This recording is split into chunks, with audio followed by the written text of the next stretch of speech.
So your personal prosperity is dependent in your hands and what you can do for yourself. So, I told you, do you remember the first thing? I said it for like 5 minutes. Do you remember the first thing I said I sowed on my head? Who can remember? Please tell me, sir. Please say it well. Everybody echo it. Ice water. Listen, you can laugh at me for all you care. But one of the things you must understand is that nobody owes you anything in life. Tell your neighbor, nobody owes you anything. Tell another person, nobody owes you anything. And the day you wake up to that fact, that's the day that you understand that your life is dependent in your hand. I told you I sold ice water that you put inside nylon and tied together, and you put it on. I will say, sit down. What will you eat? That's what I was waiting for. I didn't hear sit down. I didn't hear what will you eat. Guess what they were talking about? They said, I don't know. Nahim be that. Then the man said, Nahim. He don't come. Say he don't come. He goes, have you walk? There was no conversation. I didn't understand. Which one he don't come? He goes, have you walk? I thought I came there to eat. Ladies and gentlemen, I came there to become one of the service boys that will be selling food. And the woman said, make it start now. As he said, make it start, one of the girls selling food came with a Maggie Cube coverall. How many of you remember that yellow Maggie Cube coverall? They brought it and they put it on my head and wore it and tied it at the back. And they gave me my JD. It was my orientation exercise for a new job. You wash plate, you pack plate, you serve plate, with a disclaimer: my money no they miss. How much was I paid daily, sir? I was paid 20 naira daily. Tell your neighbor, your life is in your hand. You are not saying it well. Say, your life is in your hand. So I've been paid 20 naira daily. So any day that, people don't pay, they will wait till the next day. They will subtract it from my money.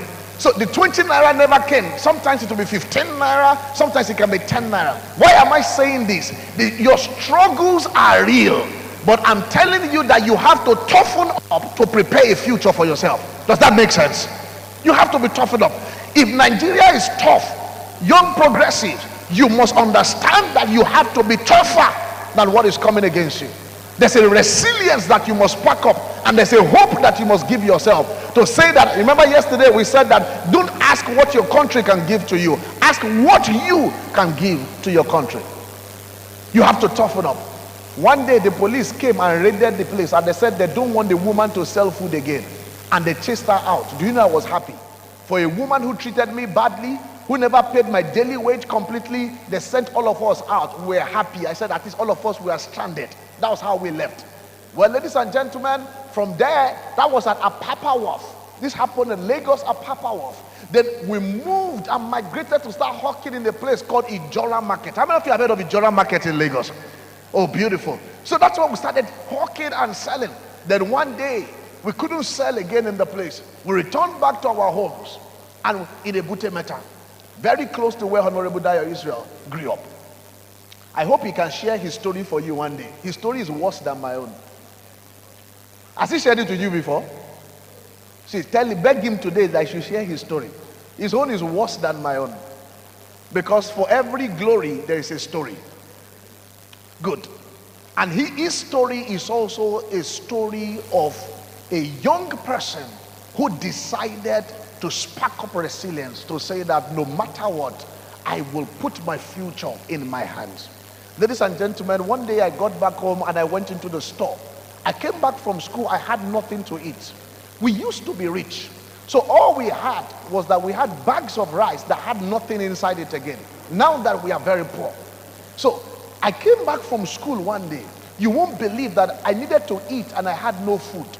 I went to meet a woman and I said to the woman, can you give me gari, sugar, and fish? When my parents come back, I will pay you. How much was it? 2 naira 50 kobo. Gari was 1 naira. Sugar was 50 kobo. My fish, I won't eat more than my size. 1 naira is enough for me. You know? And sometimes if there's no sugar, you use gari, you use salt to take your gari. And a woman looked at me, and this is the turning point of my life. Listen to this. This is the turning point of my life. The woman looked at me, and the woman said, am I responsible for your father's misfortune? Do you know that the way you shouted, yeah, that was my turning point? That was, I got angry, and I said to myself, no matter what it is in this country, I will be great. Tell your neighbor, say, I will be great. Smash your own chest, say, I will be great. Say, no matter what happens in this land, I will rise. That's the toughness that we must have in Africa. And that's why I said, I want to speak to the voice of your conscience. I left the woman's face, and I felt very, very bad. I got back to the house. I brought out all the bags of gari that we used to have, empty bags. Ladies and gentlemen, I put my hands inside. I began to bring out the crumbs inside it, the grains that were not taken many years. Imagine the gari is already mixed with salt. By the time with sand rather, by the time I had picked about 10 bags, I'd already soaked it inside water. I had to sieve the gari up to 3 times so that the sand can go. Ladies and gentlemen, that's how I drank the gari, and I took salt. I mean, everybody has salt, and I took salt in my house and I ate. The next day, it was still gari that was available. But you know, now you don't want to drink gari. There's a way gari works, is multi-purpose. I took gari, I put it in a fry pan, put palm oil inside it, put onions inside it, and I fried it. That was another version of gari, and I ate it. Inside poverty, you are being creative. You are telling yourself, I want to toughen up. Ladies and gentlemen, you see, one day I was taking a class. I take MBA students in a school called Europe, called University Business School. And one of my students asked me, an Asian lady, asked me a question, and she said to me, you taught a particular course. I think the course was corporate finance or something. He said, you taught this risk management, sorry. He said, you taught this course so good. And the girl looked at me. He said that I read it, I didn't understand. But when you taught me, I understood. She said, sir, I want to ask you a question. Which school did you go to? You sound like you schooled in Harvard, Princeton, Yale, Pennsylvania, and mentioned 5 Ivy League schools. I said, me, Harvard, Yale. You should start with community school. We went to community schools. But you know what? I toughened up, and the process helped me to become a better person. How did I learn debt management? In 2008, everything I worked for, I lost it. To the Forex market and to the Nigerian Stock Exchange. And the monies of 20 investors. Everything in uniform was looking for me, including Boy Scout. Listen, anytime I see a uniformed man, I'm feeling traumatic, but I toughened up. You see, you must learn to have a thick skin, progressive. You will tell yourself that no matter what, I will matter where it matters. Tell yourself, no matter what. Say it to yourself, no matter what. I want your voice to rise strong. Say, no matter what, I will matter where it matters. Say, I will matter where it matters. As I drop the microphone in 2 minutes, listen, if you're going to write this down, 3 things that changed my life. Number 1, the power of vision. Somebody say vision. Say it again, say vision. Vision is the mental picture of the future. What picture do you see for yourself? Where are you going to? Listen, your environment may not look like it, but if you have a vision in your heart, your environment will soon catch up with it. Listen, those days what I will do is that I will put a picture round my room. There was no internet then, so I'll just bring newspaper. Anything that looked like a future of my picture, I will paste it around. And I will tell myself, though I am poor today, I will soon catch up with what I'm seeing in the papers. It's called vision. I will not spend my time on television. I will wait. See, if you are watching television too much, you are watching the vision of other people. Leave television, carry your own vision, and tell yourself, I will be great. Say it again. Say, no matter what happens, I will matter where it matters. I will pick my passbook that looked like a checkbook. It was Haggai Community Bank. I think the first bank I used. The passbook looked like a checkbook. I would start writing myself check. I would say, pay Akiaki Kwelu 10,000 naira. It was a vision that one day I will be able to have 1,000 naira. That one day I'll be able to have 10,000. For all I care, you can laugh and say, how can somebody be writing and trusting for 10,000? You don't know where I'm coming from. You know, I've written that, okay, one day I will have 100,000. I wrote one day I will have 500,000. You know, and I kept writing it because it was part of the mental picture that I had. But ladies and gentlemen, every time I write it, I smash it because I always overcome it. You see that? So vision is very, very powerful. So I beg you, have your vision very strong. What is number one? Scream it out. What's number one? I have 1 more minute to go. Number two is the power of relationship. Everybody say relationship. Relationship. Life is about relationship. And relationship will compensate for the things that you do not have. Listen, instead of wasting your time praying and doing other things, what it will take you many years, relationship can deliver it to you in 1 minute. In 1 minute. Build relationships. I told you how I met the former vice president, and he was not the attorney general in Lagos as at that time. He was just a son. He had his law firm in Ikoyi 20 years ago, and it was just an interaction in the aircraft that found me favor that I still have with him till date. Just because I sparked up a relationship. Tell your neighbor, don't look down at me. Say, don't look down on me. Say, I am going somewhere to happen. So relationships are very powerful, very powerful. And one of the greatest disadvantage you can do to yourself is to come to a conference like this and never interact or network with anybody. You have wasted your time, you have wasted your energy, you have wasted your resources. Spend your time, network, meet people. Some of them you have something to do with them today. Some of them it can be next year, it can be next 2 years. All I care. Remember that principle yesterday called interconnectedness. Do you remember? Everything is like a web together, and it is interconnected. Relationships are powerful. One day I met somebody in the aircraft. We spoke for 30 minutes. That same evening, I visited all our organization in Abuja, and I became a sole consultant in 1 day. After you have a conversation in the night and in the morning and in the night, you close the deal. It's called relationship. Please, you don't know that when God wants to bless you, listen, he will hide it in relationship. Don't have bad attitude, bad character. Always look forward to saying that, wow, there's something around people that you can get. And you also offer value to them. What is number one? What is number two? Relationship. Should I tell you the third one? The power of skill. I will say that and I will drop my microphone. You need skill.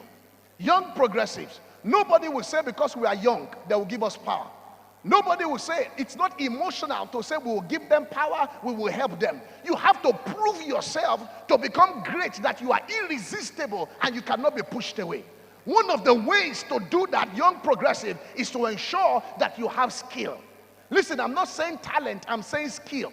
When you work on your talent, it becomes very active. When it becomes active, it becomes what is called a skill. Listen to me. There used to be some people in this country that were comedians many years ago. I don't know if you remember, but let me mention a few that I can remember. There's one man that we used to call, oh my God, I just forgot his name now. So let me start from the west to south. You remember Alue? You remember that name, Alue? He was a comedian that when he begins to act, you will begin to laugh. You are excited. Now, what about this man called, that did Lagos Nawa? Oh my, Zebudiah. Do you remember Zebudiah? You remember Zebudiah?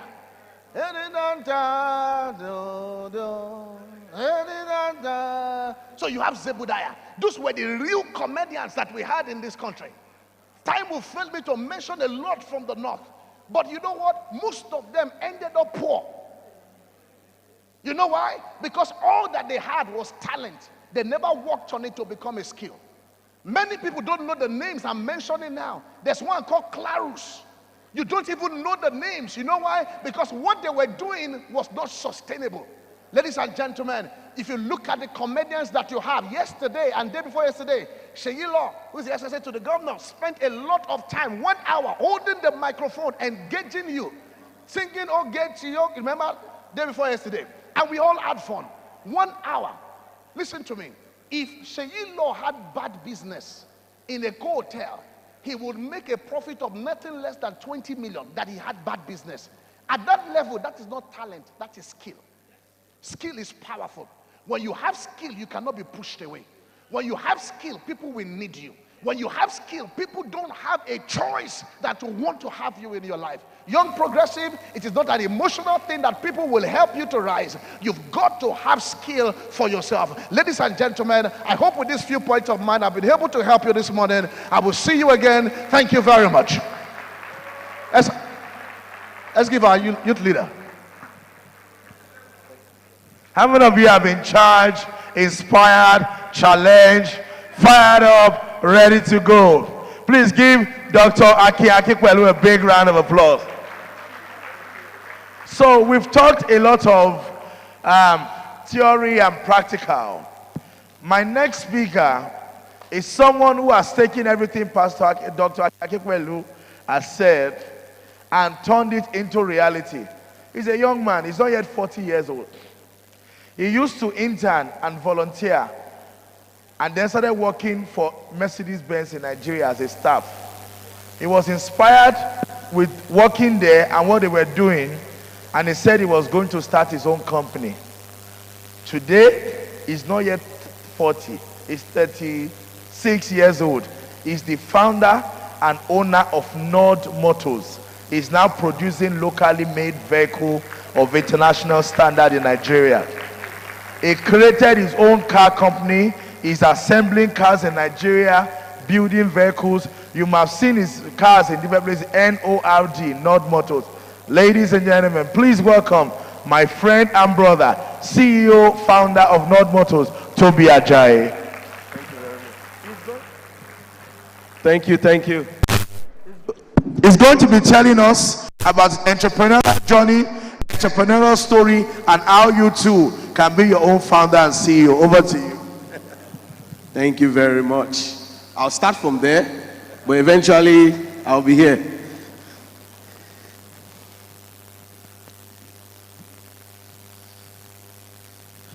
Good morning, distinguished ladies and gentlemen. Greatest Nigerian youth. Greatest Nigerian youth. Good morning again. My name is Toby Ajayi. I'm the chairman, the founder, and CEO of Nord Automobiles Limited. We're one of Nigeria's fastest growing, biggest auto manufacturing company. We make our own cars here in this, your own country, our country. We started it about 7 years ago because we wanted to ensure the entire world respects Nigeria, respect Africa, and understand that we are not just consumers, but we can make our own machines ourselves. We can make our own things ourselves. Because most people think if you travel out, maybe in Germany, US, or the rest, they see Africa, they see Nigerians as just a market. Or you can make difficult things. You can't do this, you can't do that. And I feel that it actually affects how we are seen. It actually affects how the world perceives us. And I always tell people something, that one of the reasons I started Nord is to ensure that the world respects Nigeria more. So tell somebody next to you that because of me, the world will respect Nigeria more. Please, let's repeat it like you mean it. And we're going to talk about certain things that will show you how we can actually actualize that plan. So again, because of me, the world will respect Nigeria. I'm sure you saw some of the Olympics games, the Paralympics, and you see how when people win, they fly the country's flag. And you see some of them weeping, crying. That's something that has to do with patriotism. When you win as a person, especially globally, you don't just win. You win for your countrymen. You win for your country. And there are a lot of advantages to it when you are respected. Now, I'll give you a brief history of do I have my presentation? I should just keep flowing. I think I have a presentation, but if it's not up, I'll just flow. So I started my career at Mercedes-Benz. So first of all, I'm a full Nigerian. I was born in this country, I was schooled in this country, and I was trained in this country. Yes. Whenever I travel out of the country, maybe I'm somewhere else in Europe or in America, North America and the rest, and Asia, people always say, "Oh, what school did you go to?" I'm like, "No, don't disrespect my country. I schooled all my life in Nigeria. To my MBA, I went to Nigerian Navy Primary School, Nigerian Navy Secondary School, Navy boy, ex-Navy boy, yes. So I was trained by the Nigerian military. That's why I'm very patriotic. Then after that, I went to Olabisi Onabanjo University. Then I went to Lagos Business School for my MBA. So you see, everything has been in this country. And that's to show you that Nigeria can train you to become the best in the world. After my education, I got a job at Mercedes-Benz when I was around 23, when I was 23 years old. And within a year, an opportunity came up for a management position. And when I was 24, I became the head of the van division for Nigeria. At 24, I was the youngest head of division in Africa and Middle East at that time. And thank you very much. And we kept on growing. And we moved the market share. My team, led by me, moved the market share from like 0% to 7%. So when I tell you, I got my first award in Germany. Nigeria won the best sales team for Africa in 2013 as me as the head of the van division. So after that, I saw the need. I said, you know what? I wanted to be an entrepreneur. I wanted to always create value, make people happy in exchange for money, which I'm going to define later. I started a dealership of Mercedes-Benz when I was 26 called Jet Van. After that, if you remember, during 2015, this was 2014, 2015. As at 2015, Nigeria went into, our Naira was hit badly. It devalued from maybe 150 to maybe 500, and it came out to 350. So I couldn't sell my Mercedes-Benz vehicles anymore. A lot of my customers who are transporters just could not buy anymore. At that point, and I thought about it, that's one of the things as entrepreneurs we have to learn. The ability to create value. Okay, let me even define it now. I've defined it in a lot of places. So, what's entrepreneurship? Entrepreneurship is the act of solving problems, meeting needs, creating value in exchange for financial gain.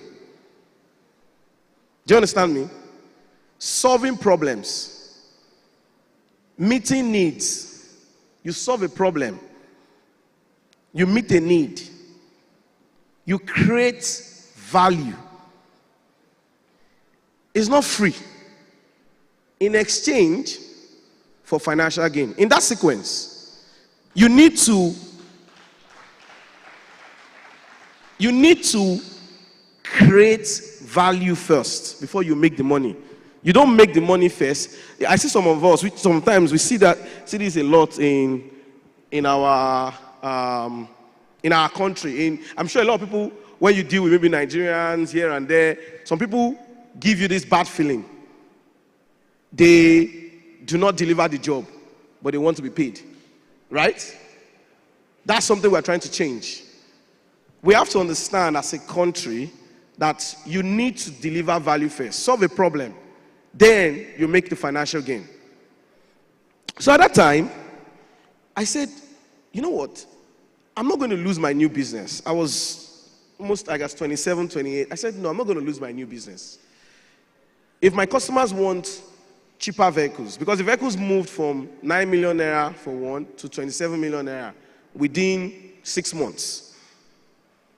I said, I'm not going to lose my business. So what I'm going to do is this.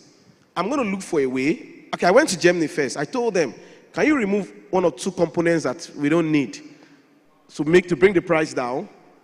You know, that you won't compromise on safety. Just 1 or 2, maybe the heater, these things that Nigerians don't need. So you can bring the price down and the customers can buy. And they refused the Mercedes-Benz. And that got me a bit upset. And I said, oh, you are refusing because you own the brand. You own this company. So you are refusing to listen to my technical advice. You know. So I said, I'm going to go to different factories all over the world. And I'm going to design vehicles that Nigerians want. So I'm going to design, Nigerians want durable vehicles, reliable vehicles, which means vehicles that when you wake up in the morning, you can go there and you start it, it starts. Easy to maintain vehicles. I believe I'm speaking your mind, right? At the best price. Abi? Reliable vehicles, durable vehicles, elegant vehicles, easy to maintain vehicles at the best price. And good for your roads because of the suspension and AC. So I said, if you're not going to do this for me, I know what my countrymen need. I know what my people need. I'm going to do this for us at the best price. So I went around the world, different factories in Germany, China, South Korea, Thailand, everywhere in the world. And I got different components, brought it to Nigeria, did our testing, made it well, did the test drive, got all the certification, and we started selling. And next thing, we were able to build vehicles that meet all these requirements. Easy to maintain, easy to drive, durable at the best price. For that reason, we've saved a lot of businesses. There was a time, I'll give you a story. There was a time a customer was about to lose his business. He was even thinking of jackpotting, going to Canada. He was banking with, I'll mention the bank, Sterling Bank. And this customer used to provide transportation for an oil and gas company. Then they were using a Japanese brand. I don't want to mention their name. Then the price went up. So they were doing every 4 years. So the bank will give you money, you buy vehicles, you use it for transportation to move their staff, like staff bus. Then after 4 years, you have to buy a new vehicle. So he's always going to the bank for the loan, let's call it that way. So the bank did the analysis and said, they can't buy you these Japanese products at the price this oil and gas company was willing to pay. Because you won't be able to break even. You won't be able to pay back within 4 years. And that, just like that, that guy's business was going to die. Until somebody told me that, oh, this was like 2018. Nord was still a bit new then, we're about just a year plus. And the guy said, someone just told him that, oh, we have a new customer, you know, that makes cars.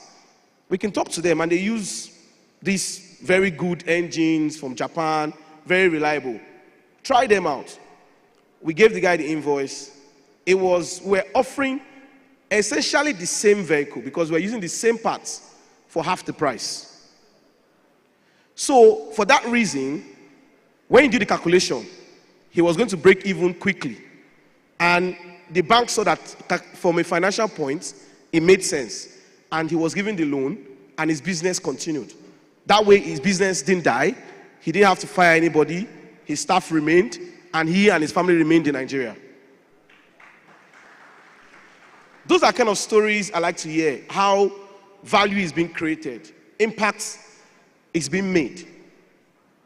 Yesterday, and I think the entire topic of this program is restiveness. Okay, can someone repeat it for me? The topic of the entire program, the 3-day program. Sorry?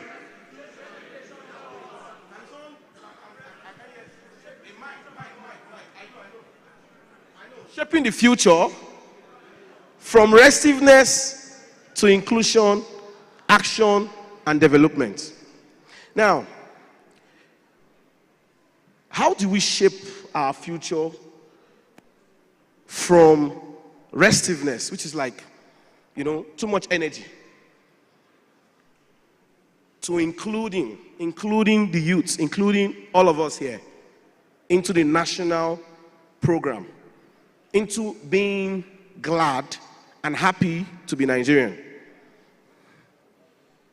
And that needs action and development. Yesterday, I tried to speak. I was programmed to speak yesterday, and something very funny happened. And it showed me the real restiveness of the Nigerian youth, which we have to find a way to channel into something nice. I was built to speak around maybe 4 p.m., and unfortunately, there was no food at 4 p.m. So everybody was hungry and tired. And you saw the energy. We have to find a way to turn such disappointments into something productive. There is no businessman you've seen, no successful person you've seen that are not, at one point or the other, has not faced some significant disappointment. So I'm going to speak about how we can turn these disappointments in our society, which is the restiveness, into real value. And I'm going to say, and I hope those in government are listening, that it's a two-way street. We, the youths, will do our part. And those in government too will have to do their part. Because one party or one side cannot do it alone. Yeah, you can clap, Thank you very much. Because it is true. The leaders would have to lead. Then we, the youths, will have to follow. And some of us that by privilege, we've done certain things that we can say, okay, we are leading in certain areas. We can make sure that the entire youth of Nigeria are included in the movement of moving Nigeria to greatness.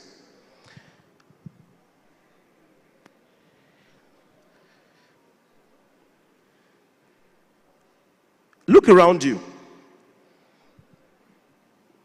And there is so much, there's so many things not going well. There's so many things not going well. Very true. What did I tell you about entrepreneurship? Who can remember the definition of entrepreneurship again? Let me come down. Who can remember the definition of entrepreneurship? So we can...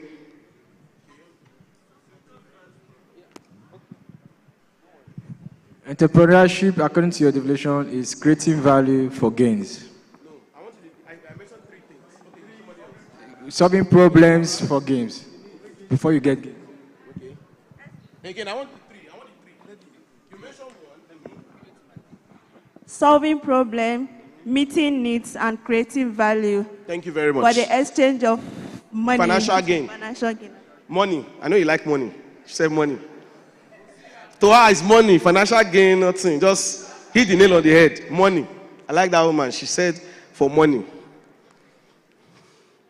Now, when I said look around you, everything you see that is not going well is an opportunity, it's an entrepreneurial opportunity.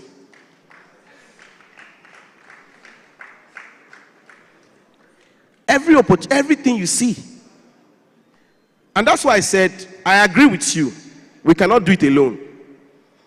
We will need the government. And I hope they are listening. We will need the government to provide the enabling environment for us to thrive.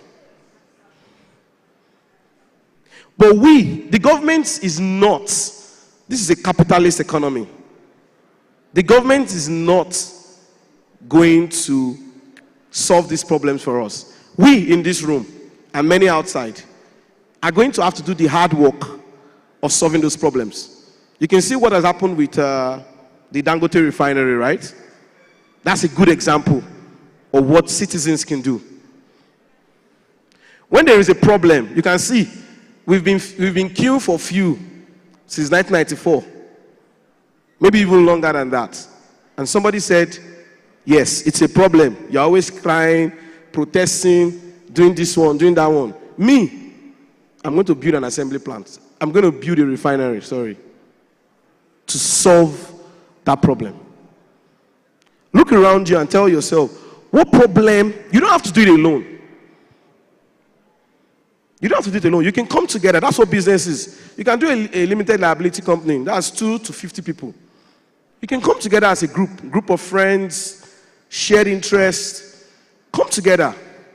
Look around you and say, okay, do we have environmental issues? I'm going to start a waste recycling business. We have food issues. We don't have enough food. I'm going to start looking for ways to create more food, farm, find ways to. And I always tell people something. People say, okay, this.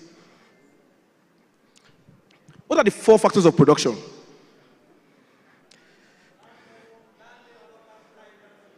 Thank you very much. Land, labor, capital, entrepreneur. We have land. Labor, we have. Yeah, we need to train more, but we have. Well, don't worry, I'll get there. Entrepreneur, we're all here.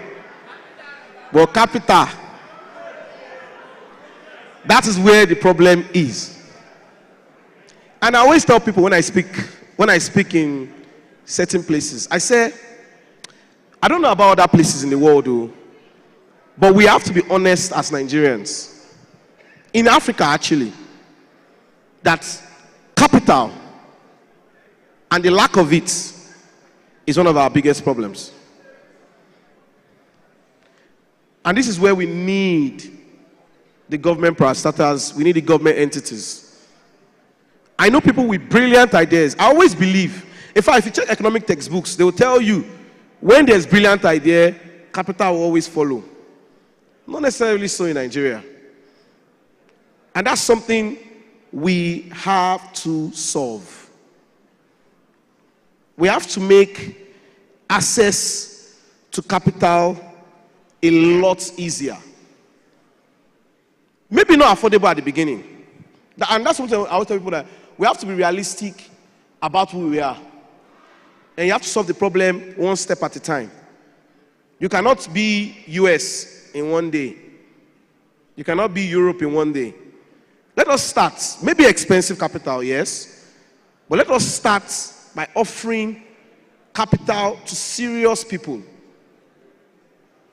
Every hardworking Nigerian, for example, I don't like the fact that anybody in Japan that is hardworking can wake up in the morning and decide to buy a car.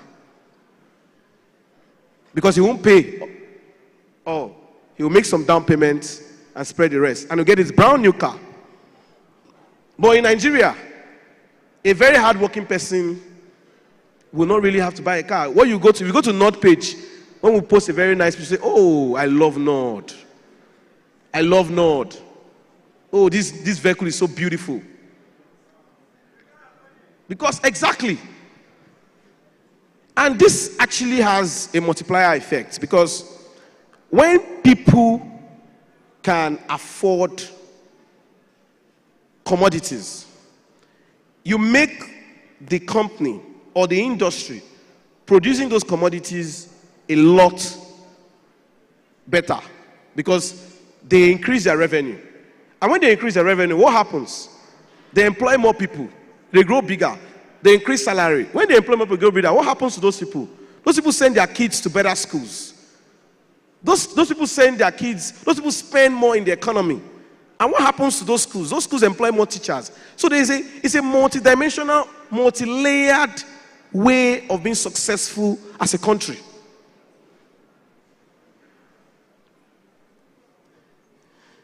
We have to find a way to include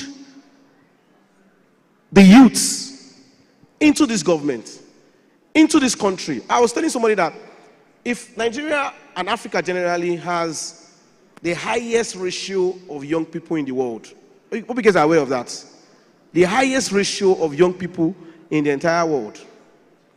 We have to find a way to ensure that the youth people, the young people, the youth, see the country as their own. They have to have a buy-in. You know what we call a buy-in? A buy-in. So when something is being done, you feel that you have a buy-in. You have a stake in this. It's very important. When people have a stake, they feel that they have a buy-in. It's easier for the projects to move along. It's easier for things to go and move quickly.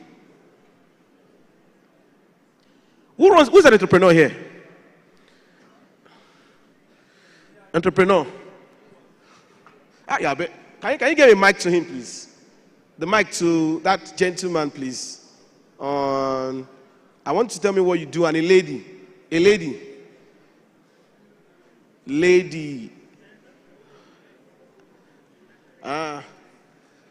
Okay, the mic. Where is he?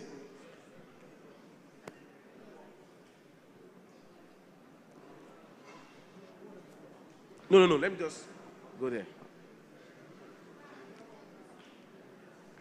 So, I would like to speak to two entrepreneurs to have our perspective on how things are in Nigeria and the difficulty of entrepreneurship in Nigeria, and how we are going to use entrepreneurship, which is about creating value, meeting needs, solving people's problems in exchange of financial gain to make this country better. So, gentlemen, what do you do, please?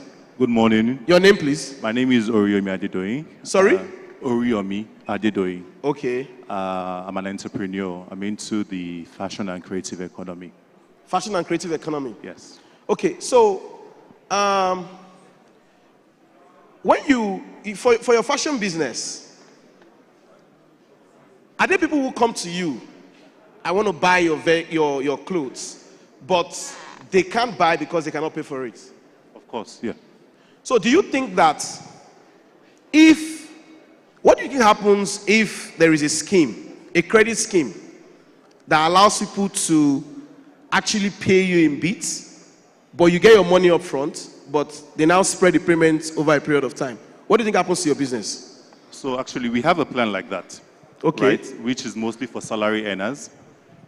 They can have an instrumental payment.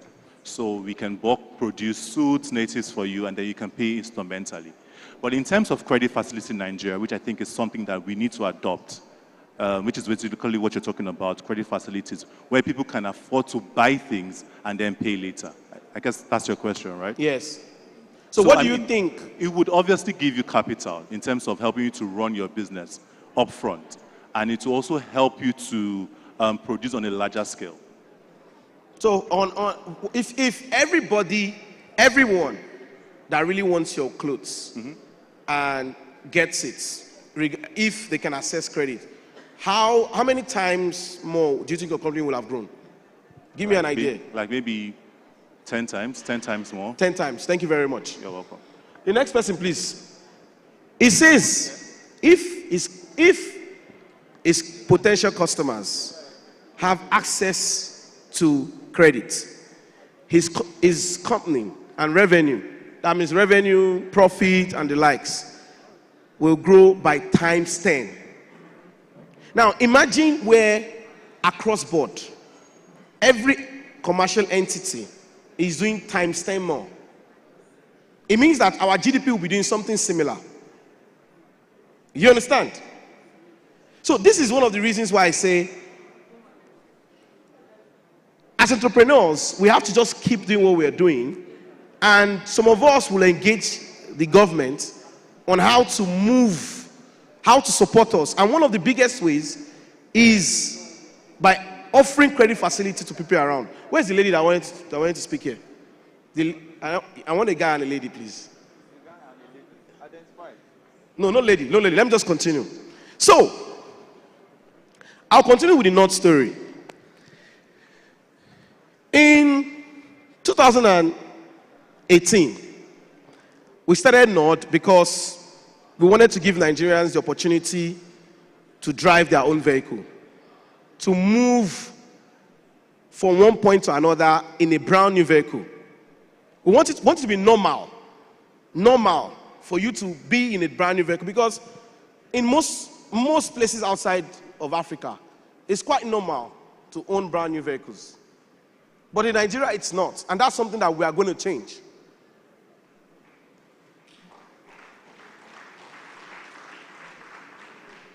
Together, you and I, we will do things to ensure that it is normal for Nigerians to drive brand new vehicles. Say, I deserve good things too. Say it like you mean, like I said, I deserve good things too. Nigerians deserve good things, not just the Japanese and the Americans and the rest. We deserve good things, and we have to do it the right way. We have to do it the way it is done outside of Nigeria to achieve the same thing. So after that, in 2020, we did a launch. It was the entire market took us. Everybody was happy. We had only about 2 models at that time. Talking about difficulties. Then the COVID started. We had 1,001 reasons to close shop. We had 1,001 reasons to close shop. After COVID-19 happened, the government reduced tariff, which more or less reduced the incentive to manufacture vehicles in Nigeria. But we said, let us continue. And that's what I want to tell everybody here. Even when you see difficulties in different things that you do, just keep at it. Keep at it. The end will surely justify it, as long as you're certain, you're sure that you're on the right path. I'm sure that you've done your analysis and you know that what I'm doing is going to benefit my country.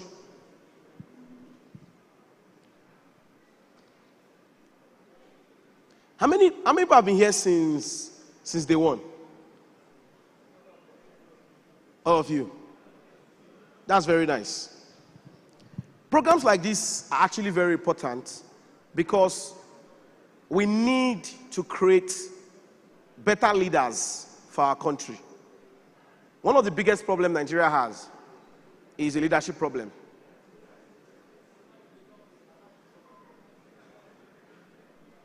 We need to actually get, so we can talk about the elder. What about us? We don't want a situation where our own children will now be saying we're also not good leaders. Let us find a way to train ourselves so that by the time we are the governors, the House of Rep members, captains of industry, we will be able to make this country a better country for the future generation.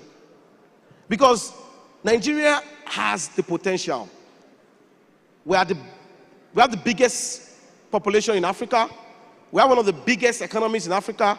We have every reason to be the giants that we should be.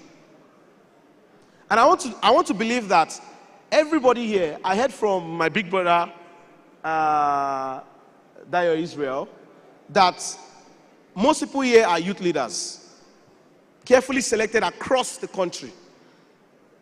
And that is why events like this are very important, because you are speaking to more or less the soul of Nigeria. Those that will go back after the event and ensure that Nigerians carry this good news, that even though everybody wants to leave, not everyone can leave. Do you understand that? Can everybody jackpot? No. So some of us must remain in this country to make it better. I want you to please continue to trust in this country. Continue to be patriotic. See, I didn't come from a rich family. I didn't come from a rich family at all. At best, maybe a middle-class family. But one way or the other, I've been able to take one step after one step, do what I need to do, to get to what I have to do, to get to where I have to be. And some people ask, okay, what are those things? And I'll list them now. Number one is having integrity. We need to find a way to promote integrity among people. I got to this point because when I borrow somebody's money, if I say I'll give it to you back, I'll give it to you back. My very first loan was from a bank. They gave me the loan for 4 months. I paid back in 3 months. Immediately, the bank wanted to give me, the bank asked for double that amount. I was still negotiating when somebody from my church came to me and said, you know what, don't take the bank's money, I'm going to give it to you. And we'll do profit sharing instead. Then after that, after doing that profit sharing, some investors came. And that's why I still own majority of Node today. Because I've always had different opportunities from people to get money. So I can decide on what is the best rate, or which money I should take, which money I shouldn't take. And like I said earlier, it started from ensuring that you have integrity.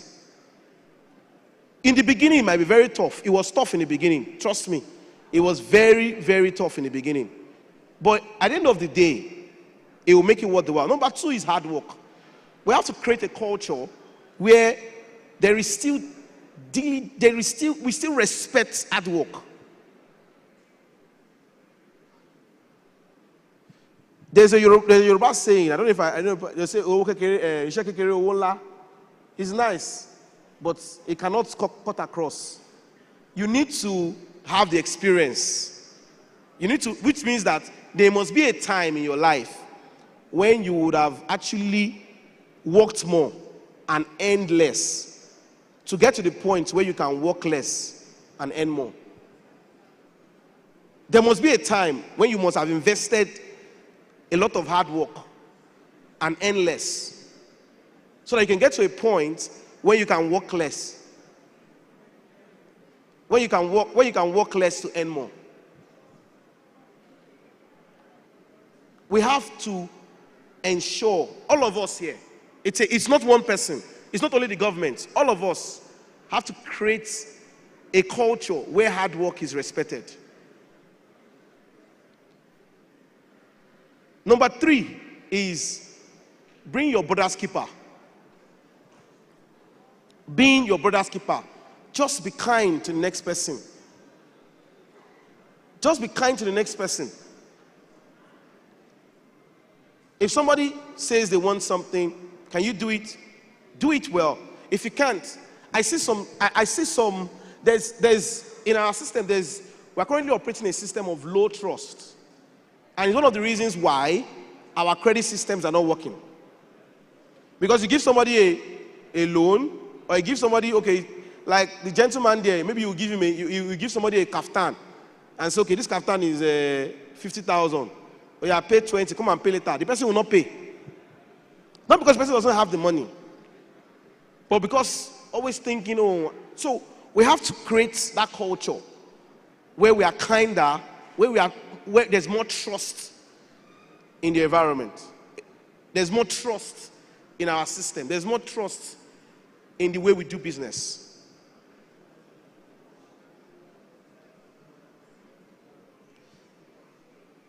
Another very important topic I'm going to talk about, which in business may not be very important, but I'm going to use that to round up this, is patriotism. We are at the villa, we're at Aso Rock. This is the seat of power.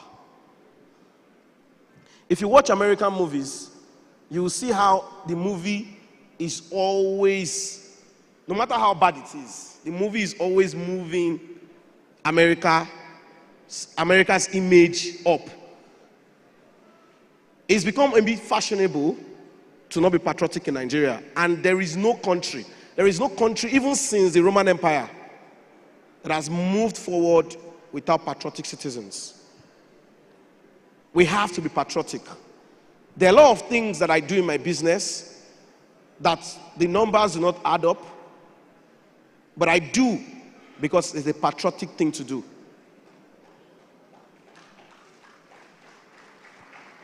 Thank you. Do it for your country, and you think you're doing it for your country, you are doing it for your unborn children too.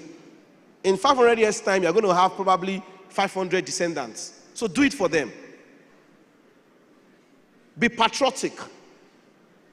When you have to choose giving Nigeria something good or not, please give Nigeria that good thing.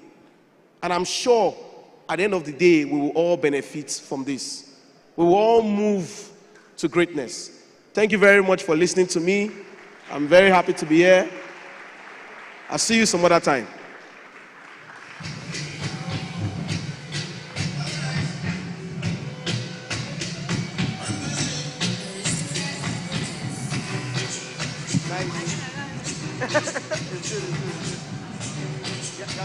Oh, okay. I'll give them the mic.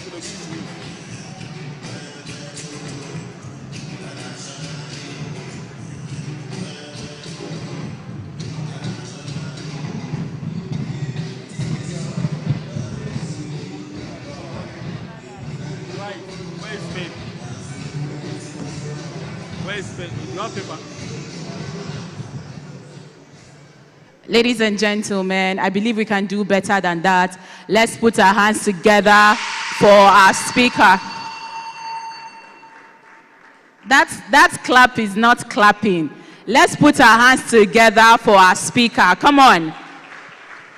All right. Have we learned something this morning? If you have learned something, let me see your hands up. If you've learned something. All right, keep your hands down. Have you been motivated this morning? Motivated. How many have been motivated? If you are motivated, said, I'm ready. You are obviously not ready. You're ready, it's like, I'm ready. If you're motivated this morning, say, I am ready. That's better. Put your hands together for yourselves. We are moving very quickly to the very next session. And this session is going to be a panel discussion. The topic for this panel discussion is the learning we want, unlocking youth potential, and bridging the skill gap through disruption of our educational system.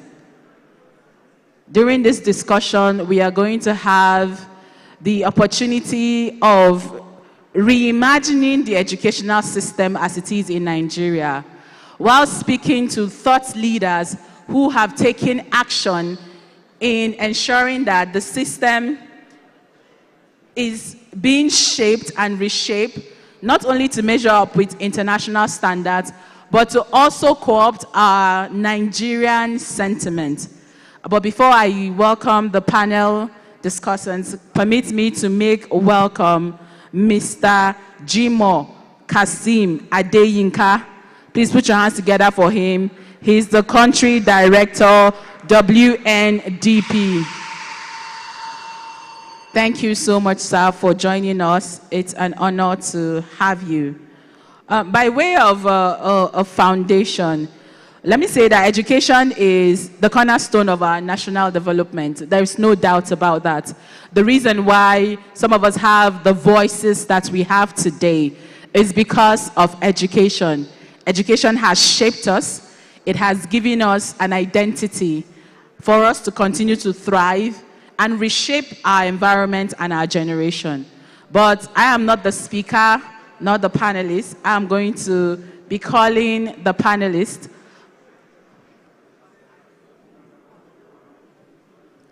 I'm going to be calling the panelists who will, take us through this journey of her personal journey, her impact, and her perspective on education. Ladies and gentlemen, join me as I make welcome Miss Busayo Shoeton. Please put your hands together for her.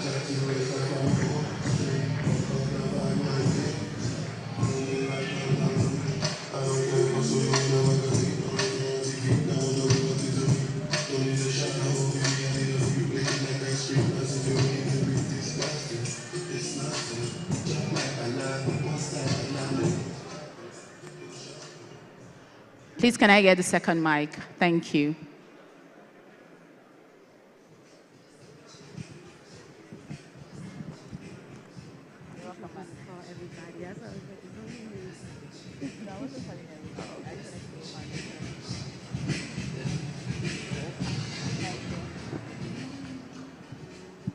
Thank you so much for joining us, ma'am.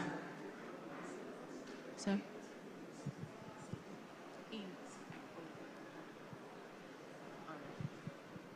Thank you so much for joining us. Before I ask you any question, isn't she looking beautiful this morning? Please, let's put our hands together for her. Don't be beefy. But tell us about yourself, who you are, and your journey so far. Okay, so good morning. Good morning, everyone. My name is Busayo Shoeton, and I grew up in the United States. I grew up in the United States where I did most of my formal education, and I recently relocated back to Nigeria about 4 years ago to focus on education reform. My journey into education started about 12 years ago, where I completed my first master's in education policy. Then I went on to another university called New York University and completed my second master's in educational leadership, policy, and advocacy. This allowed me to really hone in on what is going wrong in education and how we can disrupt the system. I worked in a school where I started off as a teacher. I moved into leadership. I became a dean of students. And then from there, I became the dean of instruction and curriculum. Eventually, I became the principal of my school. I was the youngest principal in our whole network of 7 schools back in New York. That was at the age of 27. And I've done that till about the age of 30. And from there, I moved to Nigeria to pursue. I've also done some volunteer work in Ajegunle. I've done volunteer work in Ajegunle where I did book drives, teacher training, development for some local community schools as well. And I also worked in partnership with Subeb at Echo Excel through Bridge. That was a real life-changing experience because they were definitely, this was through Lagos State, they were definitely trying to disrupt their system, and there was a lot of progress that was made. Thank you very much. That was an elaborate introduction. Thank you. We can all agree that the educational system needs disruption. Yes. Right. So my first question would be, what are some examples of successful disruptions over the world that Nigeria can learn from? Okay. I think it's really good to look at other countries and look at other places that have done different policies, because we don't need to reinvent the wheel. We don't need something that is super elaborate, but we also need to modify it so that it can work for us.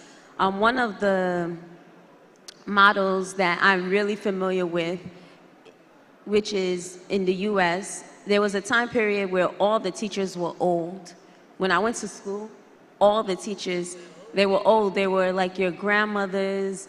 They were just old. And what they did, they took them all out of the school system. Once they retired, they invested into the universities. And through the universities, they trained and they focused heavily on critical thinking, analyzing, problem solving, and they funneled those teachers into the school. A lot of teachers now are either between the age of 23 and about 40 inside the school systems. So the students are able to relate to them. Teaching is not looked at as a profession as like, you're my professor and that's all. Students have to connect with their students. So that was the first thing that they did. Then they also made the profession more enticing because they raised the salaries of those teachers. So the young students leaving university felt like they can have a livable wage through that. And then the second thing that they did, they created what we call charter schools. So charter schools are essentially public schools, and everyone can attend. but it's through lottery. And anyone can sign up to create a charter school. And what they do is you submit an application, there's rules and guidelines that you have to meet, and you tell them that through my curriculum, we're going to meet these specific guidelines at the end of the year. And then every 3 years, they go and they evaluate them. And these schools are able to seek outside funding because they're essentially run as a business, like a private school, but they're given public funds. Students are allowed to enter it through a lottery system. And they're also able to seek out banks. They're also able to seek out churches, community organizers, businesses that can donate to those schools and accept those funds to make the education more, I would say, robust for the students. And from my experience, I've noticed that students enjoy that kind of atmosphere more. There's more chances for you to change the curriculum because you pick your own curriculum, to change the curriculum to align to what the students actually need in this current workforce. It goes beyond mathematics and sciences. That's quite elaborate. Thank you so much. When you talked about how teachers back then were old, I remember that some of us always had math teachers that were, nobody really liked the math teacher in secondary school, you know, so I could relate with it. What you just talked about flows into the next question that I'm going to ask. Maybe you just elaborate on it more. And the question is, how can government policies support the disruption of traditional educational model to create a more skilled-oriented environment here in Nigeria? Yes. The federal government recently passed one law that passed, I think you can't take WIAC after 18, right? Yes. Yes. So I think that is a step in the right direction. And a lot of people just think that, oh, you should be able to go through the education system at a rapid pace. But the key thing about education is the process of learning. It's not necessarily what you get at the end. Who remembers how many times that you're in exam and you're studying, you're cramming the night before, you want to get everything in, and then after the exam, everything goes blank. You forget everything. Yes. Because what you're doing is you're learning for the outcome, and learning is a process, and you have to go through the process, because going through the process is going to develop lifelong learning. And then you'll get to understand, you understand the struggles of getting it, not getting it, being able to go back through the system and say like, okay, I remember at this point, so I can actually use that when I get into the workplace of analyzing. Thank you so much. Please, let's put our hands together for her. I mean, a lot of us are guilty of cramming and forgetting at the end of exam. So learning should be a process, not necessarily an outcome. Yeah, you never forget the process of when you do something. Absolutely. Thank you. My next question, before I allow my co to ask you a question. My next question is, in what ways can education be empowered and trained to deliver more engaging and relevant learning experience? Like you said, learning should be a process, not necessarily an outcome. So in what ways can we make it more robust, enticing, and rewarding, really? So one of the key things, one program that I absolutely love is what we call close reading mastery. Close reading mastery is students develop a love for reading. They read text, robust text, and then they break it down with their fellow peers. They figure out like what's the main idea of the text, the character, the problems, the solutions, and they have discussions that are student focused. It's not the teacher giving them like, okay, what do you think here? No, the students are the one that's asking each other the questions, they're talking, they're engaging through the process, and that's what we call analyzing. And then that's one example in, we say, reading. Other examples, like in math, was problem solving, word problems. That allows students to develop different ways to solve problems. For mathematics, you know, this is a key thing. In mathematics, there's always more than one way to get to the answer. right? There's different processes, but sometimes what we do in school, we teach the students one process, one way, examine them on it. Well, students' brains, they work in so many different complex ways. So you give them the problem and you tell them to solve it. You don't tell them how to solve it. You don't tell them what to do. You just allow them to do the work. And the teacher acts as a facilitator. The teacher is not the holder of the information. A teacher is a facilitator that facilitates the information from what the students are, and from where the students are is where you bring them to the outcome. So that allows them to, one, enjoy the process of learning and being able to use those skills that are transferable into the workforce, into any place. And it starts from as young as preschool all the way up to university. Thank you so much. Thank you so much. Thank you. Thank you very much, NJ. Thank you, Bisayo. One house, please. Can we pay attention? Can we pay attention? You had been on the team that was responsible for transforming the way primary school education worked in Lagos State under the Excel program. The same team was also responsible for what happened in the basic education in Edo State, which was the Edo Best, and now in Kwara State with the Kwara Lane. Can you tell us a bit about the experiences in transforming basic education in schools, primary schools in Lagos, Kwara perhaps, and also Edo, and what you had seen in the changes, and what impact you think that this will have on the long term on the young people that we're producing in our schools? Absolutely, thank you. That's a really good question. So what I've noticed working with the organization that went through for Lagos State, Edo, and Kwara, they focused really heavy on creating a curriculum that teachers at the level of where they are can deliver to students. And it was focused on what we call scripted curriculum. Scripted curriculum was where teachers are able to regurgitate information given to them and pulling the students out of it, right? Pulling the students' information out of it. So through that, they focus really heavy on teacher training and student engagement, getting students excited about learning, doing that in the primary school through song, through dance, through movement, and understanding that there are limitations to students' their minds, not their mindset, but necessarily their attention span, right? So not overdoing students or burning them out at such a young age and allowing them to go through the day and enjoy learning. The teacher training aspect, they spent about, I would say, 2 months every summer training the teachers to prepare for the students, going over sound development, teaching them pronunciation of certain English words. So that was really fundamental. In doing that, we partnered a lot with the different SUBEBs across of all of the states. So I would say that was good. And then, what was the second part of your question? What do you think is the output of that investment or those actions?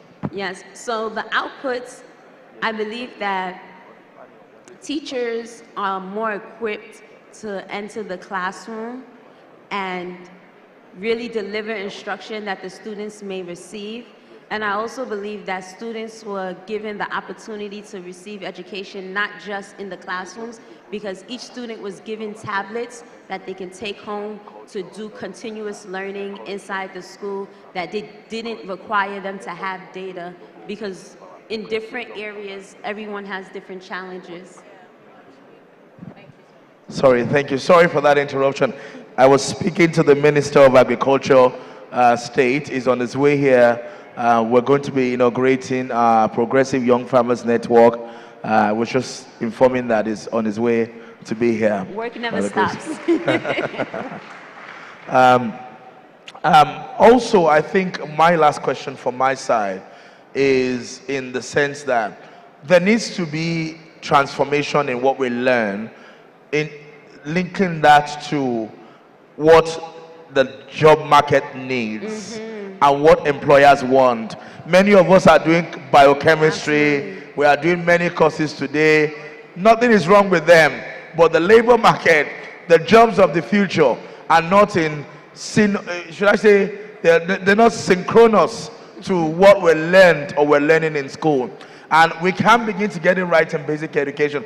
How important is it for us to lay a solid foundation in basic education, leading to a strong output for the labor market for the job of the future?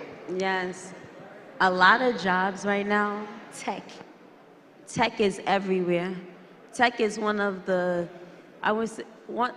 jobs that's highly sought after, that a lot of people are not really equipped to handle.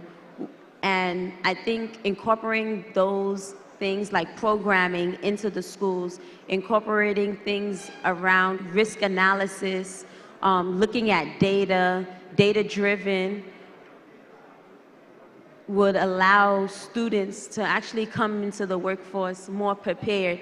And a lot of the key things is that, like I've been saying since, learning is a process. So all of these key things that you're saying, like, oh, it's technology, but it's integrated.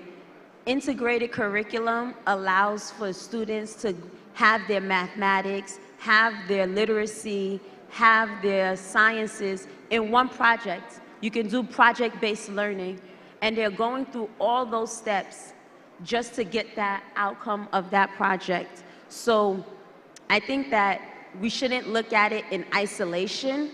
We should look at it as a robust curriculum that is still touching everything. Because for those jobs, you need critical thinking, you need problem solving, you need analyzing, you need all these skills to enable you to continue to move forward in those jobs. So I would say we should definitely take a look at what we're doing in the universities level. Like one example that's really great, NORD, they have the automobile workmanship pilot. I believe that's in the project in Lagos State, right? That's something that the students can go into and get hands-on ready experience. So my thing is, we need more of that. Those are the things that we need. We need to send the students to, and we also need to take a look at our NYSC programs and seeing where are we actually putting the students into. It's not just to serve. You want to serve the country, but it should also be valuable, and they should also be able to make impact. There should be a structure. There should be a structure in that system where it's like, at the NYC, what is the project that they're coming out with? And it should be given to them ahead of time, not just going in and running errands for people, actually doing good work. And they will be so much more appreciative. People will be signing up so much more, not just because it's mandatory, but because they know that they're going to be able to contribute and use those skills. Yeah, so I feel like we need to really focus on our youth to be able to make those steps, because education is like I said, I keep saying this, is a process, and it's not something that's gonna change overnight. Like a lot of us, we like immediate results. It doesn't change overnight. It takes time. What you plant today, we won't see it until maybe 10 years from now. But trust and believe, between those 10 years, everything will be set and it will just be continuous. So we can't shy away from investing into education. Sometimes I feel like we love the idea of education, but we don't want to invest in the process of education to do it right. Because all students, all children, all adults have the right to quality education. Like our teachers cannot lead students to where they haven't been. Like our teachers are not equipped right now to teach the students at the level that we need them. So where do we start? We talk a lot about, yes, curriculum. Curriculum does not teach students. Teachers, you can have the best curriculum in the world, but if your teachers cannot deliver it, the students will not learn. So it's super, super important that we invest on the university level so that those the professors that are training our new teachers that are going to come into this workforce, they're ready for the challenges and the things, and we need to revamp that. Like, let's look at those systems. What are we pushing out there? So in key, our university level, we need to hit the teachers. Thank you very much. I want to ask a personal question. How do you, who did you have to become to be able to drive these changes that you drive? Who did you have to become, and how did you become that person? Well, so going to school in the U.S., I had really bad teachers. Believe it or not, we had... In the U.S.? In the U.S. Wow. There's poor education everywhere. Everywhere. I didn't grow up in like the most affluent neighborhoods in America. I grew up in Brooklyn, New York, right? So sorry, just to say that Brooklyn, New York is somebody's dream in this place. Yes. They don't want it affluent. They just want Brooklyn, New York. How many of you want that Brooklyn, New York? See them. They want to jackpot. But we still had poor education systems. We had textbooks that were tattered, that were ripped. We had teachers that they showed up. Yes, they were smart. They didn't know how to teach us, you know. But at the same time, I had to look at it and say, I want to be the change that I see. So when I started education, I ended up being really good at it. But then I started it, and I started seeing the students. Because I was young, I started teaching in education at 22. And the students, I was like, this is my younger sister, this is my younger brother. Like, I had a connection to them, you know, and I made them enjoy it. And I said, you know what, this is what I want to do. And in order to do that, I had to become fearless. I had to go against the status quo. I had to challenge my principles. I challenged the authorities that be, because I had to tell them, like, this isn't working. I had to advocate. One of the key things as a teacher is advocating for your students. And I had to be able to use my voice. And then when I got into leadership, I had to be able to calm myself down after all that advocacy in the classroom, and now listen to my teachers and say, like, okay, this is what you want. How is it going to be beneficial? And how can we do that? Where can I meet you in the middle? And I had to be a leader that people wanted to follow. Ladies and gentlemen, please welcome Nigeria's Minister of State for Agriculture, His Excellency. Thank you, sir. You're welcome, sir. So I had to necessarily start being a leader that people wanted to follow. And in order for me to do that, I had to lean in on social emotional intelligence. I had to lean in on where people are. And then I also had to train in, and I had to realize that it's not about me.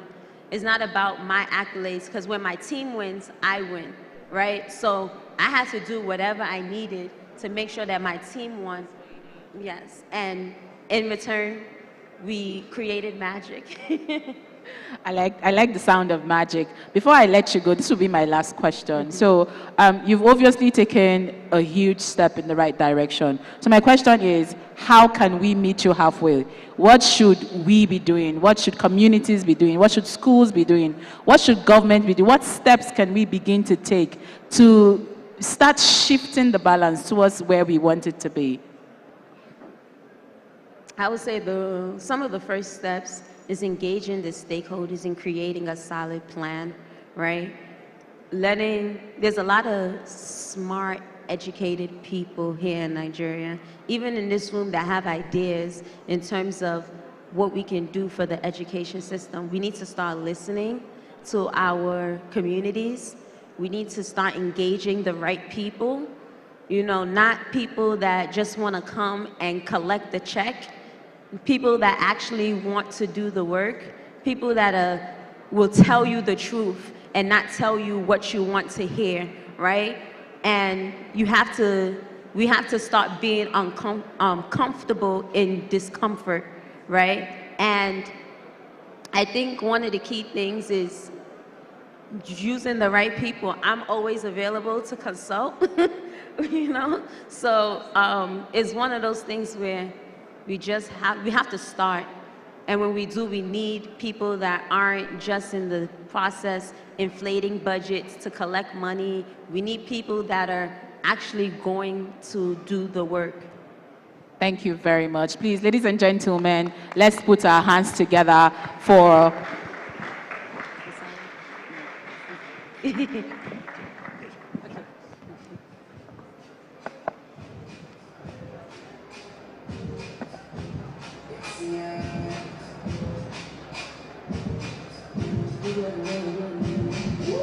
Thank you. Thank you very much. Thank you so much, Messiah. Thank you very much, Messiah. Moving on very swiftly, we're going to move to the next part of the event. Can I have those things on the stage?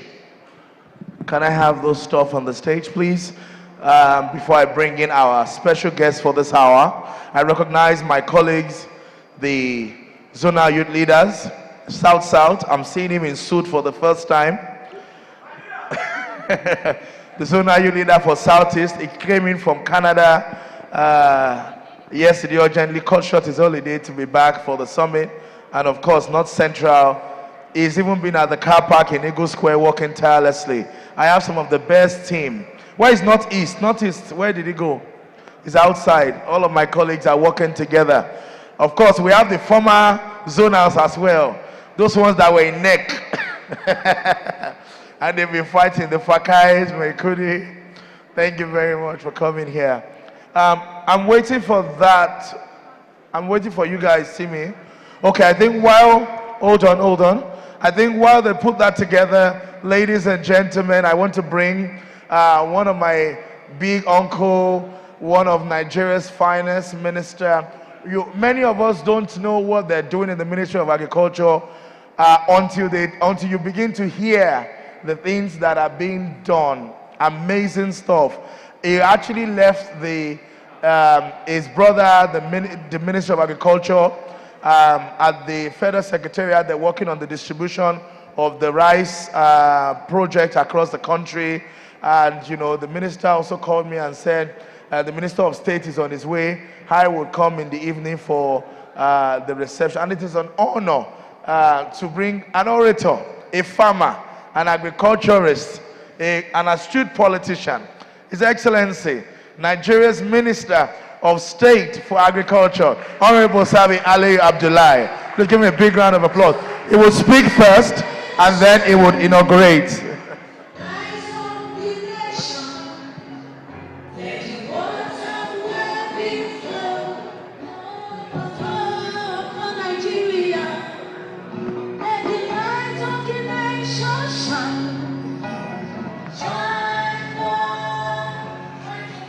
Yes, it's great to be in the midst of great men and women. The youth of this country are the future of our country. And I want to thank you immensely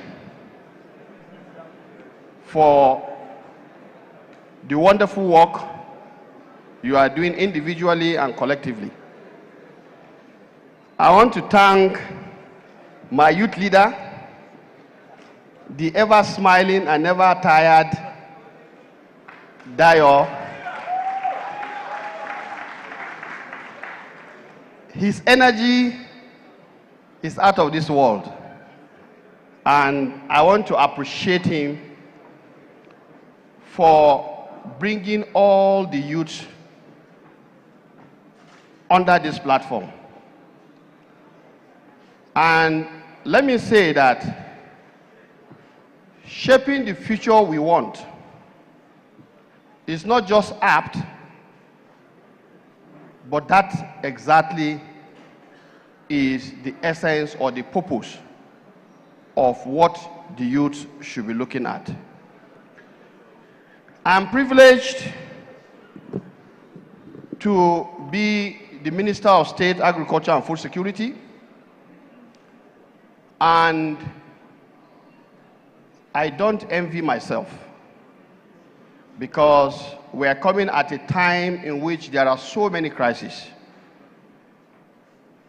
You all recall when our amiable president, Bola Ahmed Tinubu, came on board last year. By July, he declared a state of emergency on food. And by the time we came on board and he unveiled his 8-point agenda, food security was top. But also, the issue of economic growth and job creation, the issue of inclusivity of the young ones, women, in every facet of government actions, access to capital, the issue around security, and I think all of the issues that constitute the 8-point agenda of President Bola Ahmed Tinubu are things that resonate with the yearnings and aspirations of our young citizens. I'm not here with any written address because I want to speak to what we are doing practically on the ground. And I will tell you that, of course, upon arrival in the Federal Ministry of Agriculture and Food Security, along with my brother, distinguished Senator Obaka Kyari, we took stock of what was happening. Where were we as a ministry? What is being done? What is succeeding? What is failing? And how are all of these aligned to the subject of food security, which is the front burner as far as Nigerians are concerned? And we drew up our action plan, and we realized, given the very God-given and abundant natural resources of this country, 70, or some statistics will say 73 million hectares of arable land, millions and millions of cubic, liters of water, which unfortunately today you can see flooding is becoming a very serious issue. We realized that depending on rain-fed agriculture is not going to do the magic. There is no way Nigeria will be food secure if we depend only on rain-fed agriculture, which begins from, say, maybe April in the south, by May all over the country, and for 6 months up to October, and in some instances, maybe November. Now, from November again, the next 6 months, we just go home and sleep, except pockets of, irrigation projects in some places. So what we did was to begin the process of returning Nigeria to an all-year-round farming season. And so last year, 2023-2024 dry season period, we were able to start farming wheat, and we're able to farm 118,000 hectares of wheat, notably in Jigawa, but of course spread across 15 states in the north, which is the wheat belt. Overall, at the end of harvest, we can say clearly that we're able to introduce over 400,000 metric tons of wheat into our stock. Now, what is the significance here is to the extent that when you look at gala, which is the popular snack, or all the snacks we take, Indomie and all the like, these are the things that are produced from wheat. Nigeria's wheat requirement, domestic wheat requirement, is 6 million metric tons. And we are not producing 1 million metric tons. Yet, all the northern states are having wheat belt. All the states in the northeast, all the states in the northwest, and then in the north central, Niger, Plateau. Others sparingly. Now, these are very, very important opportunities. And let me give you the arithmetic. We found out that at 4 metric tons per hectare, you will spend just barely less than $1 million as your production cost. But at the end of harvest, you end up with about 80 bags, which we translate at given market price, depending on what the price is, but the least price then was 50,000 per bag. You end up with at least 4 million. All of this within 4 months, from when you start to when you harvest. So that is an enormous opportunity that the states that fall within the wheat zones have as an opportunity. And I think Jigawa State is top here because they were able to farm last year about 52,000 hectares. Now, one other aspect that we are worried about is that, yes, we want to tackle head-on the food security challenge. But then, what do we do to ensure that Nigeria does not go back into this kind of situation? That also represents another leg of actions that the ministry is taking. But staying on to addressing the present food crisis, President Bola Ahmed Tinubu ordered the release of food items from the strategic grains, about 52,000 metric tons. And there was also another purchase directly from the producers, rice millers, of about 52,000 metric tons of rice, which is to be sold to Nigerians at subsidized price. And I think today, the Federal Ministry of Agriculture and Food Security will, by this afternoon, officially flag off the sales. Now, one thing I want to say to the youth is this. I'm privy to the picture that agriculture is seen as a poor man's vocation. But I want to say here unequivocally that agriculture is that future that we want to shape. Because with increasing population, we must feed. People must eat. And if people must eat, food must be produced. So the challenge here is, how do we bring technology to increase productivity, so that within 1 hectare of land, rather than get 1 ton, 2 tons, you are able to use technology to increase your tonnage to about 4, 5, 6, or even more. And another opportunity is that, unfortunately, the yield level in our country is still low. And what it means is that we can take advantage of all of this and see what we can do to increase the yield for farmers. And I think here we are happy to note that a lot of young Nigerians have taken these challenges and are creating products and platforms to support other young Nigerians and other not so young who are involved in agriculture.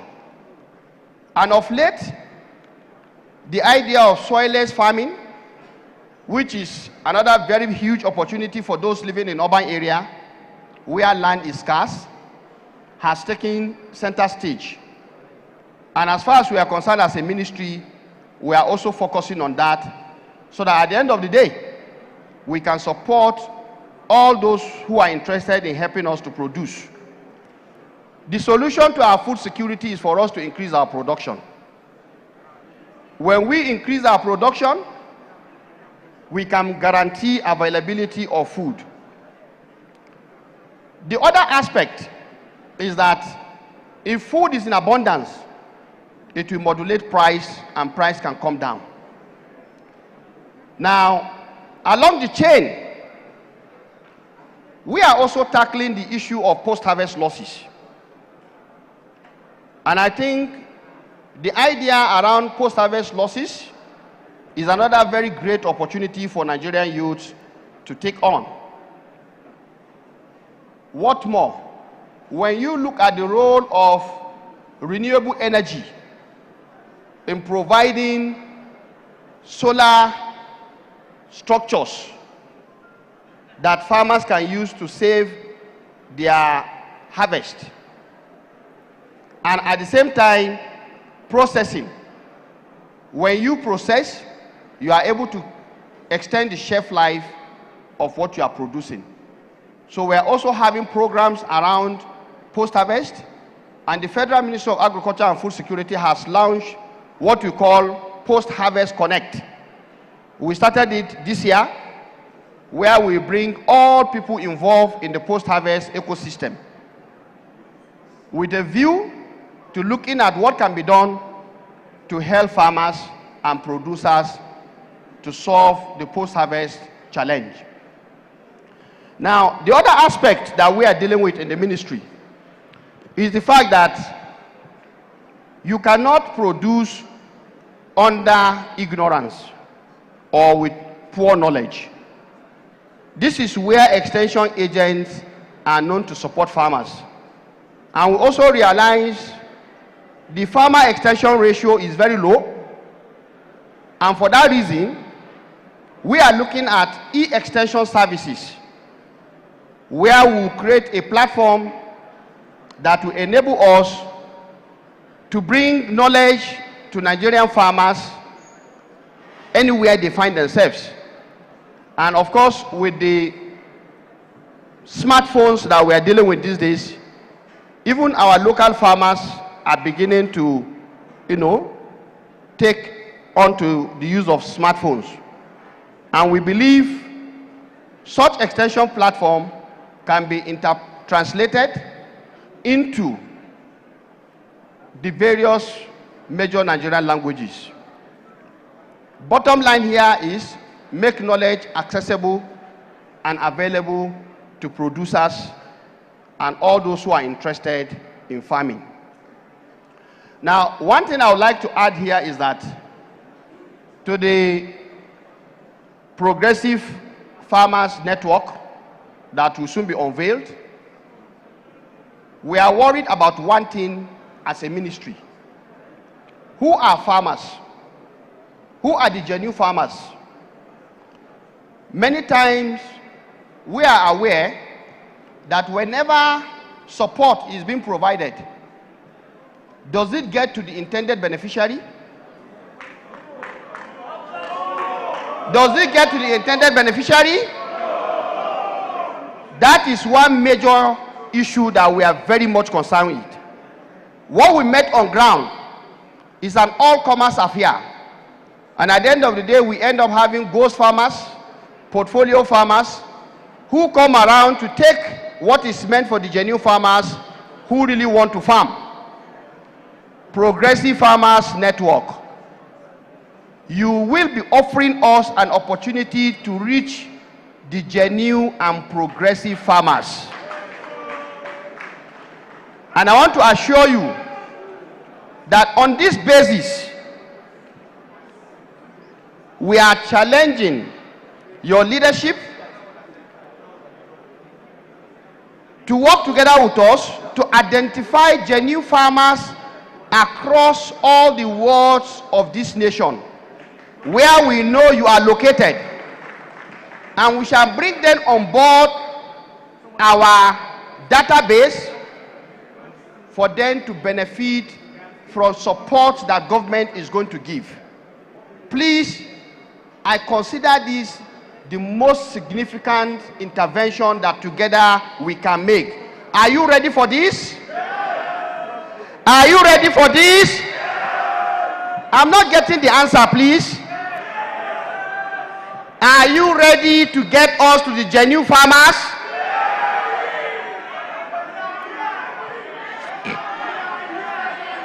You are here.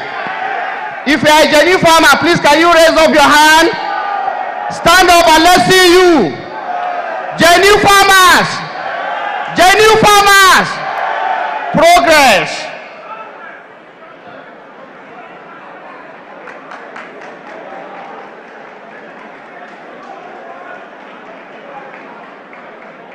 Great Nigerian youth. Let me say this. If we can do this,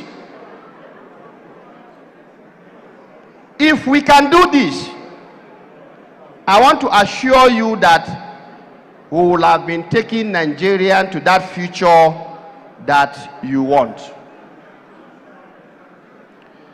Because what has characterized our agriculture in the past is where you will see inputs being distributed in figures that your head cannot carry. And then you ask, where are the produce? So, we in the Federal Ministry of Agriculture and Food Security, we take this very seriously. And let me add here also, you all know the role of data. If we are having 73 million hectares of land, arable land, you can imagine we are currently using less than 40% of that. What that means is that we have ample opportunities. And President Bola Ahmed Tinubu is interested in raising the productivity of our agriculture. And to that extent also, we are having mechanization programs. Agric mechanization is the way to go. And our youth will be fully in charge of the agric mechanization program under the renewed hope agenda of President Bola Ahmed Tinubu. When tractors are made available, there will be tractor service centers across the 774 local governments.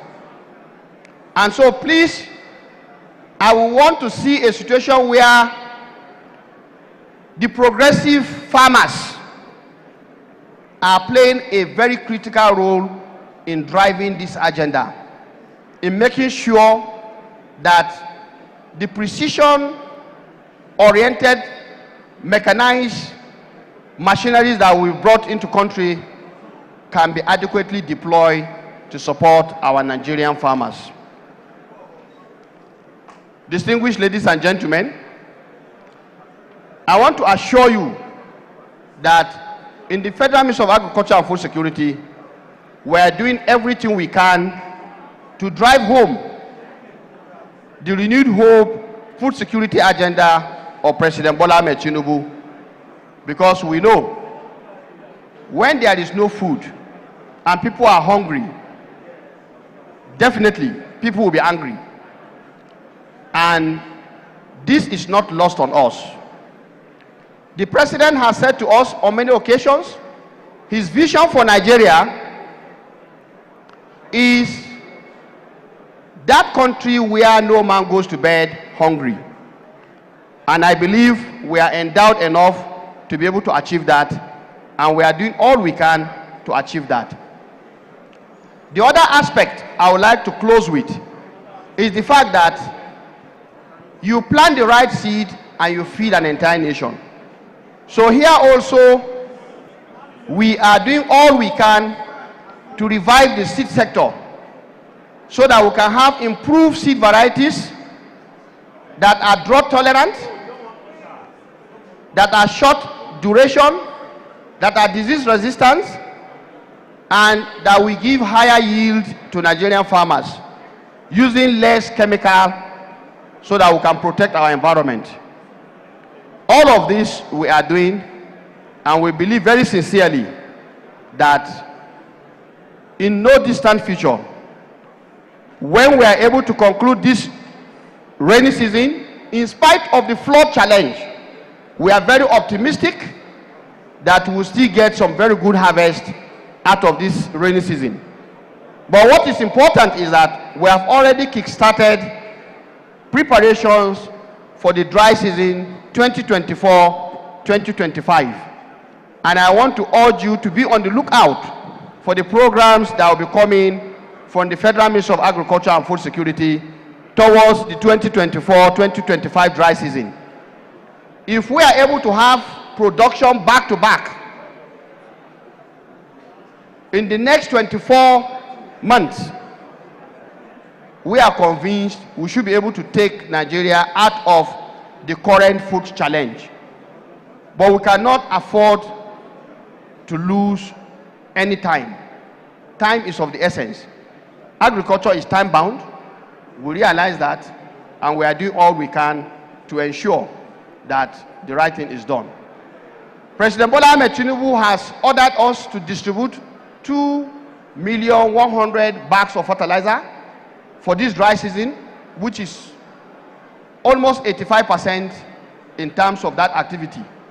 And we have targeted farmers, and we believe when your network is properly organized and structured as we believe it will be, you will be brought on board and you will contribute your quota in providing a transformed food system for Nigeria. I will stop at this point, and perhaps if there are any questions, I'll be more than willing to make further clarification. Great Nigerian youth, thank you for your rapt attention, and together we shall shape the future we want. Thank you. Thank you, Your Excellency. We're going to go quickly into the unveiling of the logo of the Progressive Young Farmers Network. The network is, right now we have over 10,000 farmers who have signed up on our Google form, who are in particular members of the Progressive Party. While we know that the administration is for all,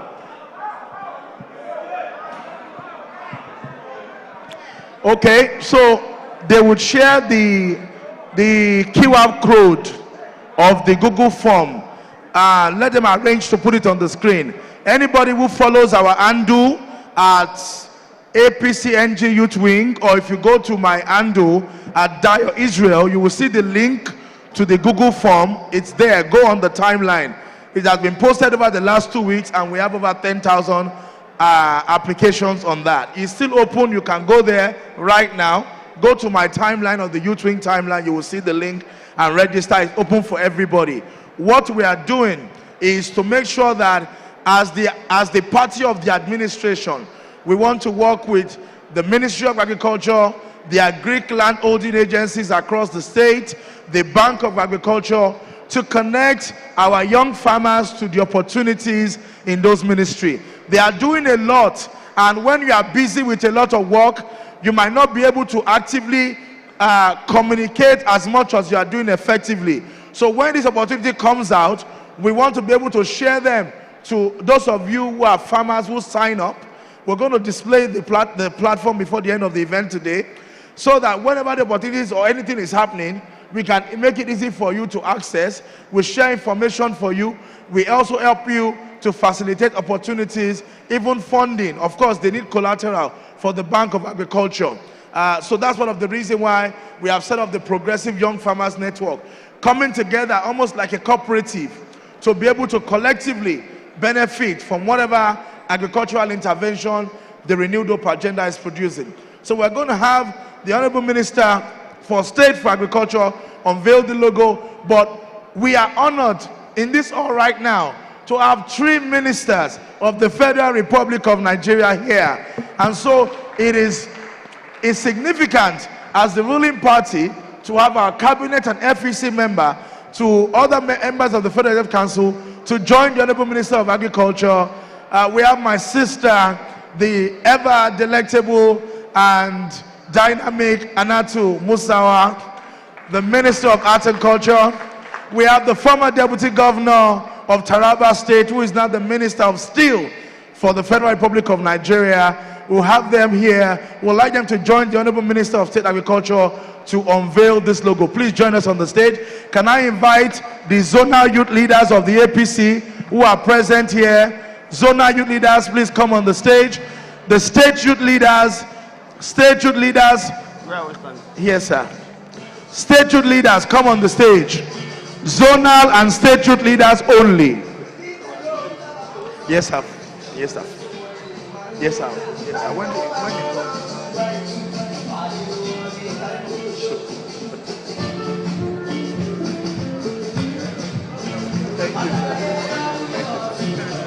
Zonal youth leaders, where are you? Oh, yeah, zonals first before states. Leave him. You are a state youth leader. Go and respect ranking. Wait till they elect you. Sorry. Zonal first. All of you states, wait till your time. Echo. Okay, are we ready? Honorable Minister, you will conduct the unveiling. Okay, I'm having one here. Well, great progressive young leaders. Great progressive young leaders. First, let me congratulate the national youth leader for these very innovative steps he has taken. Like I said, for us, this offers another genuine platform to link to original, serious farmers who truly want to farm not as a subsistence, but as a business. And I want to assure you that we are going to take this platform very, very seriously so that it will not just be because he initiated it and after he's gone, everything disappears. No. It will be done in such a manner that will support you. If you want cooperative registration, a national body will grant that to you. It's under our federal. Clap. We're in charge of cooperative. So if this young, or is it progressive farmers? Progressive young farmers network is to be registered as a cooperative society, I want to guarantee you that you are already having one, is approved. So, having said this, I want to thank my sister, the Honorable Minister of Arts, Culture and Creative Economy, and my big brother here, the Honorable Minister of State Steel, and all the youth leaders at zonal and other levels as we carry out this very remarkable task. This is history in the making. And I want to congratulate all Nigerian youths. We do this to the glory of Almighty Allah and for the benefit of humanity.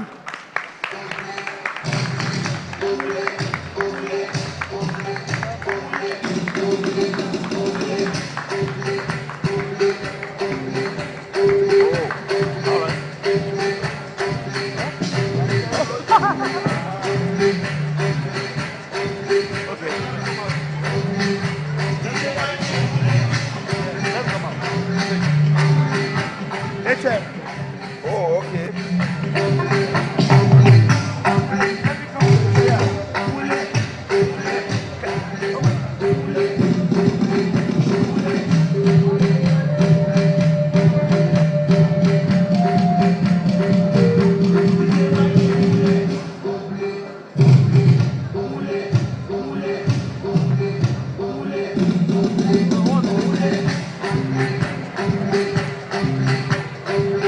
So,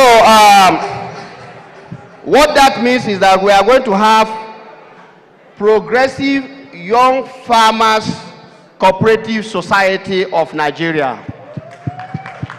So the network will be there, but we'll be creating that cooperative society for you so that you'll be able to take advantage of everything the cooperative is supposed to do in terms of mobilizing resources, creating empowerment and capacity building for members, and ensuring that productivity is sustained and continuously sustained. Thank you and God bless. Congratulations, President. Thank you.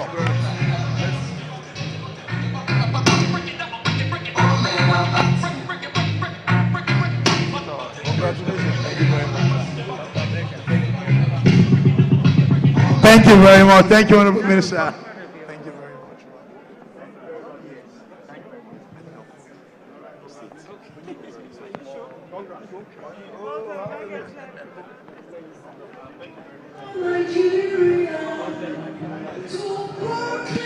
DJ, give me Great Nation. Great Nation by Timmy Dakolo.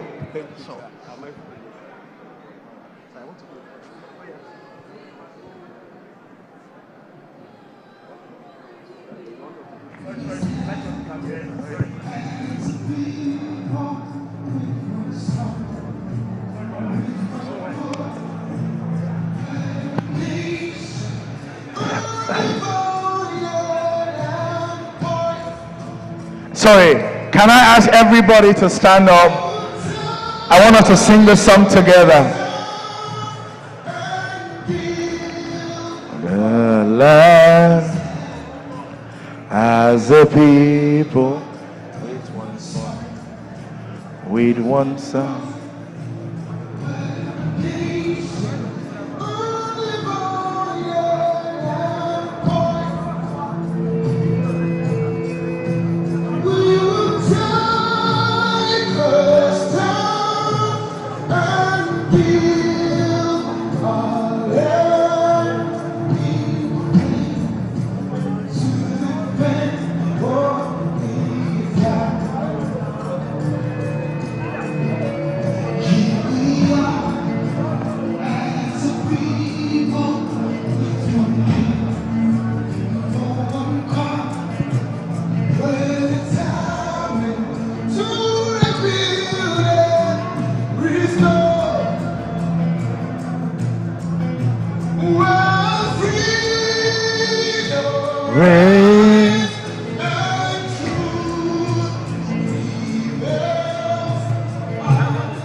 Can I invite the speakers who are here?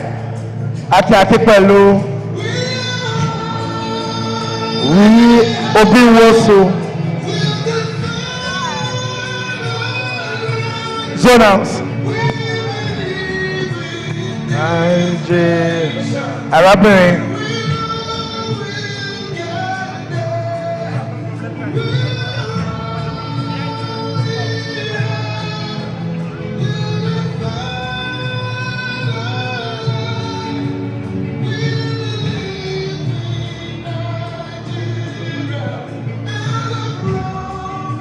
Thank you.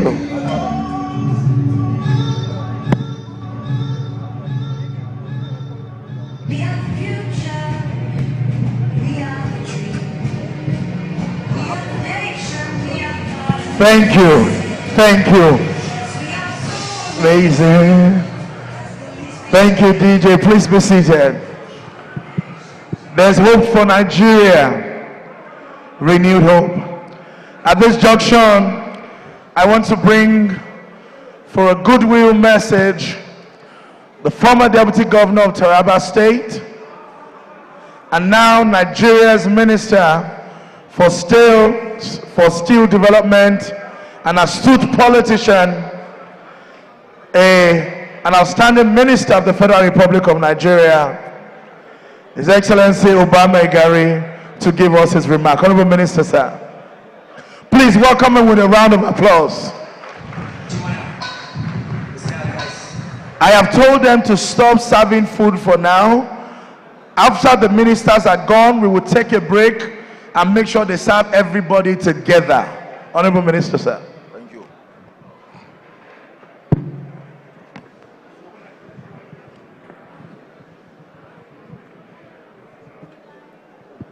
My distinguished, progressive, young leaders of our great party, the APC, first and foremost, let me recognize our indefatigable national youth leader, Dayo Israel. A round of applause for the youth leader. My sister, the Honorable Minister, I'm sure my brother, distinguished Senator Abdullah Isabi, just stepped out. Let me keep it low on the protocols.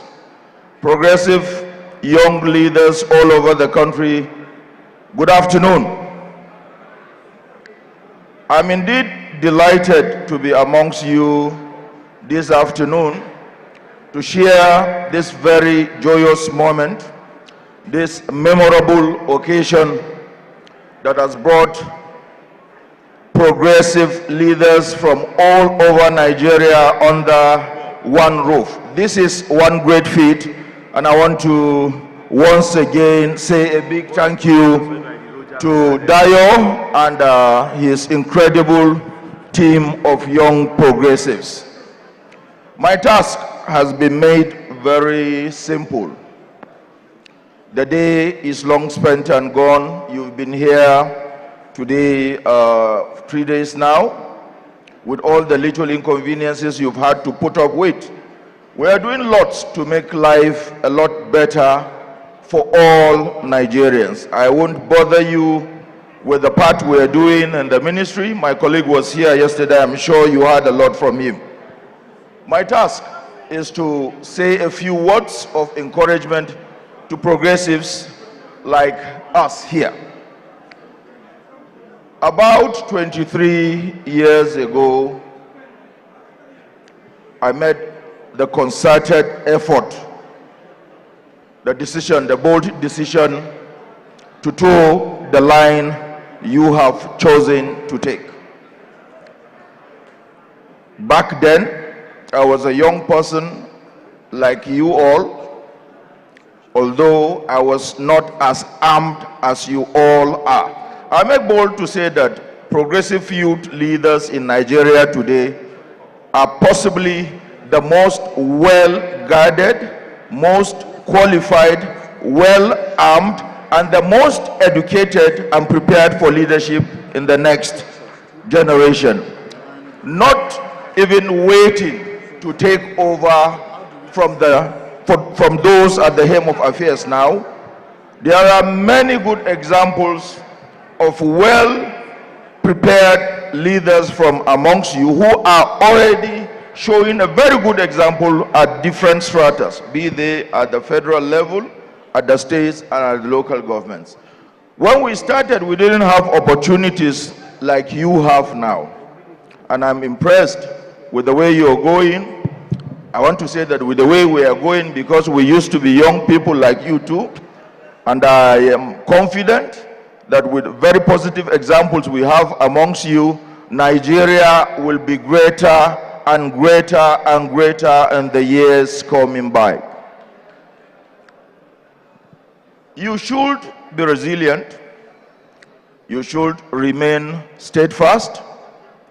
Don't lose your focus.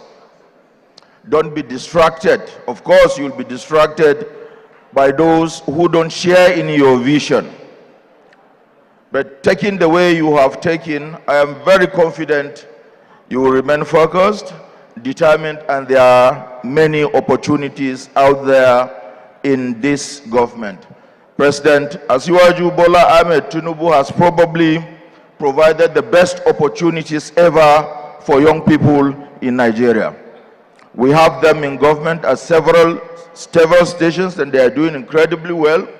And I'm sure in the days coming, there will be many more opportunities for young minds to put or showcase what they can inside this government we presently find ourselves. Without taking too much of your time, I want to encourage you to continue on the path of peace. A few weeks ago, we had distractions that arose out of genuine concerns, I would say. Young people felt they weren't getting the best deal out of the country from different directions. Of course, we went and engaged our young people, and we thought that the best way to handle the situation was to talk rather than go take the law into our hands. In some instances, we had fiery discussions. It wasn't like we overran the young people, no. We engaged them passionately and we discussed issues, different issues. I bet my brother here from Taraba will attest to the wonderful and incredible job we did in Taraba, and I'm sure it is the same with all the states. We engaged the young people in serious discussions, and I was amazed with the quality of issues that the young people brought up. And I want to say that going forward, if we adopt this template, there wouldn't be any need to have protests, because each time people come up with these issues, you engage them and provide solutions. It's not a one-way traffic. You engage people, you hear from them, and you provide solutions. Somewhere in between, you arrive at very, very suitable decisions that will be very okay with virtually every strata of the society. While rounding up, I want to pray now that while we are living, the God that brought us all together peacefully under one roof will take us back to our respective destinations in one piece. And we will be alive to celebrate the Progressive Young Leaders Summit 003 in the year 2025, inshallah. Thank you for listening, and God bless us all. Ladies and gentlemen, please give it up for His Excellency Uba Megari, Nigeria's Minister for State for Steel Development. Thank you very much, sir, for being with us, for granting us audience, for always listening to us. There's no time we call on him that he doesn't give us attention. The star, the Tauraro of Taraba State. We're very proud of you, sir. We're going to go in quickly to a short fireside chat, which I believe you will find very interesting, with Our Excellency, the Honorable Minister for Arts and Culture. We're honored to have His Excellency, the Minister of State for Steel, and Excellency, the Honorable Minister for Arts and Culture here.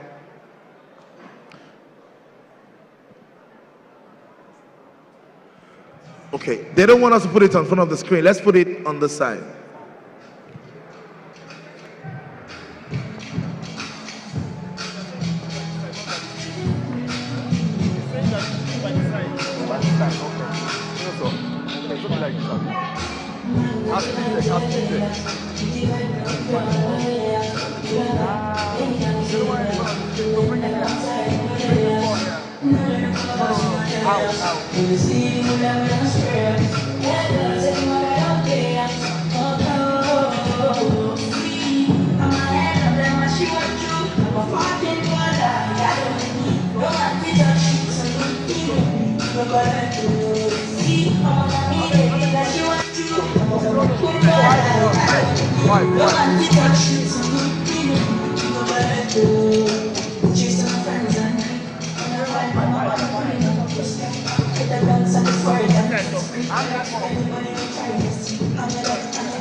Okay. Can I invite the young ladies who have been manning the stage for the last 3 days to join in having this conversation with the Honorable Minister? Undra and Jama, Khadija, Shuaibu. Clap for them now. Godia, Dada, well, Jamila. Honorable Minister, you are ready. You are in for it.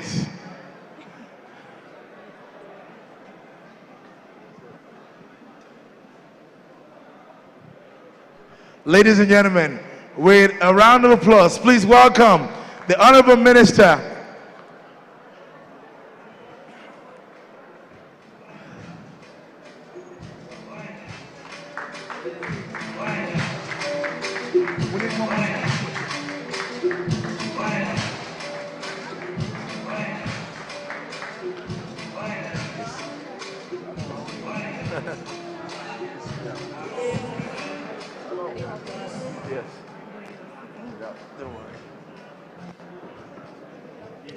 So this is an interesting ministerial fireside chat. Where are the microphones?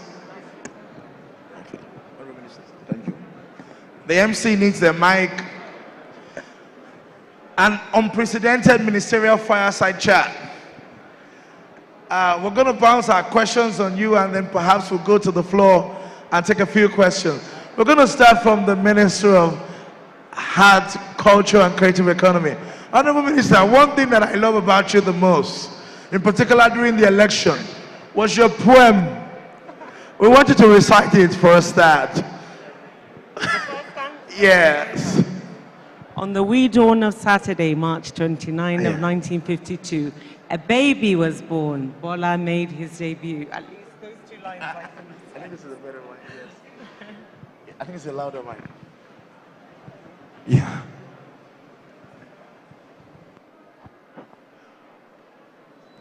Let me recite the pledge for you. Yes. Strong, brave, honest and true, my pledge I give to you, to strengthen and to renew the greatness through and through.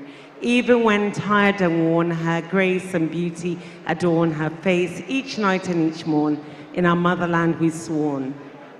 As citizens, we offer our strength and creed in the path of those who sincerely proceed. Some will follow, and some will take the lead to unite a great nation for all indeed. For a common good, we shall take opportunity to have diversity, unity from any diversity. And no matter this disunity, we must continue to build on our community. We are a fortress couched from within. This is our task to forge and begin, to strive and, I don't know. Please give her a big round of applause. Can we please be quiet? Can we sit down? Please, no sharing of anything during this period. It is one of the most important sessions in this whole summit. No sharing of anything in this period. Ushers and protocol, please let everyone sit down. Thank you. Honorable Minister, the creative economy is the future of work. There's a lot of potential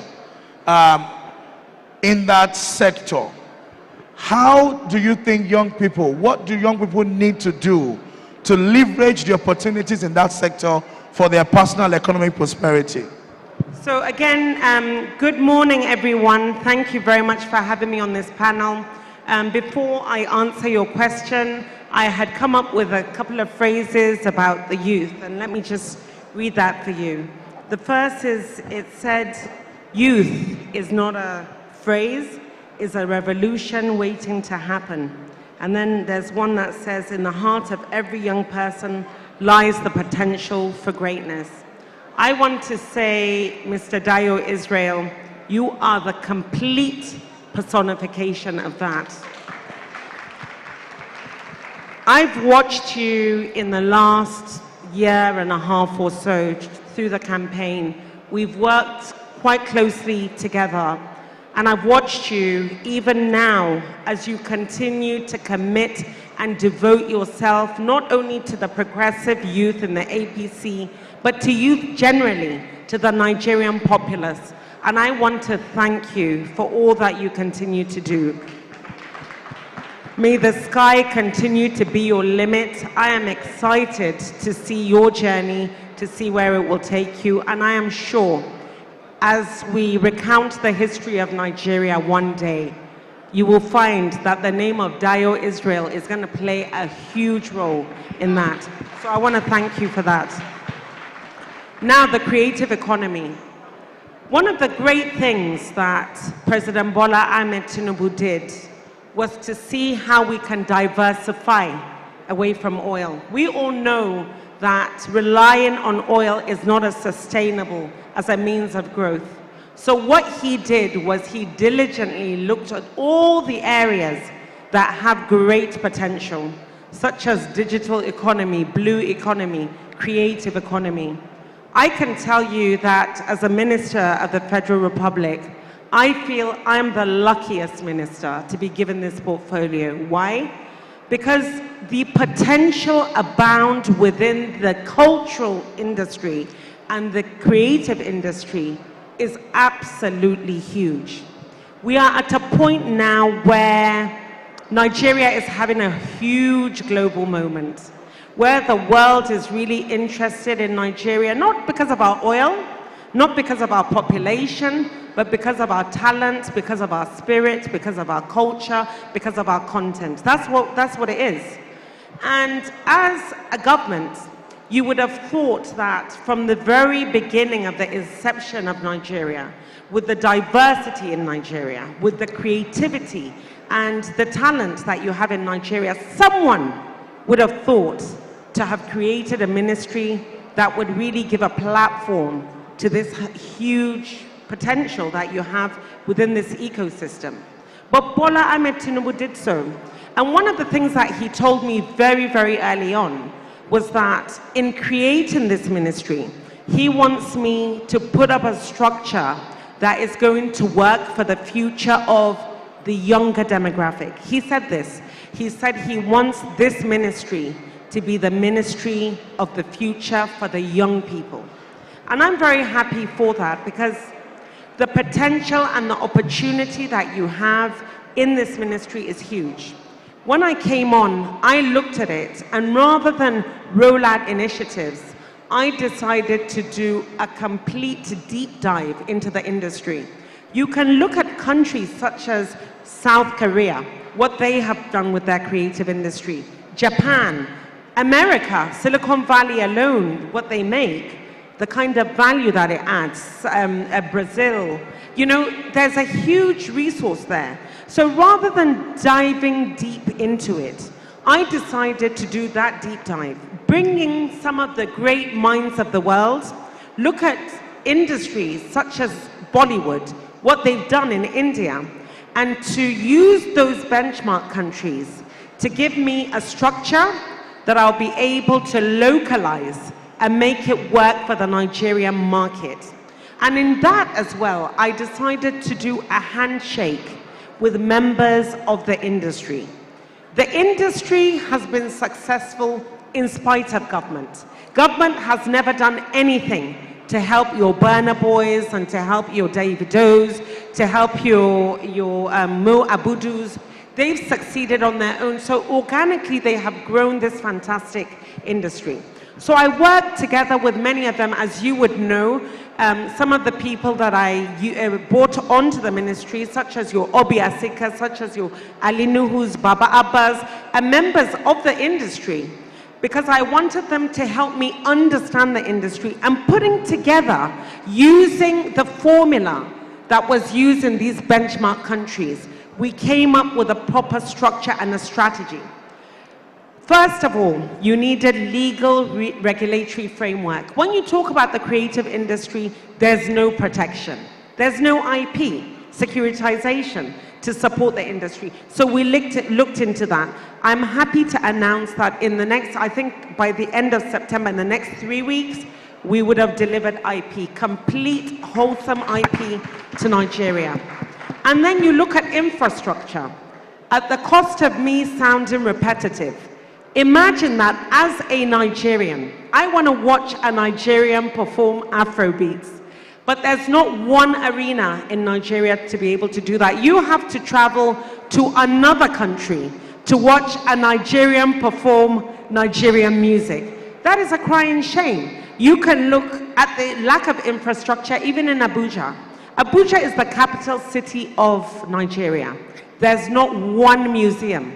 I mean, it was the lack of interest that the governments in the past have shown in building the cultural landscape and in building the creative landscape is a crying shame. So we have come up with a number of initiatives that we feel forms a proper foundation.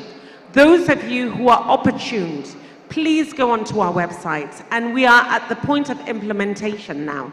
From now till December, we're going to come out strong with initiative after initiative after initiative, whereby young people will find areas where they can have training, capacity building, where they will have funding as well.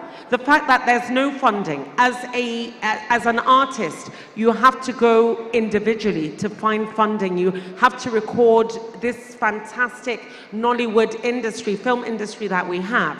You have to go and record in people's houses. There's no proper film studio. We should have a place, when you say Nollywood, just like you go to Hollywood, there's a proper structure. So there's a number of projects that you will see. One of the ones that I'm very excited to talk about is Abuja Creative City, which is a one-stop shop for everything in the creative and cultural industry. And you have to remember, this is a very vast industry. The creative industry has at least 49 subsectors. So this Abuja Creative City is going to be a one-stop shop for everything there. So this enabling environment that we continue to talk about is what my team, together with the approvals of Mr. President, have been able to provide. I want to encourage every single young people to go on this journey with us, because not all of us have access to work in oil companies or to work in the best institutions in the world. But every single young person has the ability to record content in the privacy of their own bedroom. There's a huge power in that, and there's a huge platform for you to do it. We have come up with just very quickly, come up with a digital platform called CLAP. It's Creative Leap Acceleration Program. You can go on it on clapnigeria.ng. This is where you'll be able to get the network. The CLAP, training. is it C-L-A-P? C-L-A-P, clap for clap, like yes. clap. CLAP Nigeria. C-L-A-P Nigeria.ng. And as a creative, you can go onto the CLAP network. And on the CLAP, we'll be able to get you training, capacity building, funding, job creation opportunities. And you can do that from the privacy of your bedroom. I promise you, things are tough in Nigeria. We understand that. But the president is a listening president. He sees you, he hears you, he's with you. He will do anything for you. And I promise you, each and every single one of us are working day in, day out to ensure that we give you that hope. Sorry, it's the youth. Oh, it's the youth. So it's good to see that the youth are creative. And this is another example where the youth need to come on this journey with us, because they have a lot to express energy. Themselves. You have a lot of energy.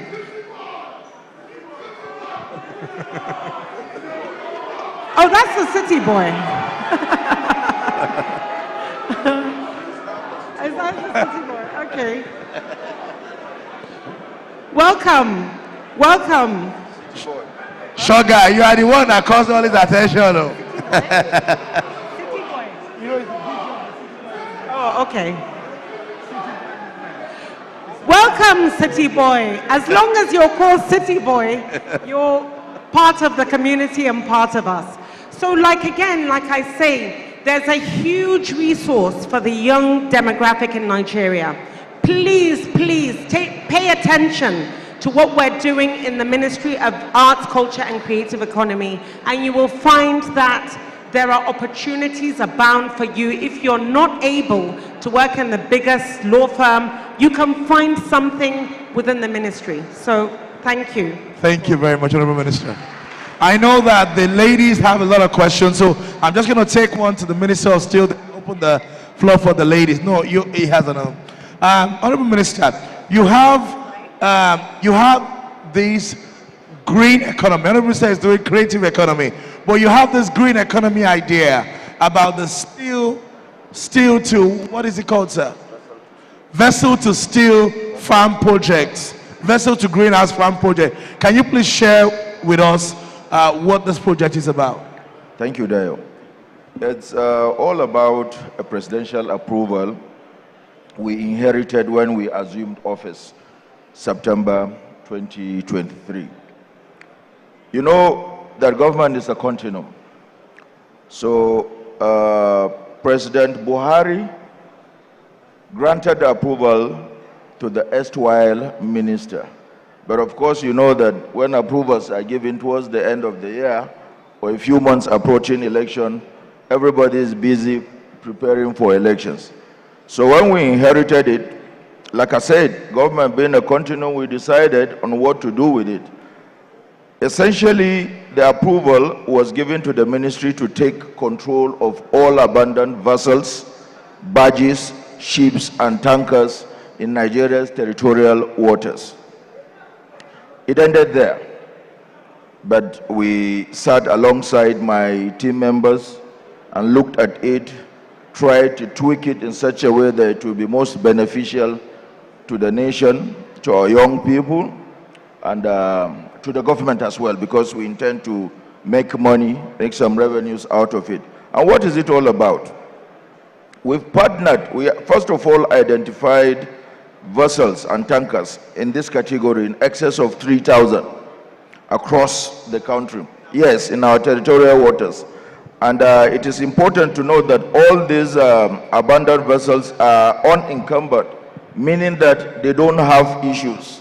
They are free, but they are just lying there in the waters with its attendant problems around the ecology, destruction of marine life, and security issues too. So we've partnered with 4 steel-making companies. I don't want to blow it open, you know that it's not yet done yet. We partnered with 4 steel-making companies. What we intend to do is we recover them, and we have a formula that we've agreed on to share this. Some of them they use at feedstock to manufacture their basic steel requirements, but 70% of broken down vessels and ships will be used to make greenhouses. You will ask, why greenhouses? For those of us coming from the Northeast, you know that we have problems with insecurity. Our people don't have access to their farms, and when they do, you know that it comes with issues. Abduction, kidnapping for ransom. It's not only restricted to the Northeast. We have the same problem in the North Central, all over the country, except of course the South and the Southwest. So what we intend to do is, for the pilot, we are looking at 100,000 greenhouses to be manufactured from broken down ships. And we locate them in clusters around city centers, not inside the regular farms. Why? For the same reasons I told you. And the project itself is targeted at young persons like us, who are interested, of course, in taking to commercial agriculture. You know that there are modern ways of farming now. Virtually everything can be grown under the greenhouse. So this is one of the many projects we have developed from the Ministry of Steel as our contribution to the Renewed Hope project as it concerns food security for Nigerians. I want to stop at that for now. Thank you very much. I'm going to go to Godia. Thank you very much, Dayo. So, Honorable Minister, Madam Sawa, I would love to throw this question at you. It's quite inspiring, you know, the initiatives you're leading, and I'd like to move a little moment away from all the work you're doing and just touch on leadership as a woman. I think it's safe to say that you're one of the, you know, disruptive women who is leading innovation and, you know, driving change across various sectors. I'd like to know,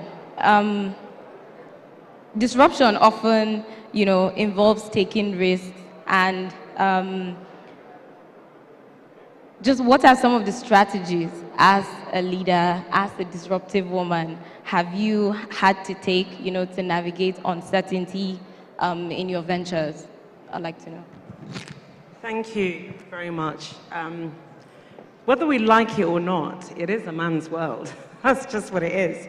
So, you know, as a woman, you invariably, I find, have to work a little bit harder to get to where you want to go.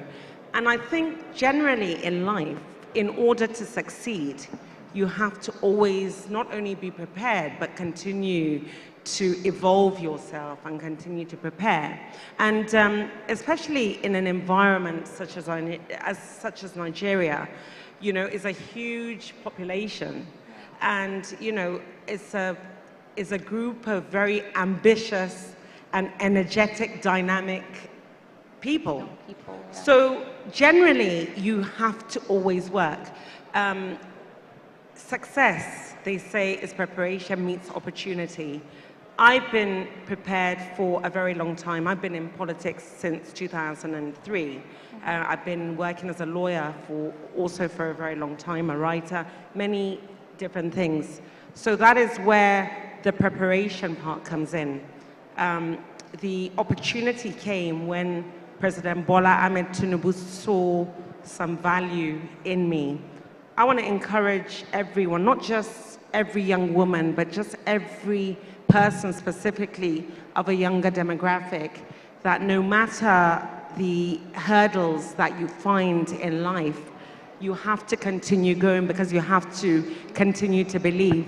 If I was to sit here and tell you that it's been easy to get to where I am now, I would be lying. And if I was to tell you that I've not encountered hurdles. So, you know, generally, to answer your question direct, you know, it's just a matter of continue to prepare, to continue to make yourself better, to continue to evolve yourself, to be patient, to be committed, and to have the kind of patriotic spirit in you that knows that you want to give back to your country. It may not be as a minister, but it may be just as a citizen that does the right thing, that plays their part in making this country work. So it is really about effort and effort and effort and continuing to grow yourself and continue to evolve yourself. So really, that's really what it is. Yeah. Thank you very much. So basically, success is what happens when opportunity meets preparedness. Fantastic. Thank you. Please, I'd just like to ask the Honorable Minister one question before I pass the mic on. So I'd like to know, just how is the ministry in any way, you know, encouraging innovation and design within the steel industry, and how can that benefit the creative economy? How can that open up opportunities to young people in areas like architecture, sculpture, just general arts and stuff like that? I don't know if there's any kind of collaborations going on. Well, for sculpture, not yet, but we have something close. There is this school in Onitsha. It is actually on Obosi land. Those from the southeast will know better. The Metallurgical Training Institute in Onitsha. That's Anambra Street. Anambra State, yes. Yeah.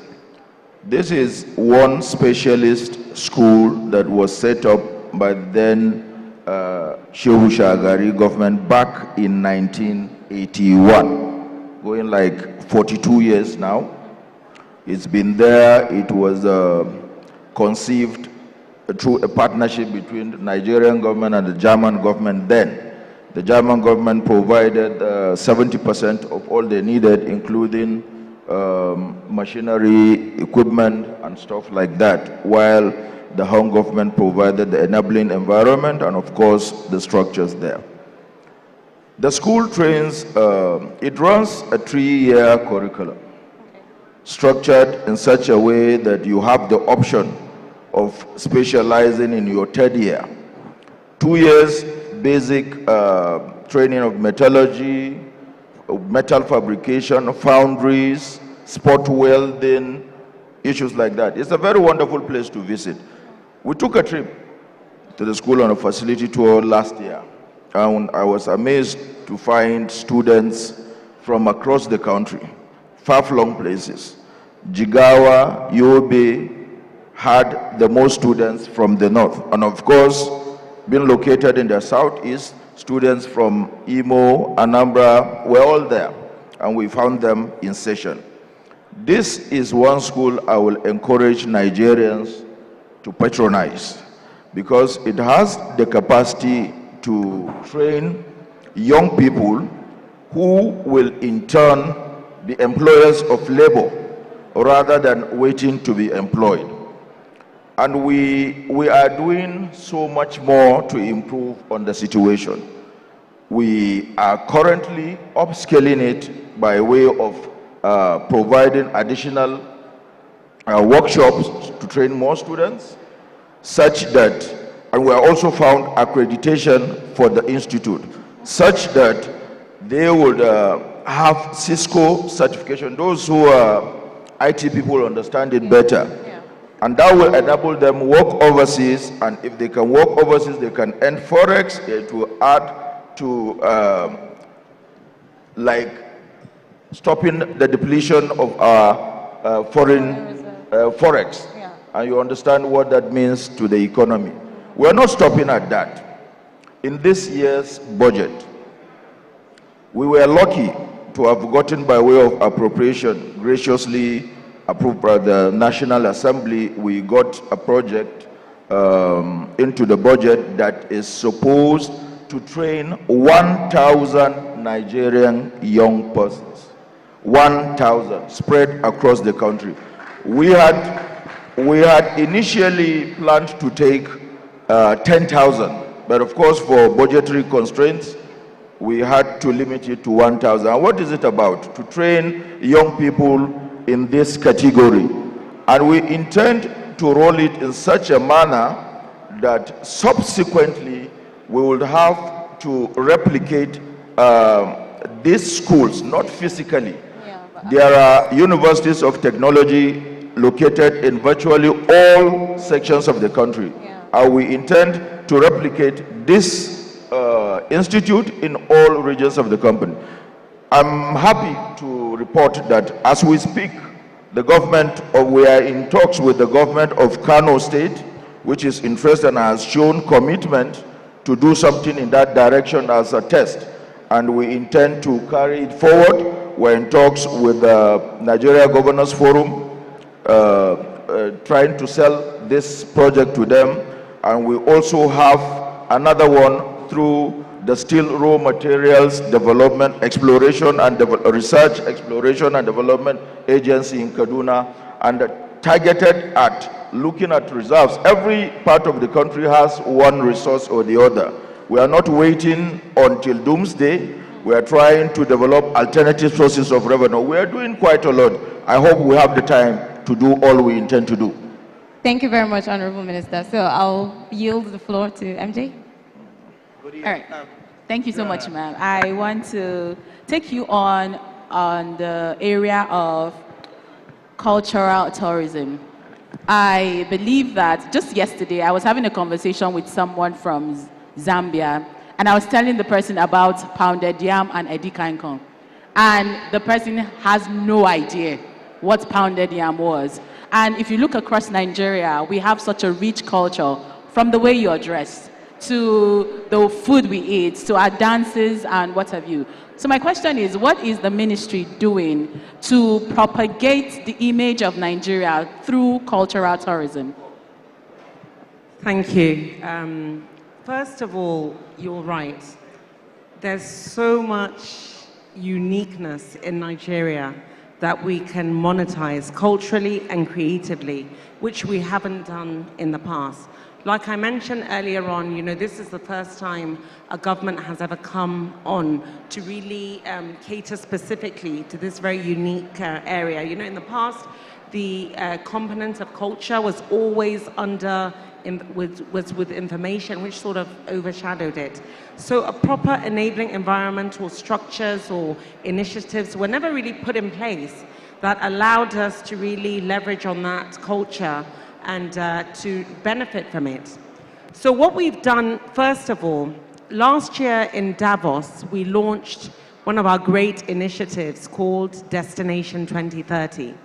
Destination 2030 is really supposed to leverage on the interest of the global world in our culture and in our creativity to reposition Nigeria, to, some would say, rebrand Nigeria, to change the narrative about who we are as a people, using the prism of culture, and creativity. So Destination 2030 was launched.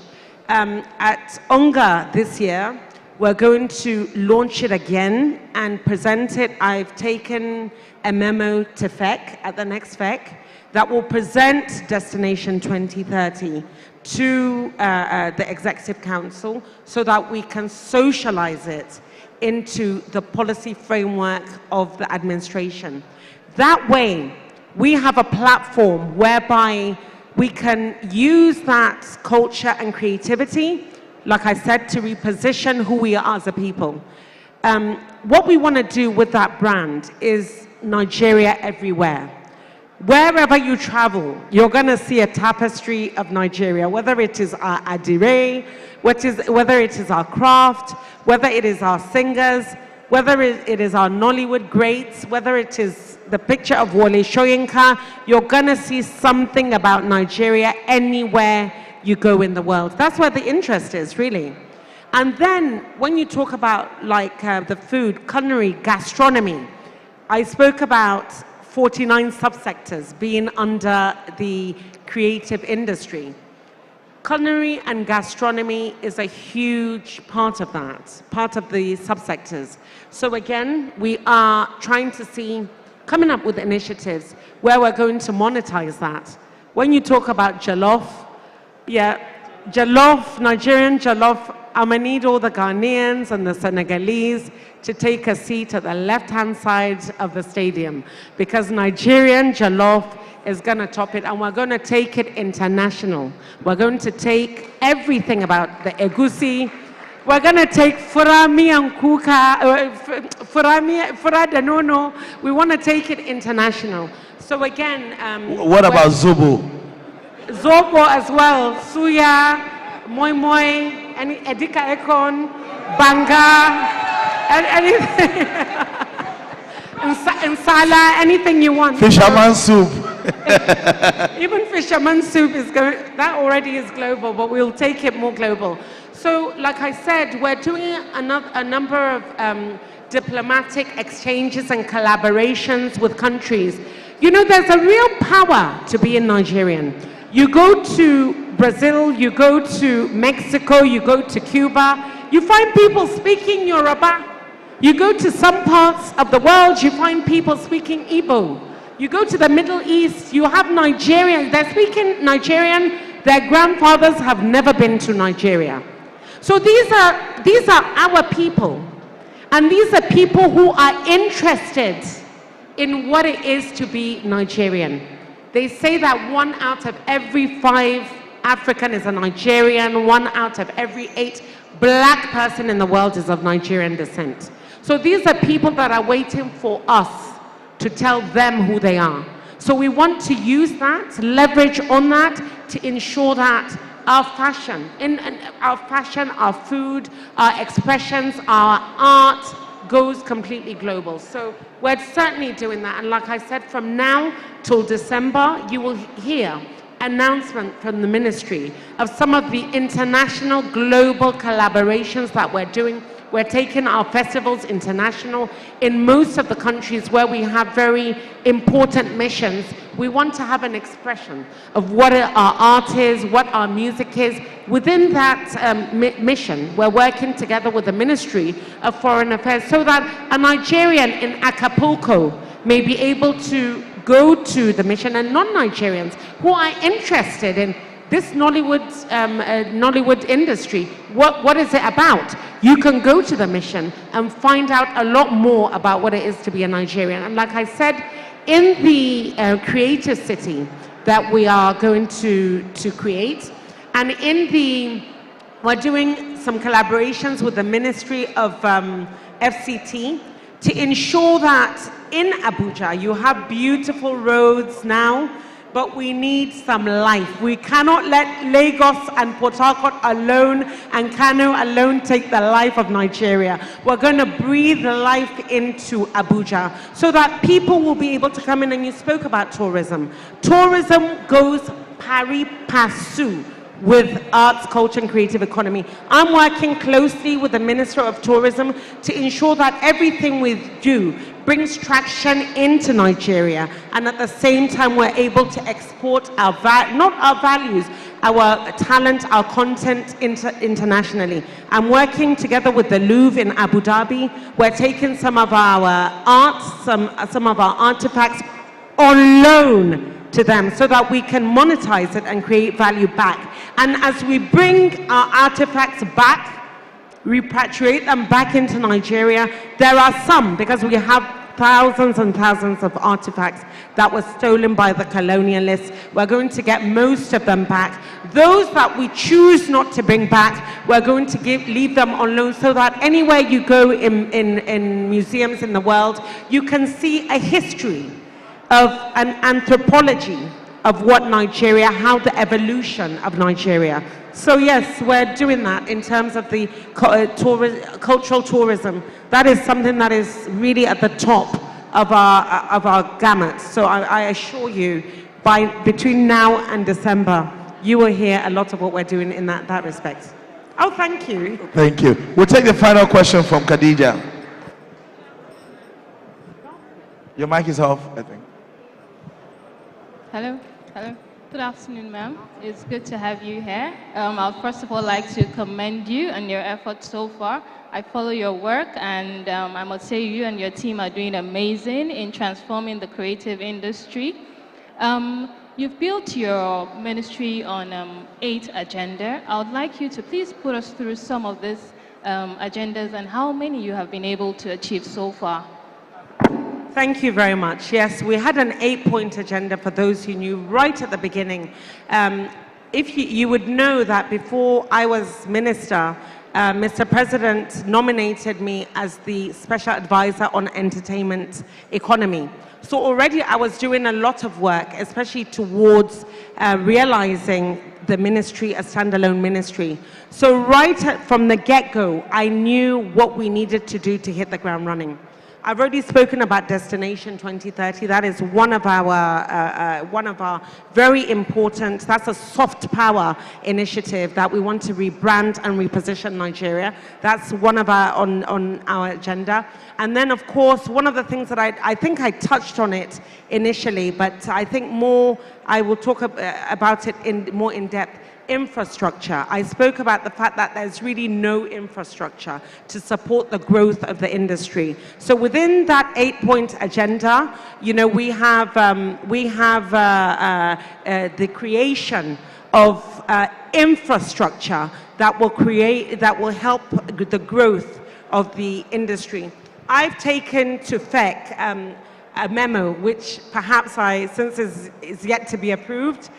I'm waiting for your support, in fact, and some of my other colleagues. But hopefully, if that memo is approved, we would have had a special purpose vehicle that will allow us to create that infrastructure. Infrastructure is one of our 8-point agendas. Another thing that I think is very important, especially for the long-term sustainability of the industry, is PPPs, partnerships. One of the things that we know in Nigeria is that government does not have the funding to be able to really support the growth of any ministry, as you know, some of us unfortunately really found out a little too late.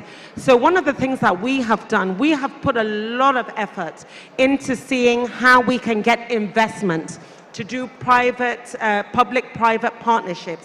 One of the ones that I can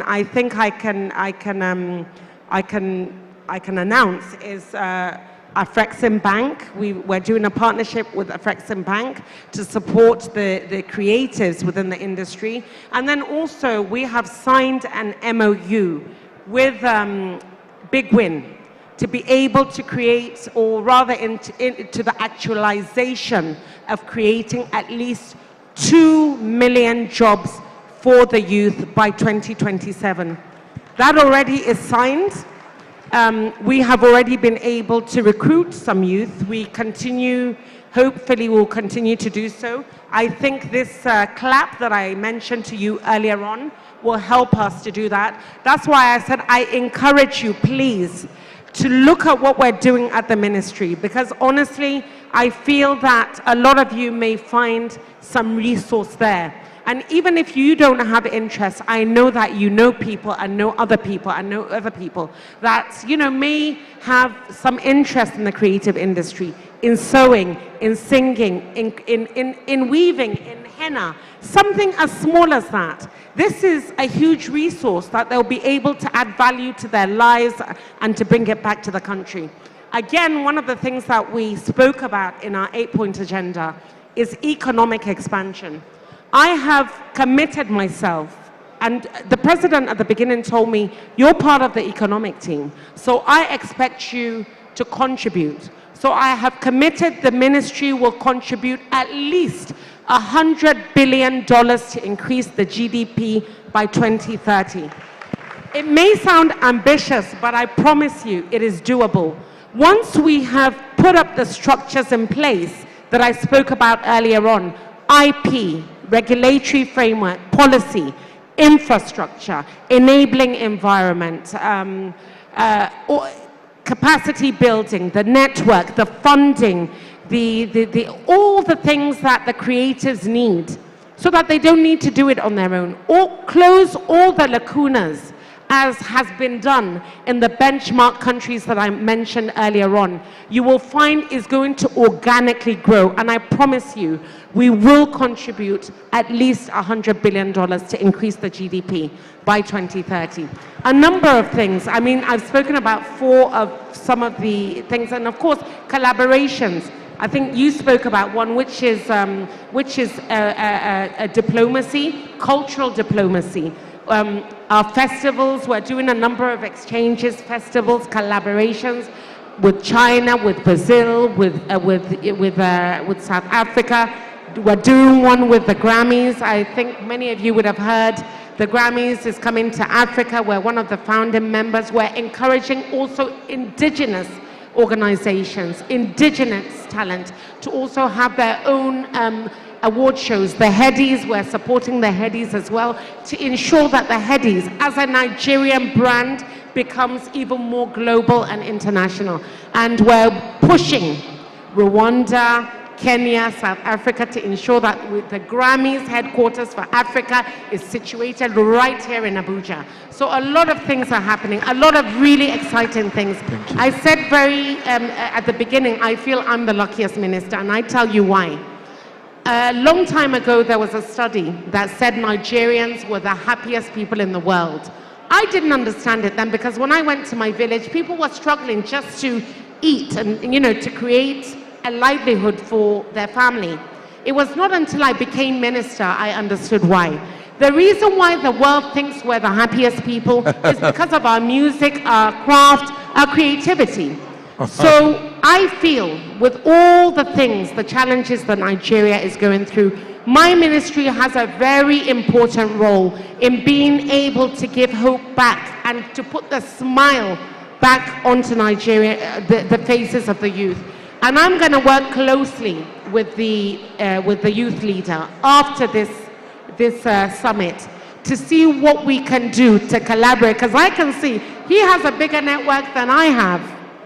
So, Mr. Dayo, I need your network to work together to see how we can come up with different programs and initiatives that will support the progressive youth and also extend it to the Nigerian youth, so that it will make it easy, make your life easy, make our life easy, make President Bola Ahmed life a lot easier. Thank you. Ladies and gentlemen, give it up for the Honorable Minister of Arts and Culture. Final words from the Honorable Minister of State for Steel Development. Final words. Question. We will come to question. Okay, you will give your final word with your answer. It's because of your lunch, you want question. Okay. I need microphone in the audience. There's a young man that has been raising his hand in that. No, sit down first. Ichi. There's one young man in that place that has been raising his hand at the back. I think it's the guy in white. Don't come out, to stay where you are. Tuko, give that guy in white. We are coming. Honorable Minister, please, can you write the question down so that we'll take everything together and then you can then. Honorable Minister, sir. Please, maybe, can we get a pen and paper for the Honorable Minister of Steel?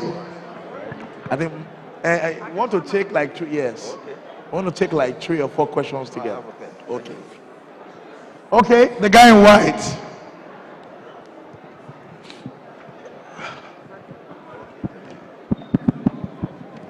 Good afternoon. I have just 2 questions. One. Others okay, are just waiting. one. All right, fine. Subsidize your question. So first things first, we're out here and we're fighting. You have spoken about tourist centers and everything. But one, I am into car rentals, and I know that normally on a normal day, by this time, we would have gotten bookings for cars for December. Why? It's because we had so many places in Lagos, like beach resorts, all those places like Landmark Beach, and it was demolished. Why? They said they want to build drainage system, and at the end of the day, it was stopped. That's one. And then 2, let's go down to Badagry. Badagry has one of the richest tourist centers we know. It has very good cultural heritage, but there's nothing being done about that place. Roadblocks are still blocking people from. I'm just coming from Badagry, and then from 1 meter to just how many inches away, you will see police here, customs here. There are too many checkpoints, and these things would distract our minds from going to tourist centers, and it will not attract people to come here. Thank you very much. Thank you. That's a beautiful question. Ichi, we are coming. Ichi, Yeah, thank you so much. My name is Ambassador Dr. Eze. Wait, we don't praise you, Ichi. Wait. Praise to your question. I'm the President, United Nations Youth Association Nigeria. And I have one question for each senator. Thank you so much for this. Your question. Minister. Yes, Honorable Minister for Culture, my question is, as a lawyer, I appreciate the IP project, and I commend that. My question is, for the club Nigeria, do you have plan to decentralize it to the state, to the local government? Thank you. That is one. No. For the minister, for the minister of industry, of steel. So I've been to that school in Onitsha, and I really commend what they are doing there. Yeah. My question is, there is need for that school to be upgraded to a polytechnics. Okay. It's not just a training institute. Thank you. Thank you. Timmy, don't give the mic to anybody. Hold it by their mouths. Oh yeah, take one from here. That guy in wine agbada. We are coming now. The wine agbada first. Oh yeah, now wait. Oga, we are coming everywhere. Oga, don't worry.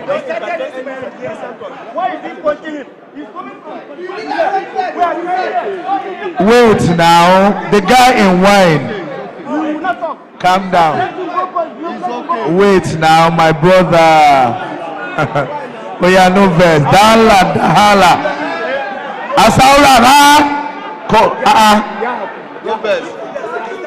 Oh yeah, him. Asaura. Oh yeah. Let me have the question now. Don't worry. Talk. Okay, if it's not question, we will deal with you here, all of us.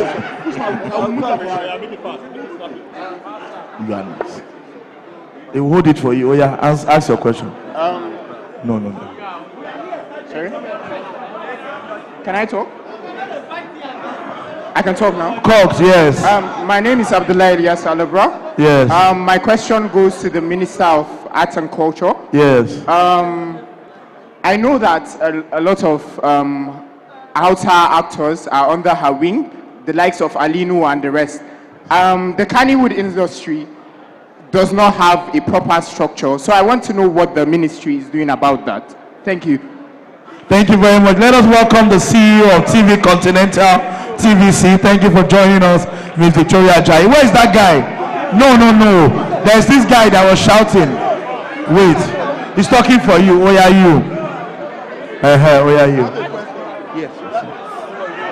Hold on now. Everybody has question. I'm going round.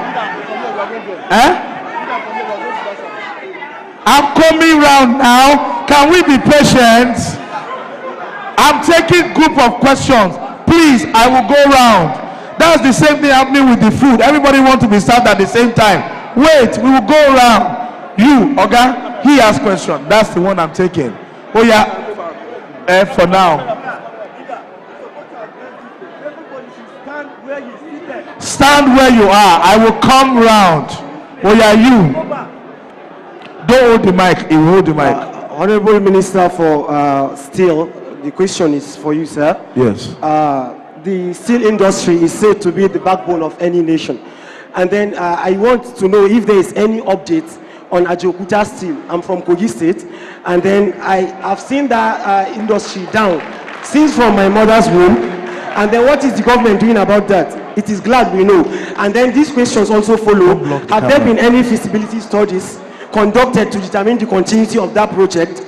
And then any timeline for reviving the project? And what are the key milestones and deliverables? And then what is the primary reason for the abandonment of that project, and who is responsible? Thank you. Good question. Oh yeah, come. Come. Stay where you are. Not everybody will answer. I'm going to this side first, then I'll come. I will still come. I will still come. Where are the women? Where are the women? Oh God, wait. There are people who stood up before you. There are people who stood up before you. Let's be guided. This man. Oh yeah, this man.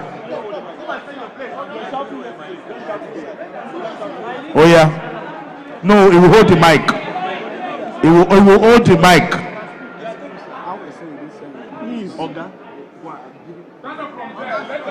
Oh yeah. My name is Musa Elayo Hassan. My question is to the Minister of Culture. Like we know, the basic foundation is school, and today in schools, history are not meant to be compulsory. So I want the Ministry of Culture to create synergy with Ministry of Education to bring history as a mandatory subject in schools in order to have in order to have the foundation of what we are. If you go to schools now, history are not meant to be compulsory. And thank you. We get the question. History in schools. Thank you. Hold on. If we want to go around, we need to be able to allow people to talk. Oh yeah, you. Don't worry. You. We'll just take like 6. Let's go around. I have to go to the other side. Hey, my ladies are over there. I'm coming. Oh yeah. My name is Femi Kolawole, and my question is to the Minister of Art. When it comes to TikTok and some other social media platform, I realize that they pay people. For example, TikTok pays $0.5 for content creation tool, but Nigerians are not eligible to this kind of packages. We would have to start using VPNs, forging our identity to be able to benefit from this. So what is the government doing to make Nigeria on an international platform so that we can benefit from all these tools that other countries are benefiting from? Thank you. Good question. I'm going to the ladies. Let me come through here. Where are my ladies at? Oh yeah, come here.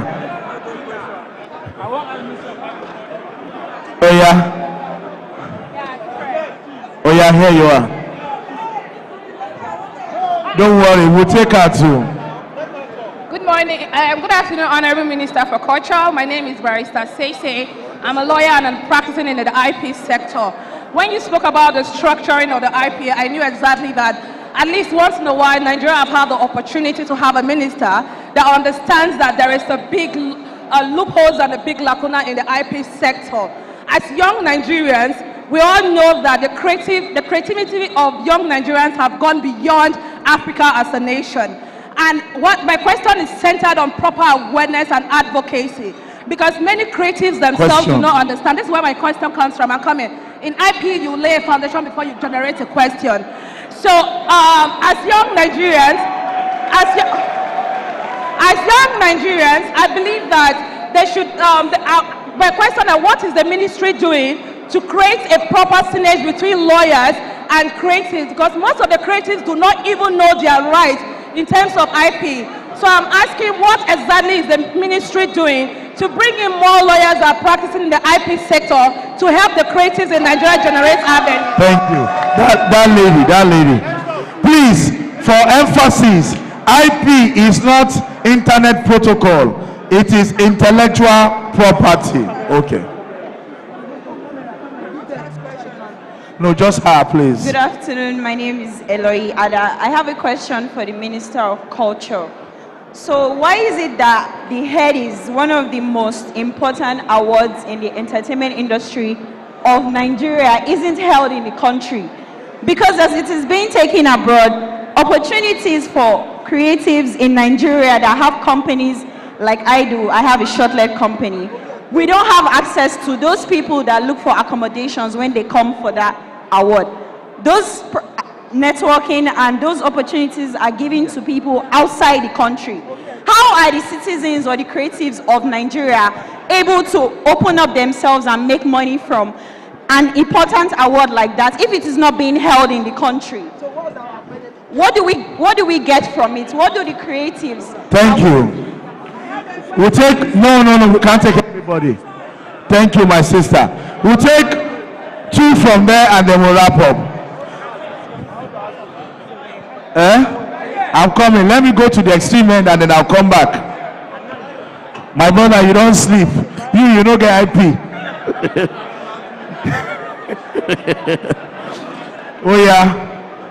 When I look at question for this rule. Oh yeah. I'll take this guy first.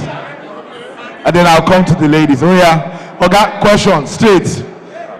No, introduce yourself. Question.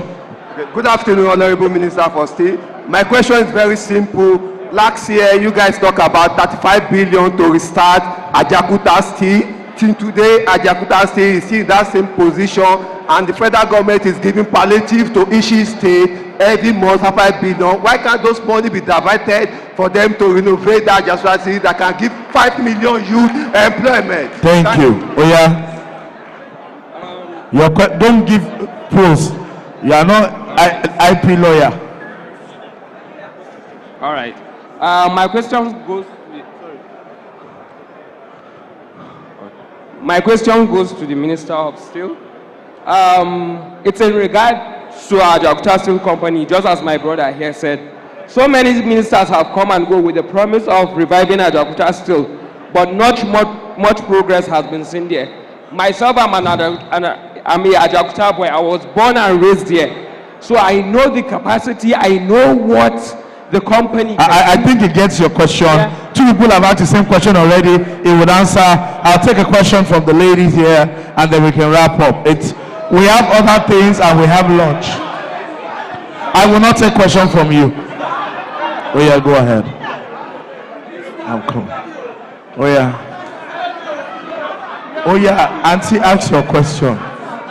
Thank you very much. My name is Comrade Eleojo, and I have a question directed to the eloquent Honorable. Oh yeah, sorry, you are blocking the camera. Sorry. Yes. Minister for Culture and Arts. Please, ma, we have seen how the relationship between Nigerians and South Africans have deteriorated. We saw recently the Bolt battle that happened on Twitter, where people were ordering for Bolt from Nigeria, they were ordering Bolt in South Africa, and the same thing. And we saw how that had a ripple effect on the economy and the Bolt drivers, who are humans as well. So I want to know what your ministry is doing to repair the relationship, because you mentioned collaboration and partnership. She's not the Minister of Foreign Affairs. Next question. Take from this madam here. Oh yeah. I'm Honorable Kenan John Mizim. My question goes to our eloquent Minister of Arts and Culture.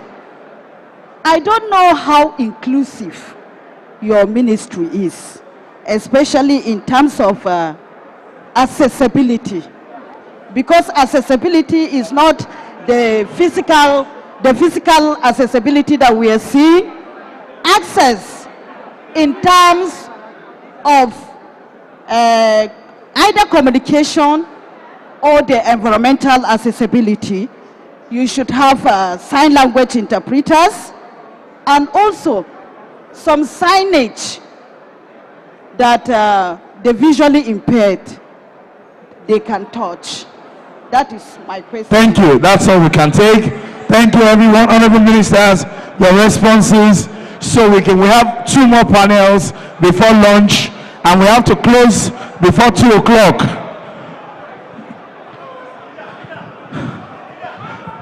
If we don't close before 2 o'clock, we cannot do anything else for this summit. So we can't take any more questions. Honorable ministers, your questions, please. Your answers.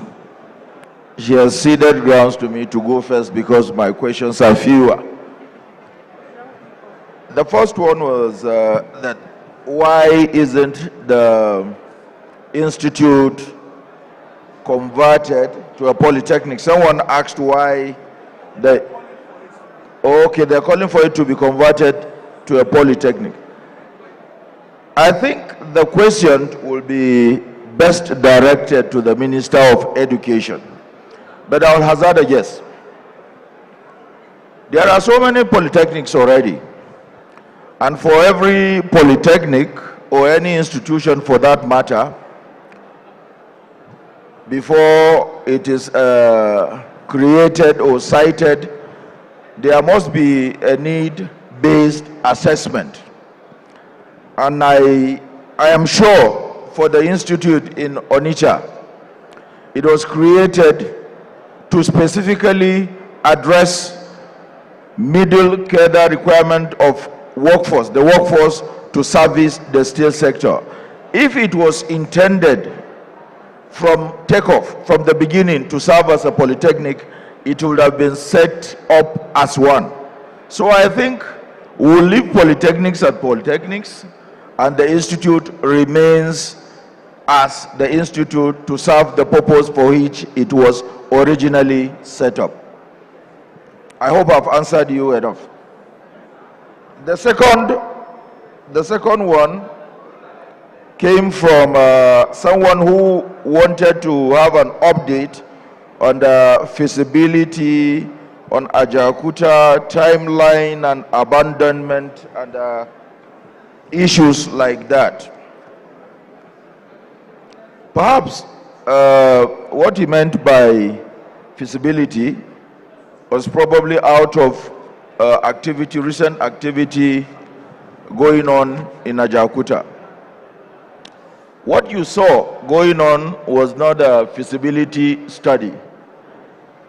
You saw technicians, experts who came in from Russia to make an on-the-spot assessment.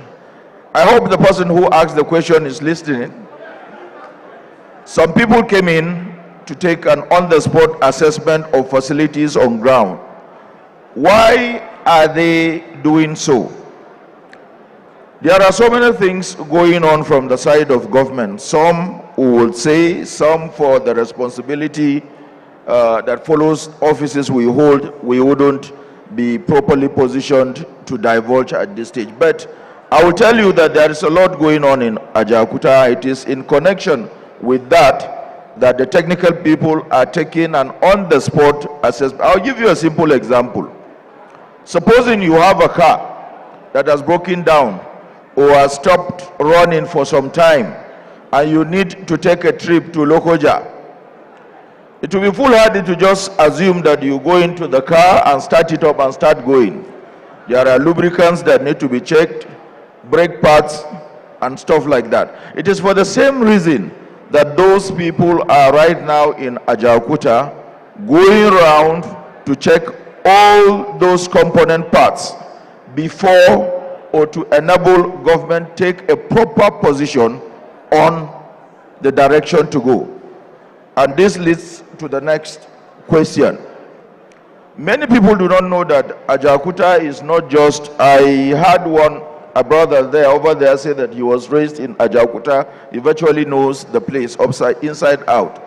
Many people have this vain idea of Ajaokuta as one place, just like this hall. Yes, it is built over several hectares of land, but there are 43 independent units in Ajaokuta. Those who have been there will attest to the fact. And those 43 independent units were installed in such a manner that some of them could be functional, independent of each other. Meaning that as we speak, the technicians who are there taking their on-spot assessment could find a cement plant, because there is a cement plant in Ajaokuta, many people don't know, could find the cement plant functional for as long as a few things are tweaked. There is an engineering complex in Ajaokuta which has the capacity to fabricate those communication masts, electricity poles, wheelbarrows, tricycles, and stuff like that. So much is going on in Ajaokuta without making noise about them. And why? It is deliberate. We want to make sure that we cross all the T's and dot all the I's. When everything is in place and it passes council, we get the necessary approvals to take it to the next level, we would come out. It's your government. You need to know everything that is going on. Whether we are going PPP, whether we are going concessioning, even the concessioning models, there are multiple concessioning models. Before all of that is concluded, we'll definitely go to council, get the approvals, and we take a decision, and then the ministry will come with the formal position it's taking on Ajaokuta. That is for the feasibility and the timeline for. Okay, someone asked why it has taken so much time to take off and whether it is abandoned or not. Ajaokuta has never been, Ajaokuta Steel Complex has never been abandoned. Yes, it's not been working. It's not been working for a number of reasons. Some are legal, some are bordered around engineering, like I've spoken about. I'm sure you know issues the company had with a foreign firm, Mittal, and those issues have been sorted out from the Attorney General's office. I'm not in the best position to say so much on that, but the much I can say is that there are no further legal issues around Ajaokuta as it concerns the issues between Ajaokuta and Mittal. What else? 35 billion to restart Ajaokuta. I don't know about 30, perhaps he took it out of the media, but I don't know. It is not something that came out as a policy statement from the ministry, so I am not going to comment on that. We're not supposed to be responding to speculations so as not to leave it open. What else? I think I've answered all the questions. I think that's all for you, sir. Ajaokuta, if I haven't, I should be reminded, because we owe you explanation on all the issues raised. Thank you very much. Thank you. Honorable Minister, Arts and Culture. And then close with your final words. Okay. Thank you very much. The minister said something to me as you were asking the questions. He said, you're in the hot seat. It makes me so happy because it just shows that young Nigerians are interested in what happens in the creative and cultural space. So thank you for all your questions. What I'll do is I'll just go down the questions in the format as it was asked.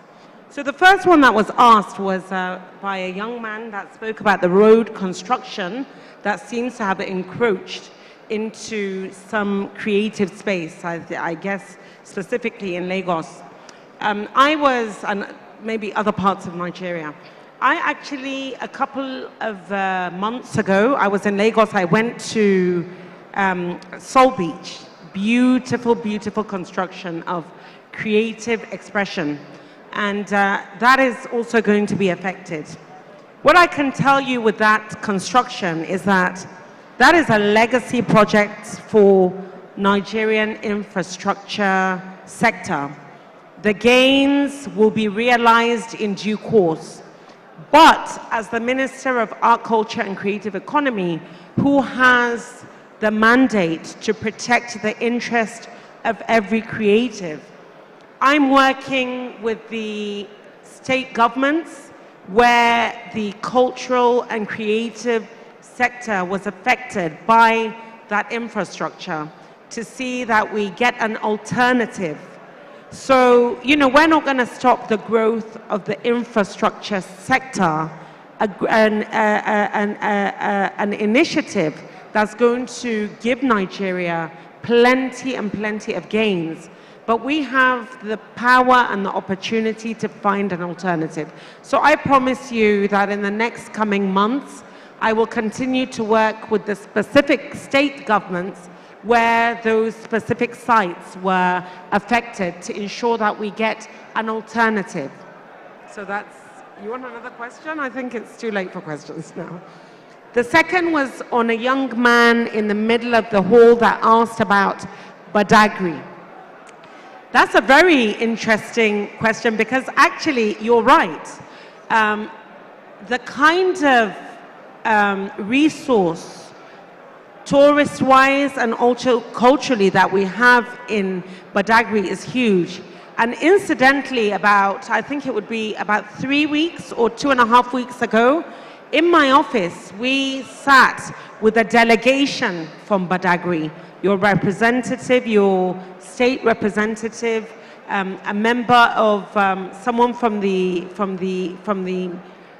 ruling class, and from someone from the state government, where we brought up this issue of Badagry and the importance of us coming up with a particular program and a structure to revitalize the brilliance and all the gains that we have in Badagry. So we're working on a document that will be able to sort of address the issue of Badagry so that we ensure that we come up with an initiative that will be able to bring Badagry back to the glory that it deserves. And this will segue into a project that I'm doing, which I didn't mention earlier on. It's called the State Renaissance Project. What we're doing at the ministry is doing a handshake with every single commissioner of the ministries in the states to ensure that we've come up with a project and a proposal, and we've sent it to the states, and we have invited the states to make their own input to tell us what they want to do. What I've found is the federal government and the states work in silos. So there's no long-term legacy for the industry. And that is why and I will use Katsina, as I'm from Katsina, so I'll use it as an example. We have many monuments in Katsina, but as the state government comes, as the federal government comes, there seems to be confusion as to who does what and what can be done in everywhere. So this document is a working document whereby I've asked every single state to tell us what they want us to do. So everything that will be done henceforth in the states will be in collaboration with the federal government and the state government. That will help us create some sort of legacy and long-term sustainability. And I will be taking that document to the next NEC meeting with the governors, Executive Council with the governors. I've already written to the Secretariat. I've informed the Vice President. I've informed most of the governors. I will make my presentation of that document. The document that I will present to the NEC will be a document that has been fused together by my team, by the ministry, and now by the state government. So we have one document that covers every single interest that every single state has. So when you talk about, for example, Badagry, while we are doing a program for Badagry, Badagry will completely be covered through the State Renaissance Project, because by the time we come into the states have already used that to populate and to flesh out our proposal that we've already said. So that's for Badagry. Somebody, I think it was a doctor, who asked about CLAP, and he wanted it to be available everywhere, right? CLAP is available everywhere because it's an online platform. What we're doing is ensuring and working together with the Ministry of Communication and Innovation to ensure that there's internet accessibility. If there's internet accessibility, then you have CLAP. And again, one of the things that we're doing with CLAP is also introducing that into the State Renaissance Project so that the states will take their own responsibility in ensuring that they inform everybody within the states that this platform is available for them as a creative. And in all the states, I think one of the things that we propose in every single state to ensure that we have a creative and cultural village where we will work hand in hand with the Ministry of Trade and Investment, Industry, Trade and Investment, to ensure that through that creative village, we're able to sort of monetize and see what we can do in terms of taking their craft, internationally or whatever. So the State Renaissance Project will take care of CLAP as well, and internet accessibility will be able to do that. Somebody, I think he was dressed in red, I remember, he spoke about Kannywood. One of the things that I said that I was going to do was not specifically concentrate on one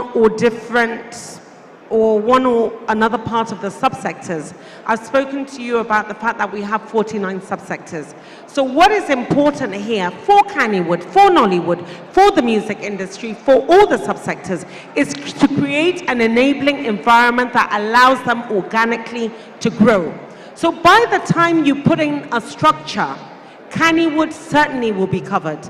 There is going to be a Nollywood, but that Nollywood will take care of Kannywood as well. And every other language that wants to record a movie in that specific language.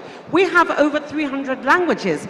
So you cannot just create a Kannywood or a Nollywood that would not include any other language. So the film villages that we're doing is going to take care of all that. And the film village is going to be in Abuja.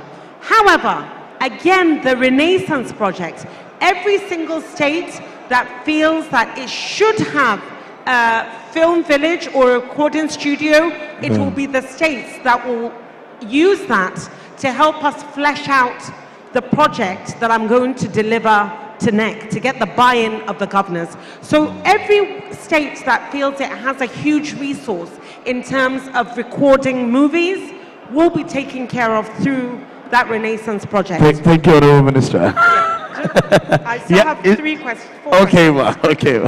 Yeah. The history in schools, you're very right. One of the reasons why we are lost, or the young people, the younger people, the Gen Zs, not you, not the Gen, the Gen Zs, seems to be slightly lost is because we no longer teach history in school. And what they have to do is they have to go online to find who they are as people. And one of the things that we have lost as a people is our values, our ideals as a people. So I think history is very important. While history is not under my purview, it's under the Ministry of Education, I am working together with the Ministry of Education and with an agency under myself, NICO, and together with the orientation agency, to ensure that history in other ramifications is reflected in the education and in the communication that we give to Nigerians. Someone at the left side of the room asked about TikTok. IP will take care of that. And that's why I said we need to put a structure in place that will give you that enabling environment. One of the reasons why you're unable to monetize things here in Nigeria and everything has to be taken out is because we don't have the protection. So IP is foundational. By the time we put IP in place, we'll be able to take care of that. And we're also exploring to see how we can come up with other streaming networks and other platforms for Nigerians to be able to express themselves, and other apps. We're working on different apps. The lady asked about advocacy and awareness. I think it is very important. One of the things I do believe that as a government we sort of have dropped the ball is being unable to communicate to Nigerians what we're doing. Every single ministry is doing their level best to ensure they give you that renewed hope that President Bola Ahmed Tinubu and Kashim Shettima promised you. So I think in terms of advocacy and awareness, again, I will work and discuss this with the youth leader to see how we can step up in terms of giving you the kind of awareness that is required for all the things that we're doing so that you too, you can help to make an awareness to others. Headies. The ladies asked about headies. You are right. Incidentally, last week I sat with Mr. Ayo trying to convince him to leave headies in Nigeria. In fact, we even offered to use the newly almost completed Wole Soyinka Theatre to have the headies. My goal with the headies, even if the headies is not able to be held in Nigeria, is to have the headies in Nigeria for the next many years. I'm working closely with Mr. Ayo. I speak to him regularly to ensure that we keep headies so that it's part of job creation for all the people in the creative sector. Nigeria and South Africa, the lady asked. Yes, Nigeria and South Africa have a very interesting and colorful relationship. I think both people from both countries are very passionate people, very brilliant people. But one of the powers that I have in my ministry is the power of resonance, is the power of messaging. As a government official, I'll come out and speak from morning till night. People don't listen to me. But when Burna Boy says it, everybody listens to him, right? So this is the messaging that is very powerful in our industry. So I want to, and I've reached out to the newly appointed Minister of Arts, I think he's the Minister of Tourism and Culture in South Africa, to see how we can leverage on the interest in the creative sector to see what we can do to mend the relationship between Nigeria and South Africa. And I promise you, we are going to do it using this industry. Accessibility, the other accessibility. Again, one of the things that is powerful in this particular industry is the fact that it doesn't discriminate. Everybody has access, can make content in their bedroom. So in our ministry, and we're going to a new ministry, we're making sure that everybody, all the able brothers and sisters will also have accessibility because they too have content, they too have value. So I hope I've sort of gone through your questions and yeah. Ladies and gentlemen, please give it up for Nigeria's Minister for Art, Culture and Creative Economy, Anatu Musawa, and the Minister of State for Steel Development, His Excellency Ubama Gari. Please give them a big round of applause. And thank you to all my co-moderators. Thank you very much, Njwela and Jama, Godia, and also Ms. Schreiber. Thank you. Can we have a good picture here, please? Thank you. Yeah, can I have my backpack, please?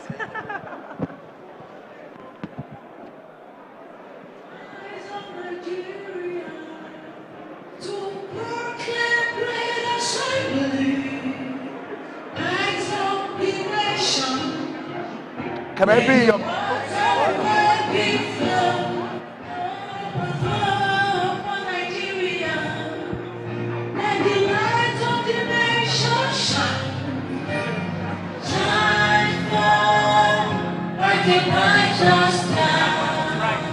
Where do you want to go?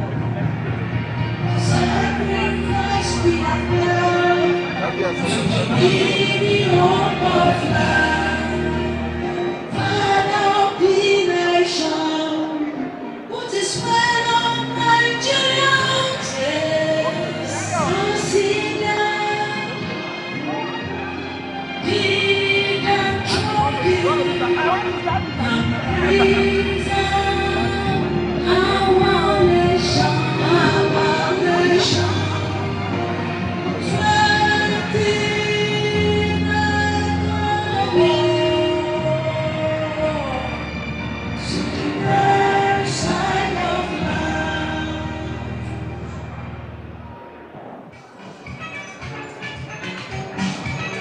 Thank you very much. Thank you, Excellencies. Thank you. Good one. Thank you, DJ. Our time is fast spent. I'm going to take a quick greeting from the Deputy National Women Leader. Then the DG of Energy Commission will give us a quick greeting. President of the National Youth Council, quick greeting. Then we'll do the final panel where the big boys are going to have a conversation so we can close. Thank you, sir. Thank you, sir. Thank you, sir. I have instructed them to serve food. We have enough food. We have bought enough Ghana must goes so that at every junction we will have.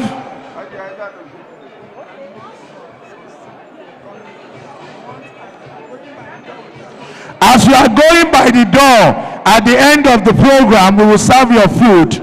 We have packed everything. We have enough food for everybody. We don't want any of those fights, everybody rushing to get food. He doesn't speak well. It is irresponsible and indecent of us. We have enough food to go around. So they will be by the door. As you go out, you collect your food. That way, we can hold account for everybody. The Deputy National Women Leader will speak. Thank you, sir. Thank you, Excellency. The MD of TVC, the DG of Energy Commission. Yes, I'll come and call you. Auntie, oh yeah. No, I'm going. Okay.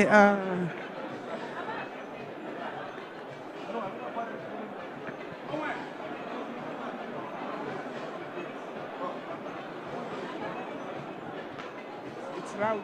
Oh yeah, just say. Hello. Hello. APC. APC. God bless you all. Good afternoon. I want to bring warm greetings from the NWC, from the chairman to all other NWC members. Once again, it's been a wonderful program, and we urge each and every one of you to take home what you have learned here, what you have discussed here, and then let it be talk and do. Talk and do. Please and please, it shouldn't be the normal, usual after conference, everything disappears. We believe in the Nigerian youth, we believe in your energy, we believe in your resilience, and put it into positive use. Thank you very much. Ladies and gentlemen, please welcome the Director General of the Energy Commission of Nigeria, even as the CEO of TV Continental gets ready to address us, and also the President of the National Youth Council of Nigeria. My brother, the DG, thank you very much. Thank you so much. Thank you, the most powerful youth leader we've had ever in Nigeria. Great Nigeria youth. Our great Nigeria youth.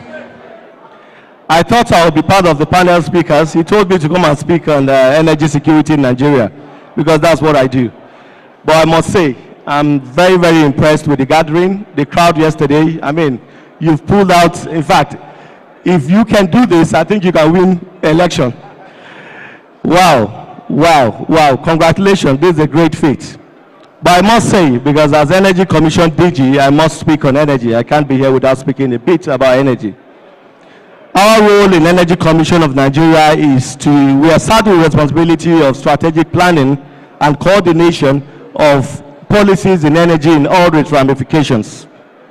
And I'm sure if you hear energy, what will come to your mind is, oh, there's fuel hike, subsidy issues, refinery, and all such.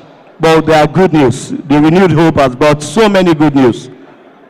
And I'll just say a few of them that have affected us and will be directly touching the youth of this country.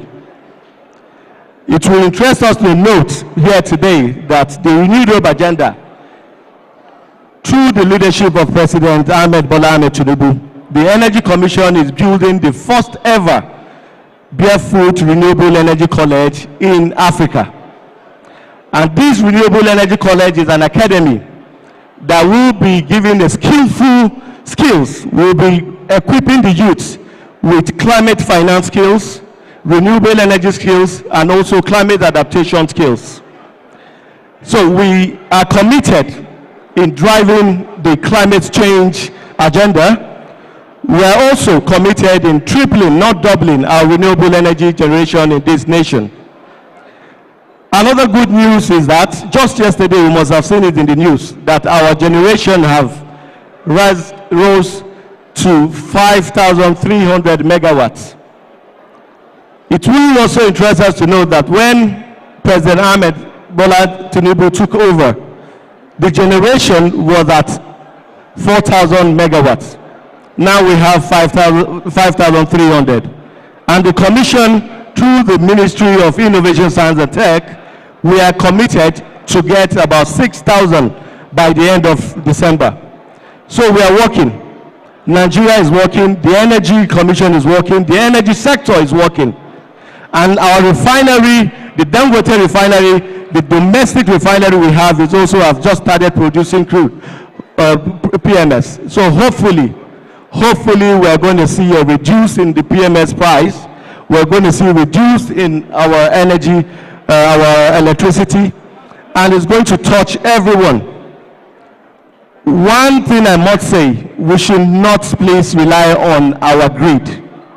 The Commission always supports off-grid systems. We have solar energy, we have renewable energy, and we have some hybrid, solar hybrid. So please, let's focus on how we can generate our electricity in a sustainable way. Look at renewable energy.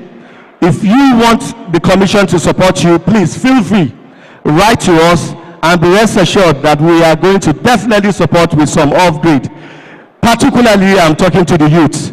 Thank you very much, and I must congratulate you, my brother Dayo, for this great feat. Thank you. He's a diaspora like me, and there's no time we call on him that is nothing comfort for us. Thank you very much, sir. God bless you, Director General.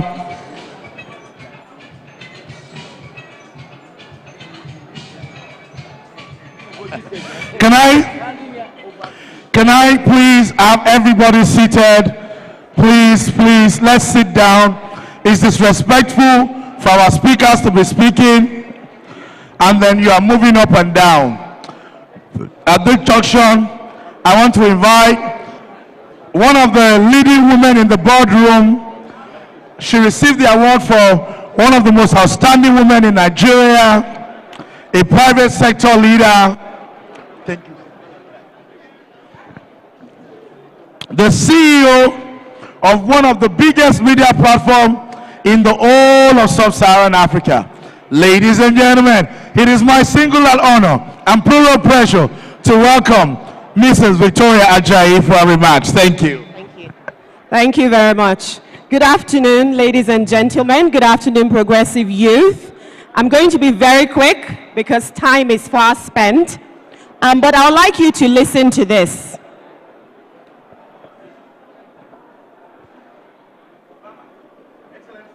Whilst that is coming on, as he has mentioned, okay, thank you.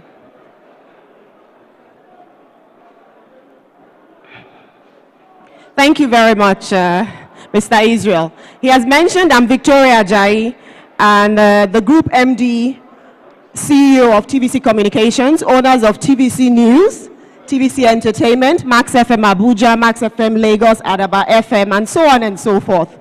And I'm here just to charge you as youths today, but I'd like you to listen to something.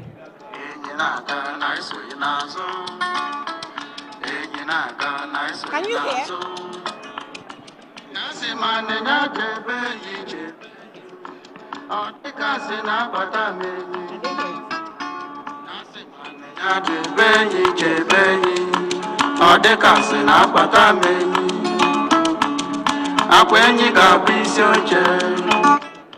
Okay, I played that for a reason. How many of you in this hall have heard go go go go before? No, I know now you've all heard it, but before Brain Jotta released it, be factual. How many of you here? Only one person. Maybe you are from the hometown of the singer. Only one. Okay, I can see my exactly my red cap chiefs here. They look like they have heard it before. I use that example for one reason and one reason only. The reason you all have heard this wonderful piece of music that was created many, many years before many of us here were born, because I'm a millennial, even though I sit on various boards and I'm the group MD CEO, I'm a youth like you. The reason you've all heard this is because of what? 2 words. For what reason? Social media. Thank you very much. Social media. Now, because I work in the broadcast industry, my little charge to everyone here is that for you to create the future you want, for you to be disruptors in the industry, for you to truly make an impact, there is a lot that can be done with our rich history. Because there's so many opportunities out there today, so many opportunities. Had Brain Jotter not done what he had done, all of you would not have understood or even known or enjoyed that beautiful piece of music that was created. But because of one person's creativity and his strive to do something differently, look at where we are today. So I charge all of you, and particularly the women here. Women in the house, please raise your hands, wave to me. Thank you very much. I'm going to tell you a very, very quick story so that you will know that, like I said, I'm the MD, but I'm not a journalist. I actually have a core finance background. I'm a chartered accountant by profession, and so numbers are my thing. However, I'm leading a broadcast organization. How is that so? That's because I haven't hidden myself. I have continued to be innovative with the way I work. I have put myself in the right places, and I have continued to develop myself. My capacity has increased, and so when there was time to appoint a CEO, they looked at everyone in the company and said, who knows the business of media? Not just media, but who knows the business of media? Because broadcasting today is different. Youths like you are disrupting the industry. A little story about the broadcast industry. How many of you know how we make money in the broadcast industry?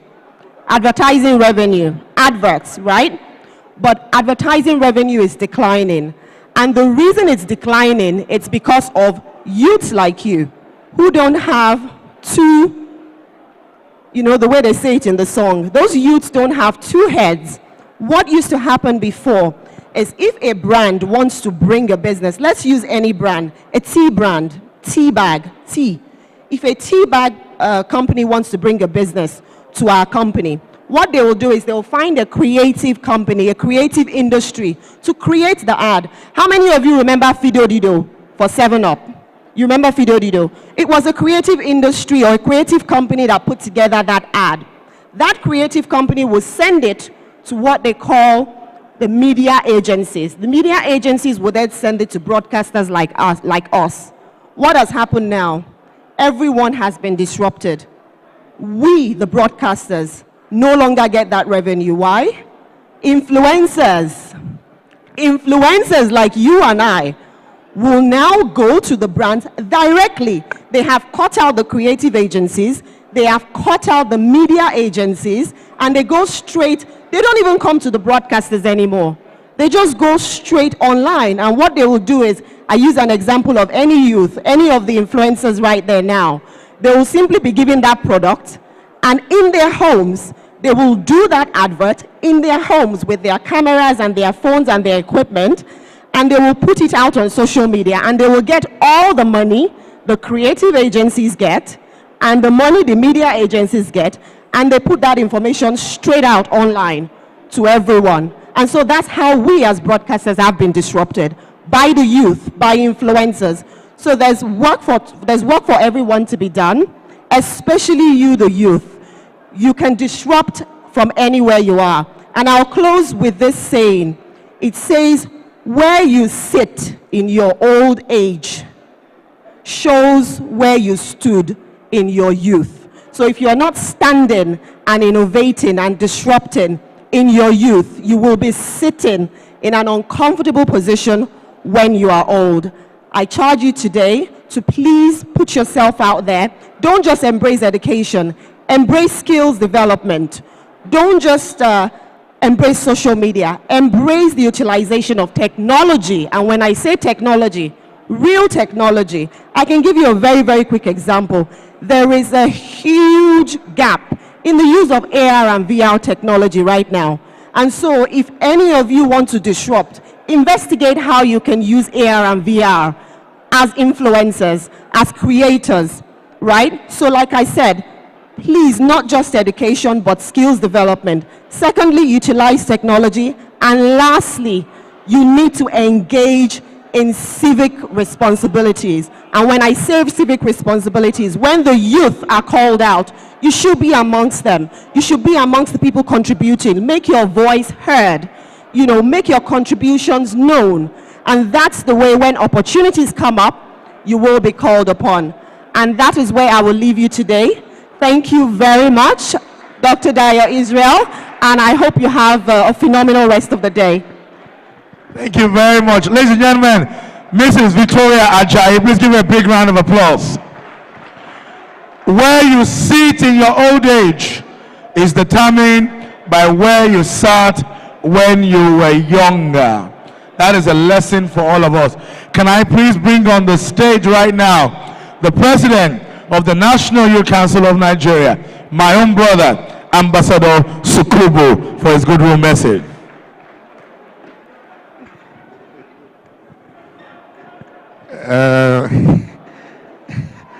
Build the youth. Build the youth. First, let me thank and congratulate all the young progressive leaders that have attended this 4 days Young Progressive Leaders Summit. Sorry, 3 days. On behalf of the National Youth Council of Nigeria, we congratulate the APC National Youth Leader, Dayo Israel, for this initiative. It's a plot to the whole Progressive Congress. I believed this idea, if it is in just first quarter of the Mr. President, President Bola Ahmed Tinubu, it could have solved so many doubts and so many inclusion for young people in this government. I believe that what our people have interacted with our ministers and our government officials here has given them insight about the government, what they do, and what the government has as a plan for young people. And I believe vividly, if this thing annually continue in this administration, it will change the narrative between the people and the government. And I believe vividly, I will urge the APC National Youth Leader not to just hold this summit in Abuja.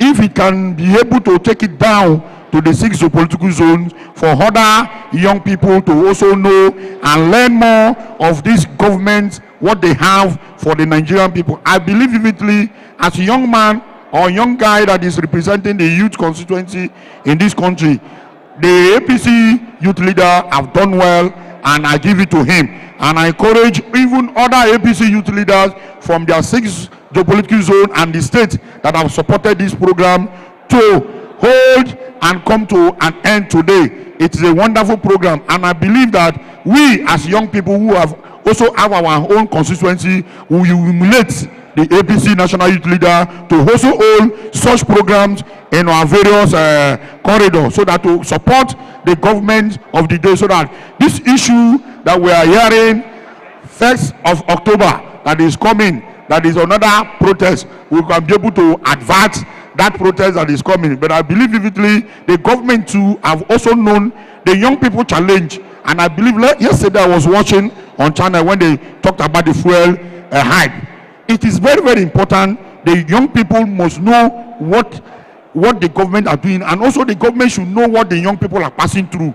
In this program, it has also given the government what we as young people were expected government to do for young people. And I believe that this message will get to Mr. President, and we will also hear from the young people. Thank you very much, and God bless you.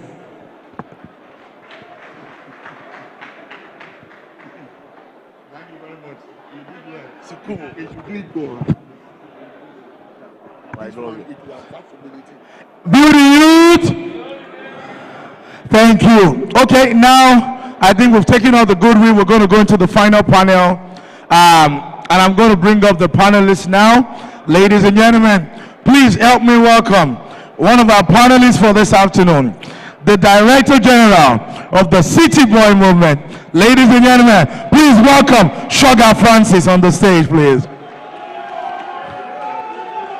Ladies and gentlemen, this one. Oh yeah.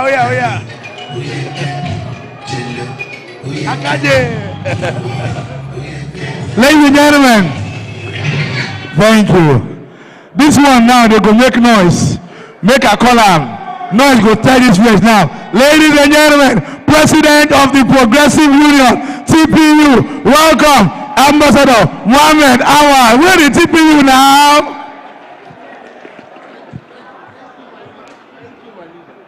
Now all the big boy did this panel.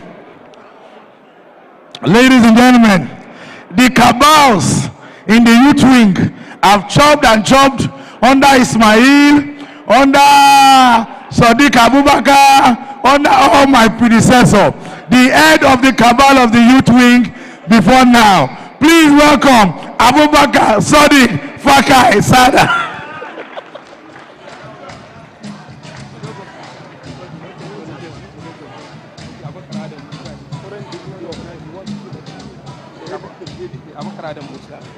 Ladies and gentlemen, Abubakar Musa ABK, another cabal, please welcome him to the podium.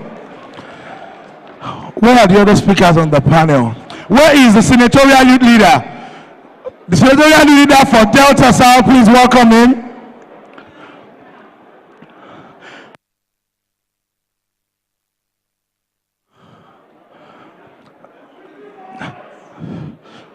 There's a second senatorial youth leader that's supposed to be on the panel. Where's the second senatorial youth leader that's supposed to be on the panel? Okay. Then also, please help me welcome, for all his words, my own state youth leader and the youth leader for Kwara State on the panel. Oh yeah, quick. Lagos and Kwara. And the zonal youth leader for South. Southeast, your zonal was supposed to be here. No. Please.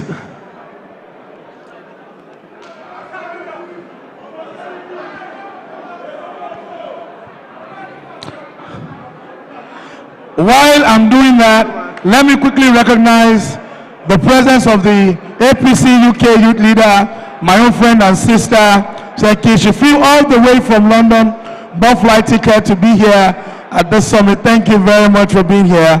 Very proud of you and what you do. Okay. Where is Amir? Wait, Rufai? Oh yeah, please take your seat. This is the final panel for the summit. So, where's Kolere? It's the final panel for the summit, and we want to talk about something very important to all of us.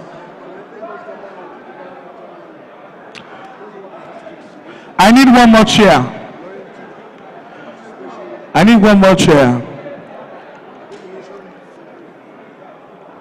This is our own town hall.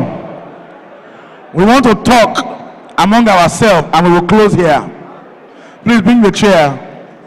Okay. No, don't let it block the screen. Put it on the other side.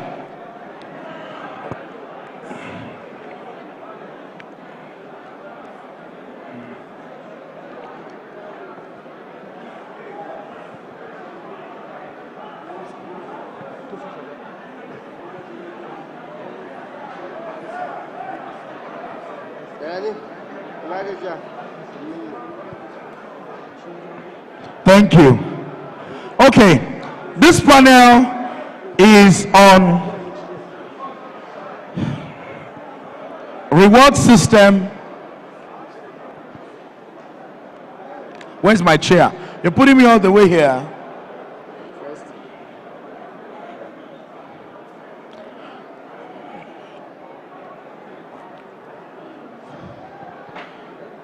I think I'm too far.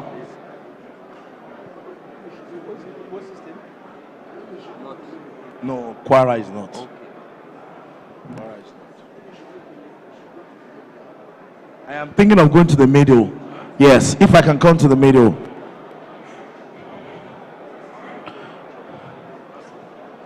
Thank you. I think I'm comfortable now. We're speaking this afternoon about party loyalty and reward system. And I believe this is something that is important to everybody on this panel. I'm going to start from my left. My senatorial youth leaders earlier in the year had planned to have a summit to discuss reward system and party loyalty. Every month I hear messages from state youth leaders, senatorial, zonals about how we need to improve on our reward system. So I'm going to start from senatorial youth leader from Delta South, which I think is very, very a strong proponent of reward system in the party. Give us your opening comment and introduce yourself. APC. My name is Honorable Chukute Nwogo. I'm from Delta North Senatorial District.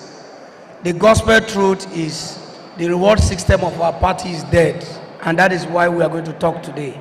And I want to beg you, my national youth leader, to please give me the mic, let's talk. It is unfortunate that our ministers and those of our young men among us that the president appointed is not even here. It shows that the reward system of our party is dead, because among us, I believe we have over 200 or 500 youths that the Mr. President gave an opportunity to serve in one parastatal to the other. But today they are not here. It shows that they have rejected us. So it's quite a sad one. So the reward system of our party is dead, and we must talk about it today. Thank you. I'll go to Honorable Fakai. Your introduction and your opening statement.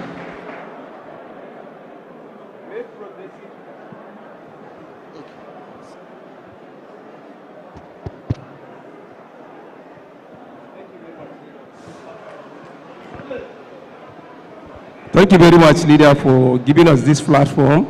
I feel since when you come in board, you have been given the opportunity. You have been trying your best to create a platform whereby young progressive can be accommodated within the system. Talking about the topic discussing this afternoon, reward system, I think I'm party loyalty leader. Basically, the number of people that responded to this your invitation of these progressive young stakeholders from the last 3 days, that shows people are still committed and loyal to the party, and they are still hoping that many things are going to come on their way. But basically, the unfortunate thing that is happening within the system, when we are talking about what is the reward system, if you can understand, even from the last election that brought us this government in power, we understand as of then the system is not even supporting the election of our election that time. Money are not working. CBN come with different hard policies, so there is no circulation of either resource or anything. But people that believe on the cause of the APC and the cause of the candidate, they went all out using their resources and whatever it takes with their personal resources to make sure that they bring APC to power, and they voted President Asuwaji Bola Ahmed Tinubu in power. But the unfortunate thing now, what is happening today, I even appreciate you in the first opening remark you have said, majority of the young people given the opportunity, they are disconnected with other young people. When we are in this campaign, we are in together. We work very hard. We supported one another. But now, we know it's not easy. Talking about reward system, it's not everybody that can be accommodated in terms of accommodation. But there are so many ways that people can be accommodated as far as government is concerned. Some need contracts, some need to be recognized, some need to be, yes, given accommodation in terms of appointment. But this administration has done very well by creating, this is the first time that this administration has created Federal Ministry of Youth Development. Before it's youth and sport. And it's giving opportunity for young people to lead this ministry. As the other speaker say, for the last 3 days we have been doing this program. I think it's only one of the ministers, the state minister, that have been with us. The other minister that is controlling what it takes to control the umbrella of the youth is not connected to us. I don't know, leader, Is there any excuse that the minister give you why she's not there with the young progressive youth of the party? People that really do the work to bring this government on power, people that do the work for her to get the platform to serve as the minister of the government of the federation. Why is she not here with us? That means basically she's not connected. There is a gap. That means there is a serious gap between us and the youth wing. President has done his own. Yes, we have a Ministry of Youth created by President Bola Ahmed Tinubu for the first time and giving opportunity for the young people. But the lead minister in their ministry is not even connected to the young people as far as this government is concerned. So basically, there is a big problem, leader, because what is expected of us, President has created and give opportunity for the young people in the system. We expect President cannot cover everybody. The government of the nation are accommodating people as far as government is concerned. I think when President do his own, we expect he appointed ministers. What are those ministers doing in terms of accommodating young people in government or in their system? What are the other digits or head of agencies that President has appointed? What are they doing to connect to people? The only thing that they know how to do, they end up relegating young people that are very vibrant, educated, intellectual to their essays and peers and people that can support them so that they will use their brain and idea to make sure that they have excelled. So leader, I can tell you that with what you have done today, believe me, we are going to engage you very well. We are not going to allow it to die. Somebody has recommended, let us see the possibility of doing a step down. So basically, as you do it as a national leader, you have given a platform. We will challenge all these zonal leaders, at least from now to next quarter. Let us see similar things happening in their various systems so that their young people will get connected to what is happening within the system. Because what happened, even the last issue that happened, the issue of end bad government protests, I believe if proper utilizing the platform of party, the young people that are here today, coming from every nook and cranny of this nation, I believe their protest will not hold. Because those are the people that believe on the government, those are the people that believe on the party, and people undermine them. They want to be engaging other people that are not party people and giving them a lot of resources to think that they can manage it.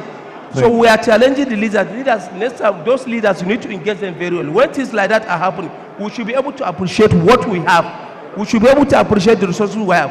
If young people can believe on their leadership and give them all their mandate and go all out to make sure that they can vast support for the government and for the party. So if any issue is happening, we expect they should be trusted in terms of managing that issue. Thank you very much, leader. Thank you. My brother, Ambassador Mohammed Awal. Thank you, my dear brother Fakai, for the wonderful contribution. My leader, our leader, we are confident in you. Talking about party loyalty and reward system. I want to go to the youth. First thing first, the youth have done what they are supposed to do during the 2023 general election. The youth leader, I can confidently tell you here that you and I have sat down on several bases to discuss on a matter or matters that affect the youth in general. I know the level of concern you have for the youth of this country. We believe in the leadership of our dear President, President Bola Ahmed Tinubu. We sat down prior to the election to bring together so many things he has done before he came to contest he came out for the contest in the 2023 general election. And we were all convinced that we are confident. We were really confident in him before we all came out to put up our support for him. Now, it is because all of us here are party loyalists, strong ones. You know, my leader, the commitment we have all put together to deliver the mandate of Mr. President. We will never relent in the belief, in the confidence that we have in him. We are boosting your confidence that we should all be hopeful that you are fully a loyal member of this party, a full loyal member and supporter of Mr. President, and we want to categorically tell you that good things are coming. We understand the plight of our generation of this time. Things are not easy with our teaming supporters. What we have done so far, we wouldn't say nobody should think what he or she has done has gone in vain. No. You need to believe in this government. The government is just 1 year in office, and there are so many things that we have in mind to put to the government for the government to consider in respect to our teaming supporters. You see, we have appointees of the government. The ministers, the DGs, the SAs, the SSAs, the ES, the MDs, you know, from all across the MDAs. These are appointees of the government. They are supposed to support our teaming supporters, because it's not possible that the government will employ everybody or appoint everybody. All that you think you have done, don't let it just go or feel maybe you have done it and it's a waste. No. We will continue to challenge the government. The ministers, all appointees of the government, have told the youth leader, it doesn't matter, it must be me. No, it must not be me. But it should be, at least something good should be coming to our teaming supporters. We will not sit down and see you people suffering all the time, no employment, no this, no that. You knock at the door of a minister, he will tell you he's not there. You knock at the door of any appointee from your local area, he will just be dodging. You come up with a proposal, he will be dodging or she will be dodging. All of this, we have agreed that we are going to challenge it. And we are going to challenge it massively. Because some of them are not aware of what most of us have done during the election. So, Mr. Youth Leader, I'm calling on you before I come back again to please have this in mind, that we are going to do a lot together to ensure that we put a challenge to the government or representative of the government in seeking support for our teaming youth in the country. Thank you very much. DG City Boy Movement. My youth leader, I had a funny question for you. Okay. I only decided to keep quiet. I wanted to ask, you worked out during the election. Yes. They say a teacher's reward is in heaven. Do you think your reward is here on earth or in heaven? Can you come again? I said you worked out for the election. Yeah. They always say that a teacher's reward is in heaven. Do you think that as a politician, your reward is on earth or in heaven? Of course, our reward is on earth. But great Nigerian youths, I'm very honored to be here today, to be before you, to tell us once again that I want to thank all of us for contributing to the success of President Bola Ahmed Tinubu. But we are making a very big mistake. We are still thinking as if we are in a bucket of water while we are in an Atlantic Ocean. We are swimming like as if we are in a bucket of water. God has given us that opportunity. This government didn't just start today. It existed when Buhari came to government. And there have been a lot of initiatives that have been in place since then. So why will we come to government again and be complaining about being taken care of a system that we have been a part of?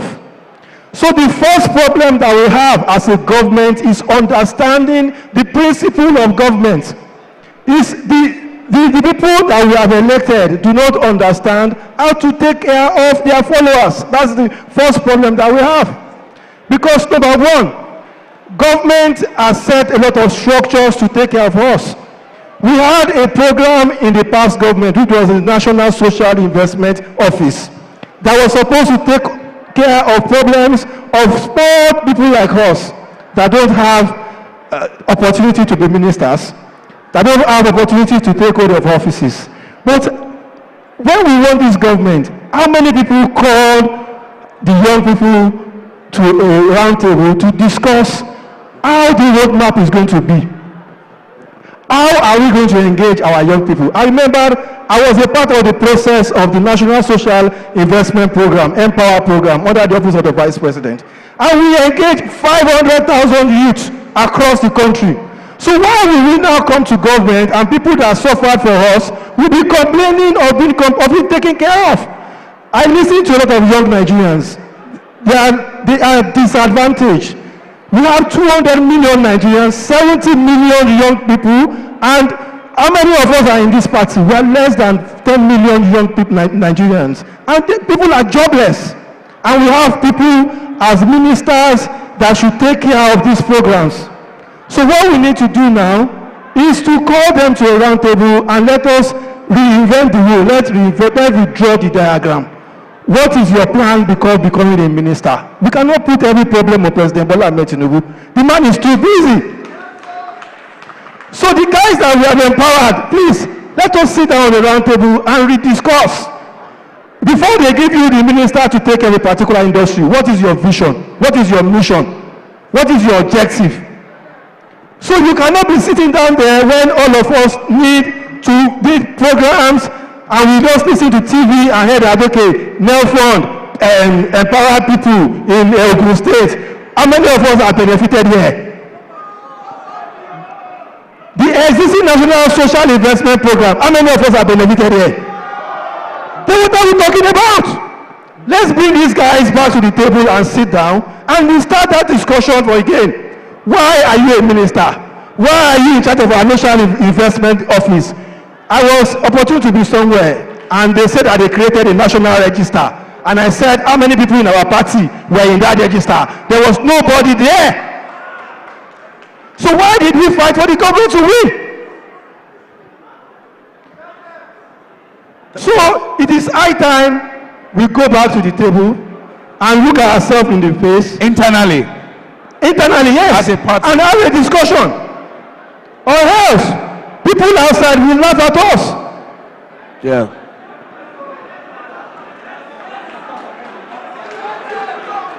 I go to a lot of places and they call me city boy. I'm ashamed. Because members of my own group, they don't even have jobs. They don't have anything they are doing. And we said we won as a party.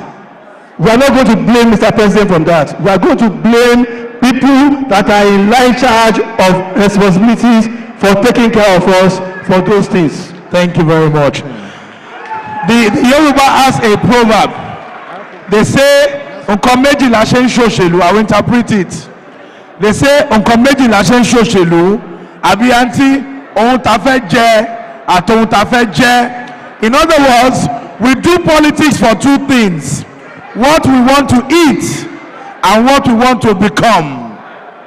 So one of these he has said is, the president has done his own. He has given people opportunities.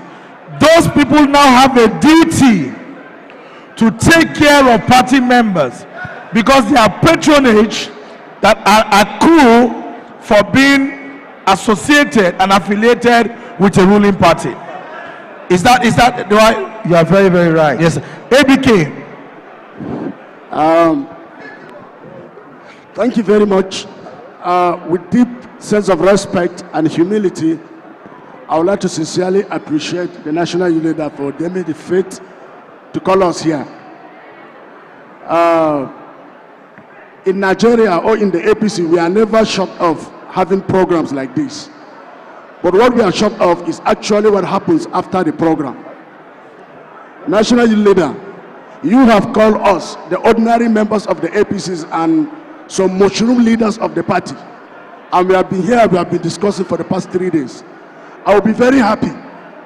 I will be very happy. I will sleep well if I can see you call all political appointees under this government in this place to discuss about the future of APC, the future of Tinubu's government, the future of Nigeria. That is the first request I will have for you. The second request, politics is not activism. There are two different concepts. Most of us take politics to be activism. We are not activists. We are politicians. And what is important for us is our interest. Any investment, any struggle, anything anybody put on the table in the name of politics is expected to be recognized, to be appreciated, and to be rewarded for that.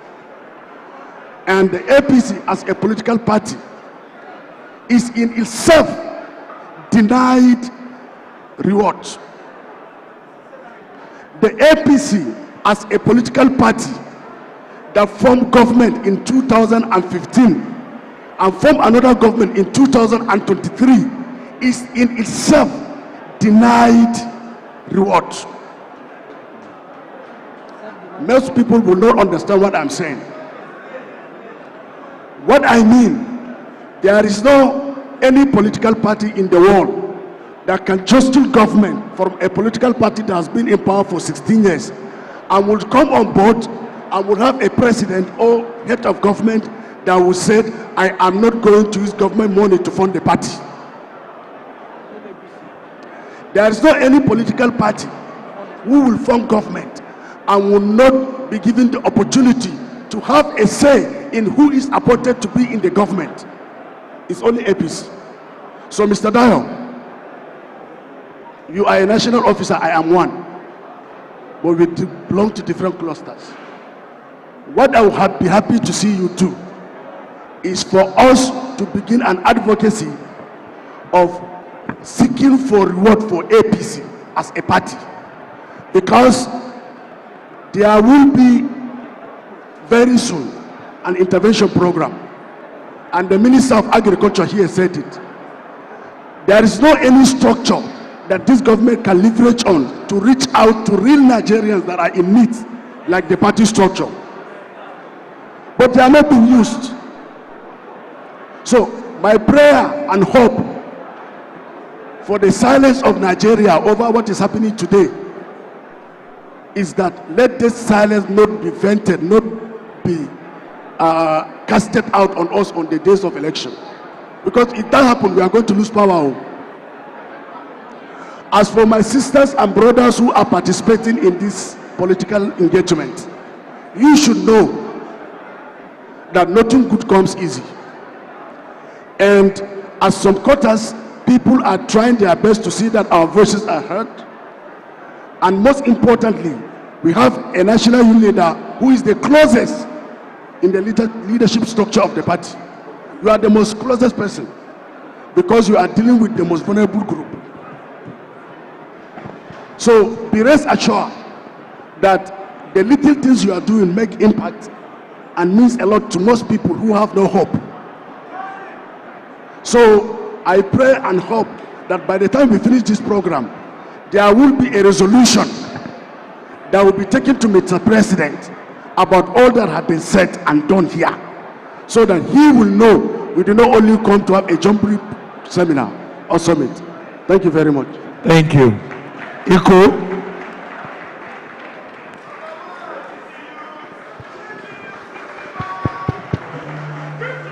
APC youth, strong and reliable, and of the greatest Nigerian youth, build the youth. Thank you very much. The national youth leader, I think that one of those things that we must do out of this meeting is that part of our communique should include that the young people of our party are not very happy. Number one. Number two, please, so that history will not forget you, include it that as the national youth leader of our party, for every individuals that are less than 45 years of age and have gotten appointment as minister, as head of parastatals and agency, please host a meeting and tell them the yearnings of young people of Nigeria. Tell them that young people are not happy, not with the president, but with the set of young people that are representing us in this government of today.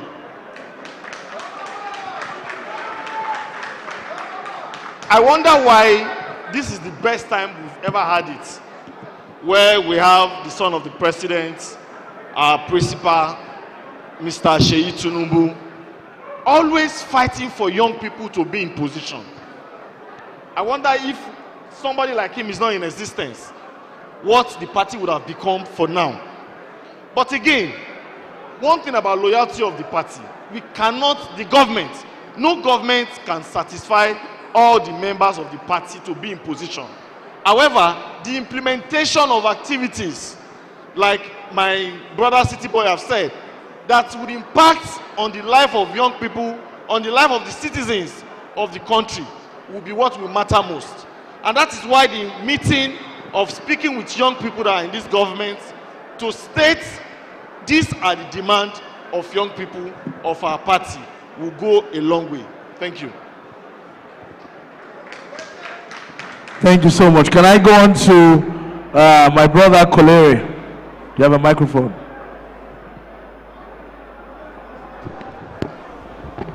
Tunde. Leader, mine is not much of an answer, rather a question to the same panelists we have. All the people that have spoken have stated the same thing. You're all saying that we have the wrong people, the wrong young people that have given set of appointments. Now, factors to consider. How did these people get appointed? They are our young people. They were our friends. And where did we get it wrong? Are you now telling us that we, the young people, are the problem of ourselves? That means there's a problem. So now, moving forward, we have a minister of youth. We have top government agencies, at least 3 or 4 of them are youths. We have lost contact with them, but we are seeking for more appointment. What are the solutions? How then do we go about in selecting people that we can hold accountable? This is a topic of discussion because yes, we know the people in power are the problem. So what measures should we have in place in choosing the next set of people that will go and represent us? So when they are doing otherwise, we say that, okay, yes, these are the people we send. We want to take them back and replace them. So I would like our next speakers to dwell on that. Let's move to the solutions now. We understand the problem. So let's talk about the solutions. South, please. Let's hear from you.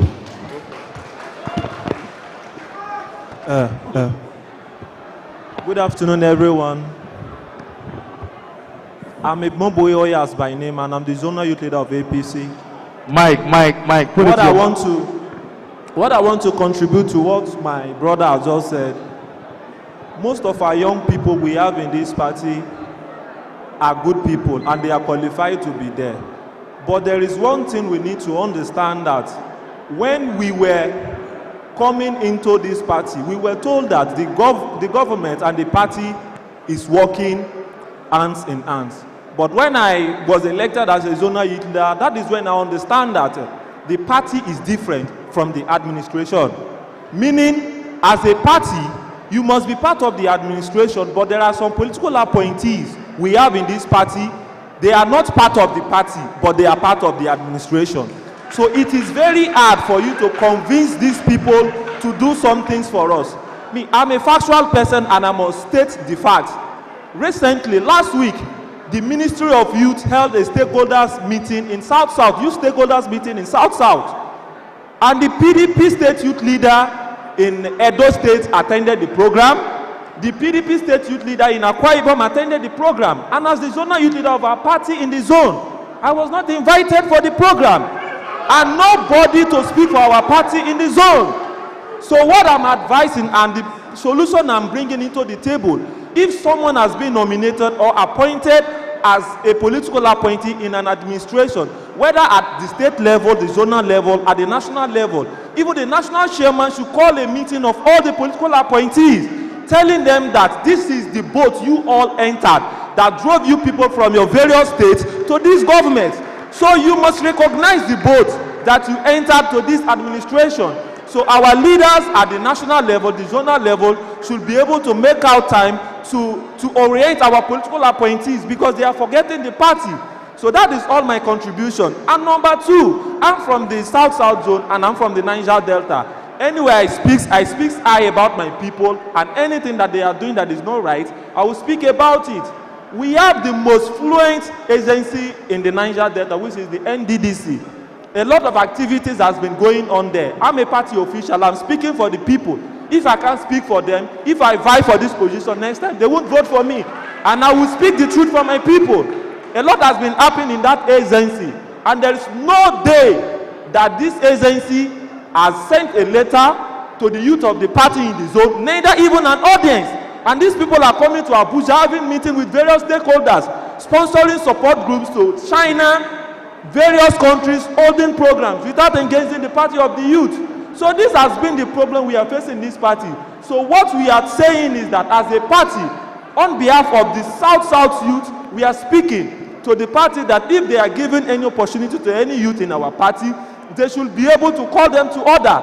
The leaders nominating them for this appointment should be questioned. Are they on ground? What are the strengths of our followership? What are they doing differently? So at times we need to ask ourselves the question, like as a zonal youth leader, I'm making this public to each and every one of us here. If the presidency makes any appointment that is not working in line with the party of our people in the zone, I will come out and will speak against it. If I talk, I will die. If I don't talk, I will still die. It's one life. I have to risk it. At the end of it, I will be suspended. Neither I will not be re-elected. So that won't stop me. We have people in the Labour Party surviving, but as a member of this party in the South-South, I have to speak for my people. So what I'm advising is that the government should adopt the party as one of them. Let me just cite an example. My colleague is from my state. He's the Delta North Youth leader. He went to the filling station to buy fuel this morning. Because of the increase of price, because of the set, you see the APC logo in the set. He was attacked. He was humiliated because he is the image maker of the party. And when benefit has started coming, these people said, we are not part of the party, we are part of the administration. So at this juncture, I'm telling all political appointees that if they continue with this behavior, I will come for them and I will mobilize my people to do what is necessary to tackle all these things that they are doing. Thank you. Thank you. South, and you are very right. Those agencies in particular, NDDC, as a matter of fact, I reported the NDDC to the Vice President during our meeting. They don't pick calls, they don't communicate, they don't involve, they don't engage, and you are in the party.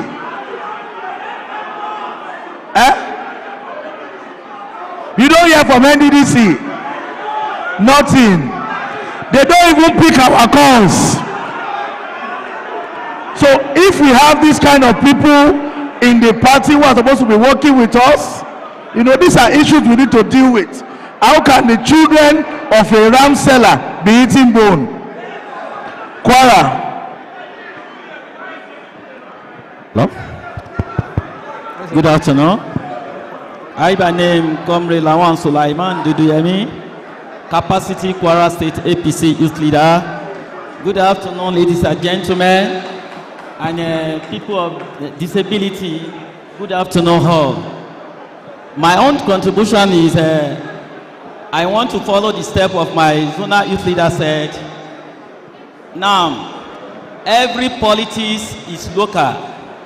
Every politics is local. Let me go to the point directly now. I want to give kudos to our national youth leader for this second edition of a Progressive Youth Forum. This one, inshallah, bi Qudratillah, before the ending of tenure of Asiwaju Bola Ahmed Tinubu in 2031, this program is going to move higher, inshallah, bi Qudratillah. Yes, sir. My fellow youth sitting down here today, I want to pass little message to you all. Please, for God's sake, let us believe ourselves. Let us believe in ourselves. Let us believe in ourselves. Let me set an example. a case study of Kwara State, where I came from.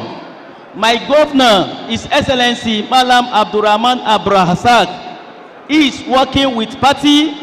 He is also working with people in Kwara State. Yesterday, my two commissioner was here under the age of 30. Commissioner of Works and Commissioner of Environment. Present as I speak to you, former Commissioner of Business and Hub Innovation, Honorable Akaje, is here with me. SSA on media is here with us. My fellow youth in Nigeria, let us believe in ourselves. Let us believe in ourselves. Let us believe in ourselves. Last one, my question to National Youth Leader. The National Youth Leader, sir, I want you to come back and follow what is going on in Nigeria now. Let's Nigeria youth, let's have come and go. The come and go, I'm saying,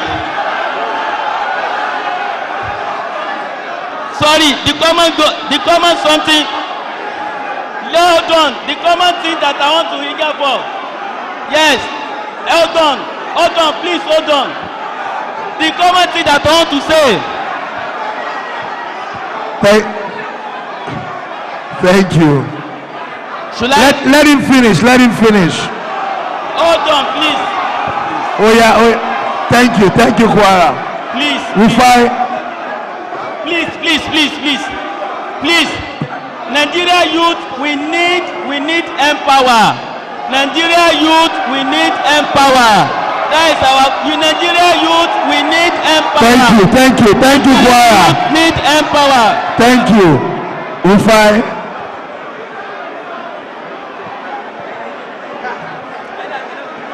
Can we have sound? Oh yeah, use Kwara's mic. Thank you very much. I am not going to support Kwara. What is happening in Kwara is not happening across the nation, so it means it is not happening. Distinguished ladies and gentlemen, thank you, my leader, for this opportunity. The supremacy of party is not being adhered to. Party is no longer supreme. We must bring power back to the party. It is the party that put up the structure to elect whoever is in the government. We must ensure that the party who put up the structure knows those that have worked for the party. My father used to tell me this, that the best person you can work for is the party. If you work for an individual who is aspiring for office, he or she will fail you. By the time he gets to office, he also has family members who are looking up to him. But work for the party and the party will reward you awesomely. But today, the party is harmless. The power is no longer in the party. We must return power to the party. A system that is faulty does not have a structure. The same way we prepare manifesto for this government, we should prepare a reward structure for this government. Thank you. The government does not have a reward structure. We just look at Dick and Harris, who is at the corridor of power, and we put their names down for appointment. This should stop. We need the party to be powerful so that it can reward every one of us. Thank you and God bless. Thank you. You want my mic? APC. I beg, when we don't speak Latin English, don't do.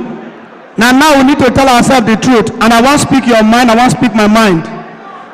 National Youth Leader, you are the most powerful person as far the party is concerned today.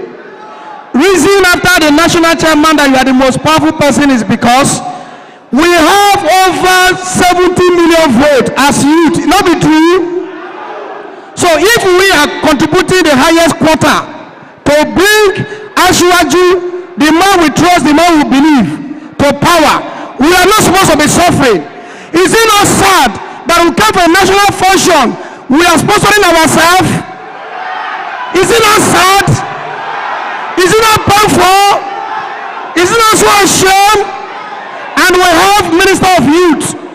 If I may ask, what is the function of Minister of Youth? What is the function of Minister of Youth, if I may ask? If the Minister of Youth cannot stand to defend the party he belongs, it means we have to pass a vote of no confidence on his person. It means that anybody that is holding our position, this is our party, and no person will jeopardize the party and will clap for the person. Anybody that Mr. President have given appointment and the person refused to honor your invitation, I am telling you today that the only thing we have is to pass a vote of no confidence to all the appointees of the government that have refused to honor this program. We cannot leave our comfort home all the way from Niger Delta, from the creek, those that travel from Yoruba land, those that travel from the northeast, they will not come to Abuja. You will not take care of them, and you tell us we have a party. My brother, it is only in APC that I see that somebody who is carrying the logo of the party will be suffering, and somebody who is loving the party will be the one to eat the holy flesh that the party is bringing. It is sad. And sir, we must put the end today. How can you tell me in Niger Delta we have NDDC, we have Ministry Amnesty, which is the presidential amnesty affair, and the youth of the Niger Delta have not been engaged? How can you tell me that? How can you tell me that a state where we don't have a governor and a minister is coming to that state for a program, he will not invite his party members for that program, but he will go invite the opposition party and hand over all the resources to the opposition party. So they are killing our party, and we don't need to keep quiet because 2027 is just by here. If we don't talk today, by 2027 we will elite ourselves. The youth of the party will rise against the party. I am speaking your mind. I know that all of us as we are here today, we are disappointed and we are sad. So if we are disappointed and sad, we are asking Mr. President to look into his cabinet, that those people he appointed are not working for him. They are not working for the president. The guys that are working for the president, they will make sure that the party succeeds. They will take care of the party.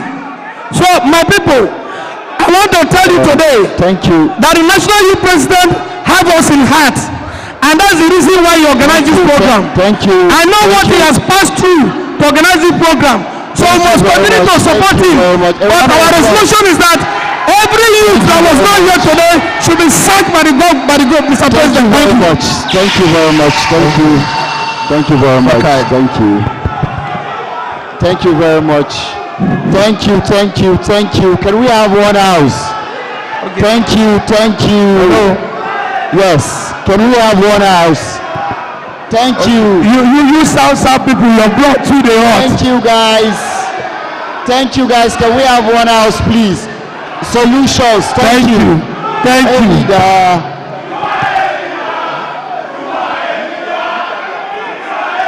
Thank you. Thank you. God bless the national youth leader of APC. God bless the national youth leader, but please can we continue? This is their senatorial they are singing for. Oh, we'll sing for the national youth leader to us. Thank you, thank you. We are go ahead.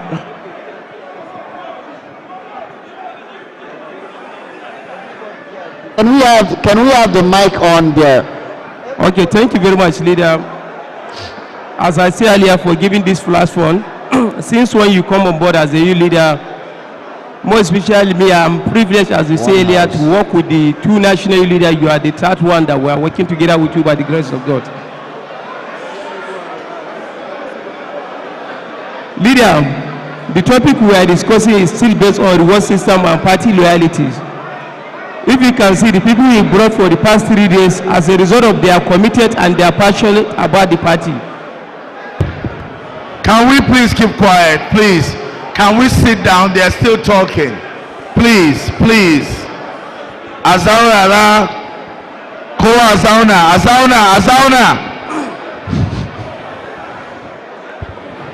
So leader, as I'm saying, that shows that there is a lot of commitment on the young people. And I don't know, Either they are underrating the constituency of the young people of Nigeria, or what happened, I don't know. Or maybe the problem we are having, they are thinking if they reward the people that really work for the success of the government and the party, maybe they are doing us a favor. Are they doing us a favor to reward us leader? I think it's our right, because we believe on the cause of the government and the party. That's why we all went out at our own cause to make sure that we supported the success and the ability of this government.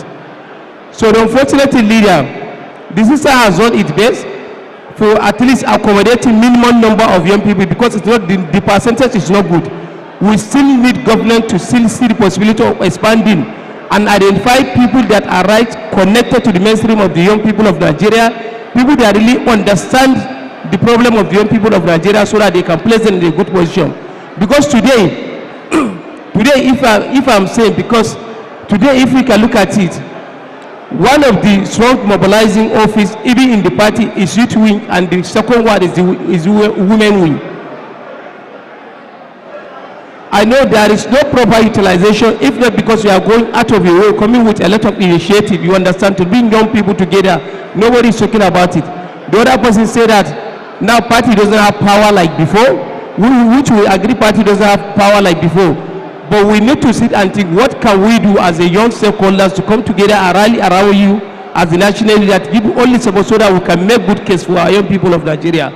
So that going forward, if any appointment is coming in the name of young people of Nigeria, let the critical circle of the young people from each and every zone to come together and agree on the people that really understand their problem, people that really get connected to them. Because today, as we are saying, we have 2 ministers of youth, which we appreciate Mr. President for creating that ministry for our youth. But basically, if we can understand, I believe one minister is from the north, the other one is from the south. Me, I happen to be coming from the north, but I can tell you, the minister that is representing the block of the northern Nigeria, a lot of northern Nigerian youth are here. Do you feel any impact of we having a representative from the Ministry of the Youth as a young people coming from the northern Nigeria? Though we know the minister is not meant for only the north, but even from the selection, one minister was selected from the south, one was selected from the north. If you understand, the 70% of the problem we are having today as a nation is as a result of poor management of the young people. And the 60% or 50% of this problem is coming from the northern Nigeria. And 30% or 35% of this problem is coming from the zone we come from, the northwest. Because if anything is happening that has to do with young people today, even the last protest, if you can see major states that believe and get connected to it are the state in the northwest. And that you can see the damage. So if to say we have a very good manager or good somebody that understands the problem of the young people in the northern Nigeria, he can be able to come with strategy and work closely with them and be able to manage it and come with a solution. So I believe there is a serious problem nationally. People that are appointing, either you have no option than set a powerful delegation to get audience with Mr. President so that we make a clear case on the young people. And we know we have been doing similar program. We cannot allow this program, this event to go just in vain. After it, you have to come with a serious community. After community, you have to take whatever it takes to lead a powerful delegation to make this serious case on behalf of the young people of Nigeria. Because they believe on your leadership. They believe on Mr. President. We cannot sit and just cross our leg and allow people are misleading us in the name of youth. More especially, if maybe your some people can go to farm now, go to the north where we come from. I have a map. The dominant in all the state of the northwest, except Kelly State where I come from, that's the only state that bandits has not taken advantage of it. And if we can see engage with these bandits and see them, 90% of them are young people. And those young people, most of them, we still have young people within the party that can be able to, if there is proper management of the youth constituency, we can be able to get better solution, and that can reflect to all other zones. So we need to do something as a matter of urgency. We cannot allow this program just to go after the program, we'll go back and sleep. No, leader is not going to be like that. Thank you. We have to engage and get a powerful delegation and make good case on behalf of Nigerian youth. Appointing Nigerian youth, giving the opportunity, it's not their appointment, it's appointment for Nigerian youth. Because if today you talk to Mr. President, you say, I have created independent ministry for youth, young people. And I know there is agencies that are more than 5, and they are powerful agencies. There are some agencies that can compete with ministries. And those agencies are management with young people. Are they also not connected to the mainstream of the problem of Nigeria? Mr. Youth Leader, you need to engage them and bring them in book. It's only few of them. All of them supposed to be in this program so that they will tell young people what are they doing, what are the efforts they are doing to make sure that they support this administration. They complement the effort of Mr. President. They accommodate young people and create more opportunities for young people. Thank you very much. Because of time, I would say final comment. We have to leave the hall latest by 3 o'clock. I would say final comment from the other side, and then we'll go here too. The final comments will last just for a minute, please. Final comment, yes. TPU, Sugar, ABK, and then final comment. A minute. Way forward, recommendation, final comment. On the way forward, just like my brother rightly stated there, that what is the solution? Because virtually everybody here is agreed. You have 1 minute. Solution, way forward. No problem, no problem. I think the solution is mainly, please, the youth leader should put up all the resolution here. Let us pass a very good document, a resolution on the comments made by everybody, please, most significant ones, to Mr. President, because we wouldn't want a situation where the majority of the youth will be complaining, we are their leaders, and we kept up managing them. We wouldn't want a situation where it will be difficult for us to continue to manage them. Please, we need to do something. The government needs to do something. You understand? Thank you. Resolution is important here. Thank you. City Boy. On the final note, youth leader, what we need to do now is to do a need assessment. Let's know how many of our youths are jobless. Let us categorize them into the formal and informal sector. You have a number, and we form a committee that will engage with government to ensure that we reduce that unemployment immediately. That is my own resolution. Thank you very much, sir. ABK. My candid resolution, this summit should resolve that we need a more listening, more responsible, more committed Minister of Youth and Development in Nigeria. Thank you very much, sir. Lagos.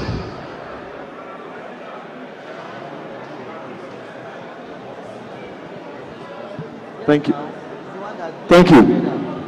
For me, I want to have that we should include getting the database of young people in our party across all the 36 states and FCT, collate it together such that when they want to get an appointment and the names of those people are not in the database, it calls for questioning, it calls for examination, it calls for attention of the party. APC yìí ti gbogbo wa ni kó máa gbọ́dọ̀ bàjẹ́ ó lọ́wọ́ torí kò sí òní ọ̀rẹ́. Thank you. Solo ilé ẹ jẹ́ ká sì wọ́pọ̀ ká fi mọ̀ ṣọ̀kan gbé. National leader will say that in English. Thank you. Solo. Rufai, your final comment. Yes, my final shot is that any of our appointees, before getting the appointment, should be returned back to the party for clearance. Party should issue clearance on all appointees before they get appointment. This party owns the government. We must know those that want to get appointment under our party so that we can talk to them directly. It is an insult that names of zonal youth leaders will be on appointment board and they will be removed. If zonal youth leaders can be removed, what wrong with other members? All of us don't have a say. Leader, anybody that is going to get appointment should be referred back to the party for clearance. That is my final. Thank you very much. Kwara. Yeah. He has the right to a final comment. He has the right to his opinion. Great Nigeria youth. Great Nigeria youth. My little contribution this afternoon. Nigeria youth, we need something in common. Please, for God's sake, we use this opportunity to beg our president, His Excellency Asiwaju Bola Ahmed Tinubu, to ask us to go back to Empower. This Empower is, please, this Empower is very, very important. During the Empower, there is no unnecessary protest. I'm agitating of Empower. Please, thank you. Thank you very much. South. Hold on. What he's saying is that the social investment program should be reintroduced and activated. Thank you. My final comment to all of us here is that we should all work together as a party. One thing I want to say is that the youth wing of the party is led by Honorable Dr. Dayo Israel. He is the national youth leader of our party. I'm passing this information to all youth stakeholders. We don't have any other national youth leader except Honorable Dr. Dayo Israel. Please, we need a unity in the party youth wing. If you have any idea that you want to share with the youth wing of the party, his office is always open. If you can't reach him, that is why we have zonal youth leaders, we have state youth leaders, we have ward youth leaders. If you have any complaint, pass through the necessary offices. We don't want rancor in the youth wing of our party. So I'm appealing that we should recognize the office of the national youth leader. Anything that is coming to the youth of our party should pass through the national youth leader. We also admit that youth stakeholders are also playing a critical role. Please collaborate with the national youth leader to prove to us that he is capable. We have all seen it. To put this event together is not easy. Without the support of the youth leaders and the youth stakeholders, we shouldn't have not been here. So I'm appealing that the same support you gave to him yesterday, day before yesterday, and today, we should continue to give to him. Represent him very well in wherever place you are going. Please, he is the only hope of the eyes in the party. We should give him the respect and give him the necessary support. Thank you, and God bless you all. Kolori, your final comment. Get this on? Yes. So my final comment, leader, is the concern of the reward system should go to the young people that came all the way from Mambila down straight to Abuja today, not even today, since we started this summit. The young people that are in the grassroots, those are the people that we need to consider, and the only way to do that is you have to hold the party. So I feel we should carry the party along. The party should work along with the government in order for us to see youth inclusion. Thank you very much, ladies and gentlemen. Ladies and gentlemen, thank you very much to all our speakers. Thank you for your time. Thank you for your opinion. Please come for a group photo. Please give them a big round of applause.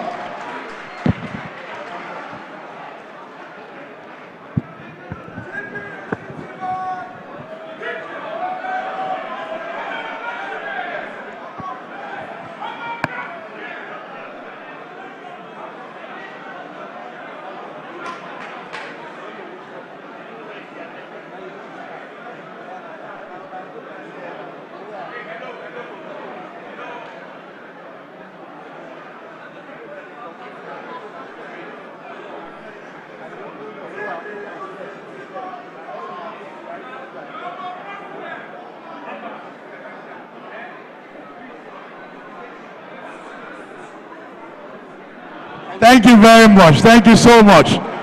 To all of you who have come from all over Nigeria to this fantastic event, it has been fantastic, intensive 3 days. My voice is gone. I'm even screaming to be able to talk. No, we have time for that. We have time for that later. We need to vacate this hall first, and then food will be served as you are going out. I want to say thank you. God bless you. Let's get out of the hall first. Let's get back to Eagle Square. Then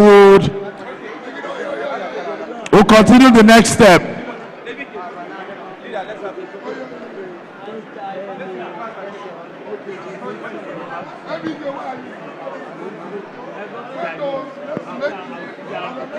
Hello? And at this juncture, we've come to the end of the Progressive Young Leaders Summit 2.0. Mr. DJ, please, can we have the national anthem?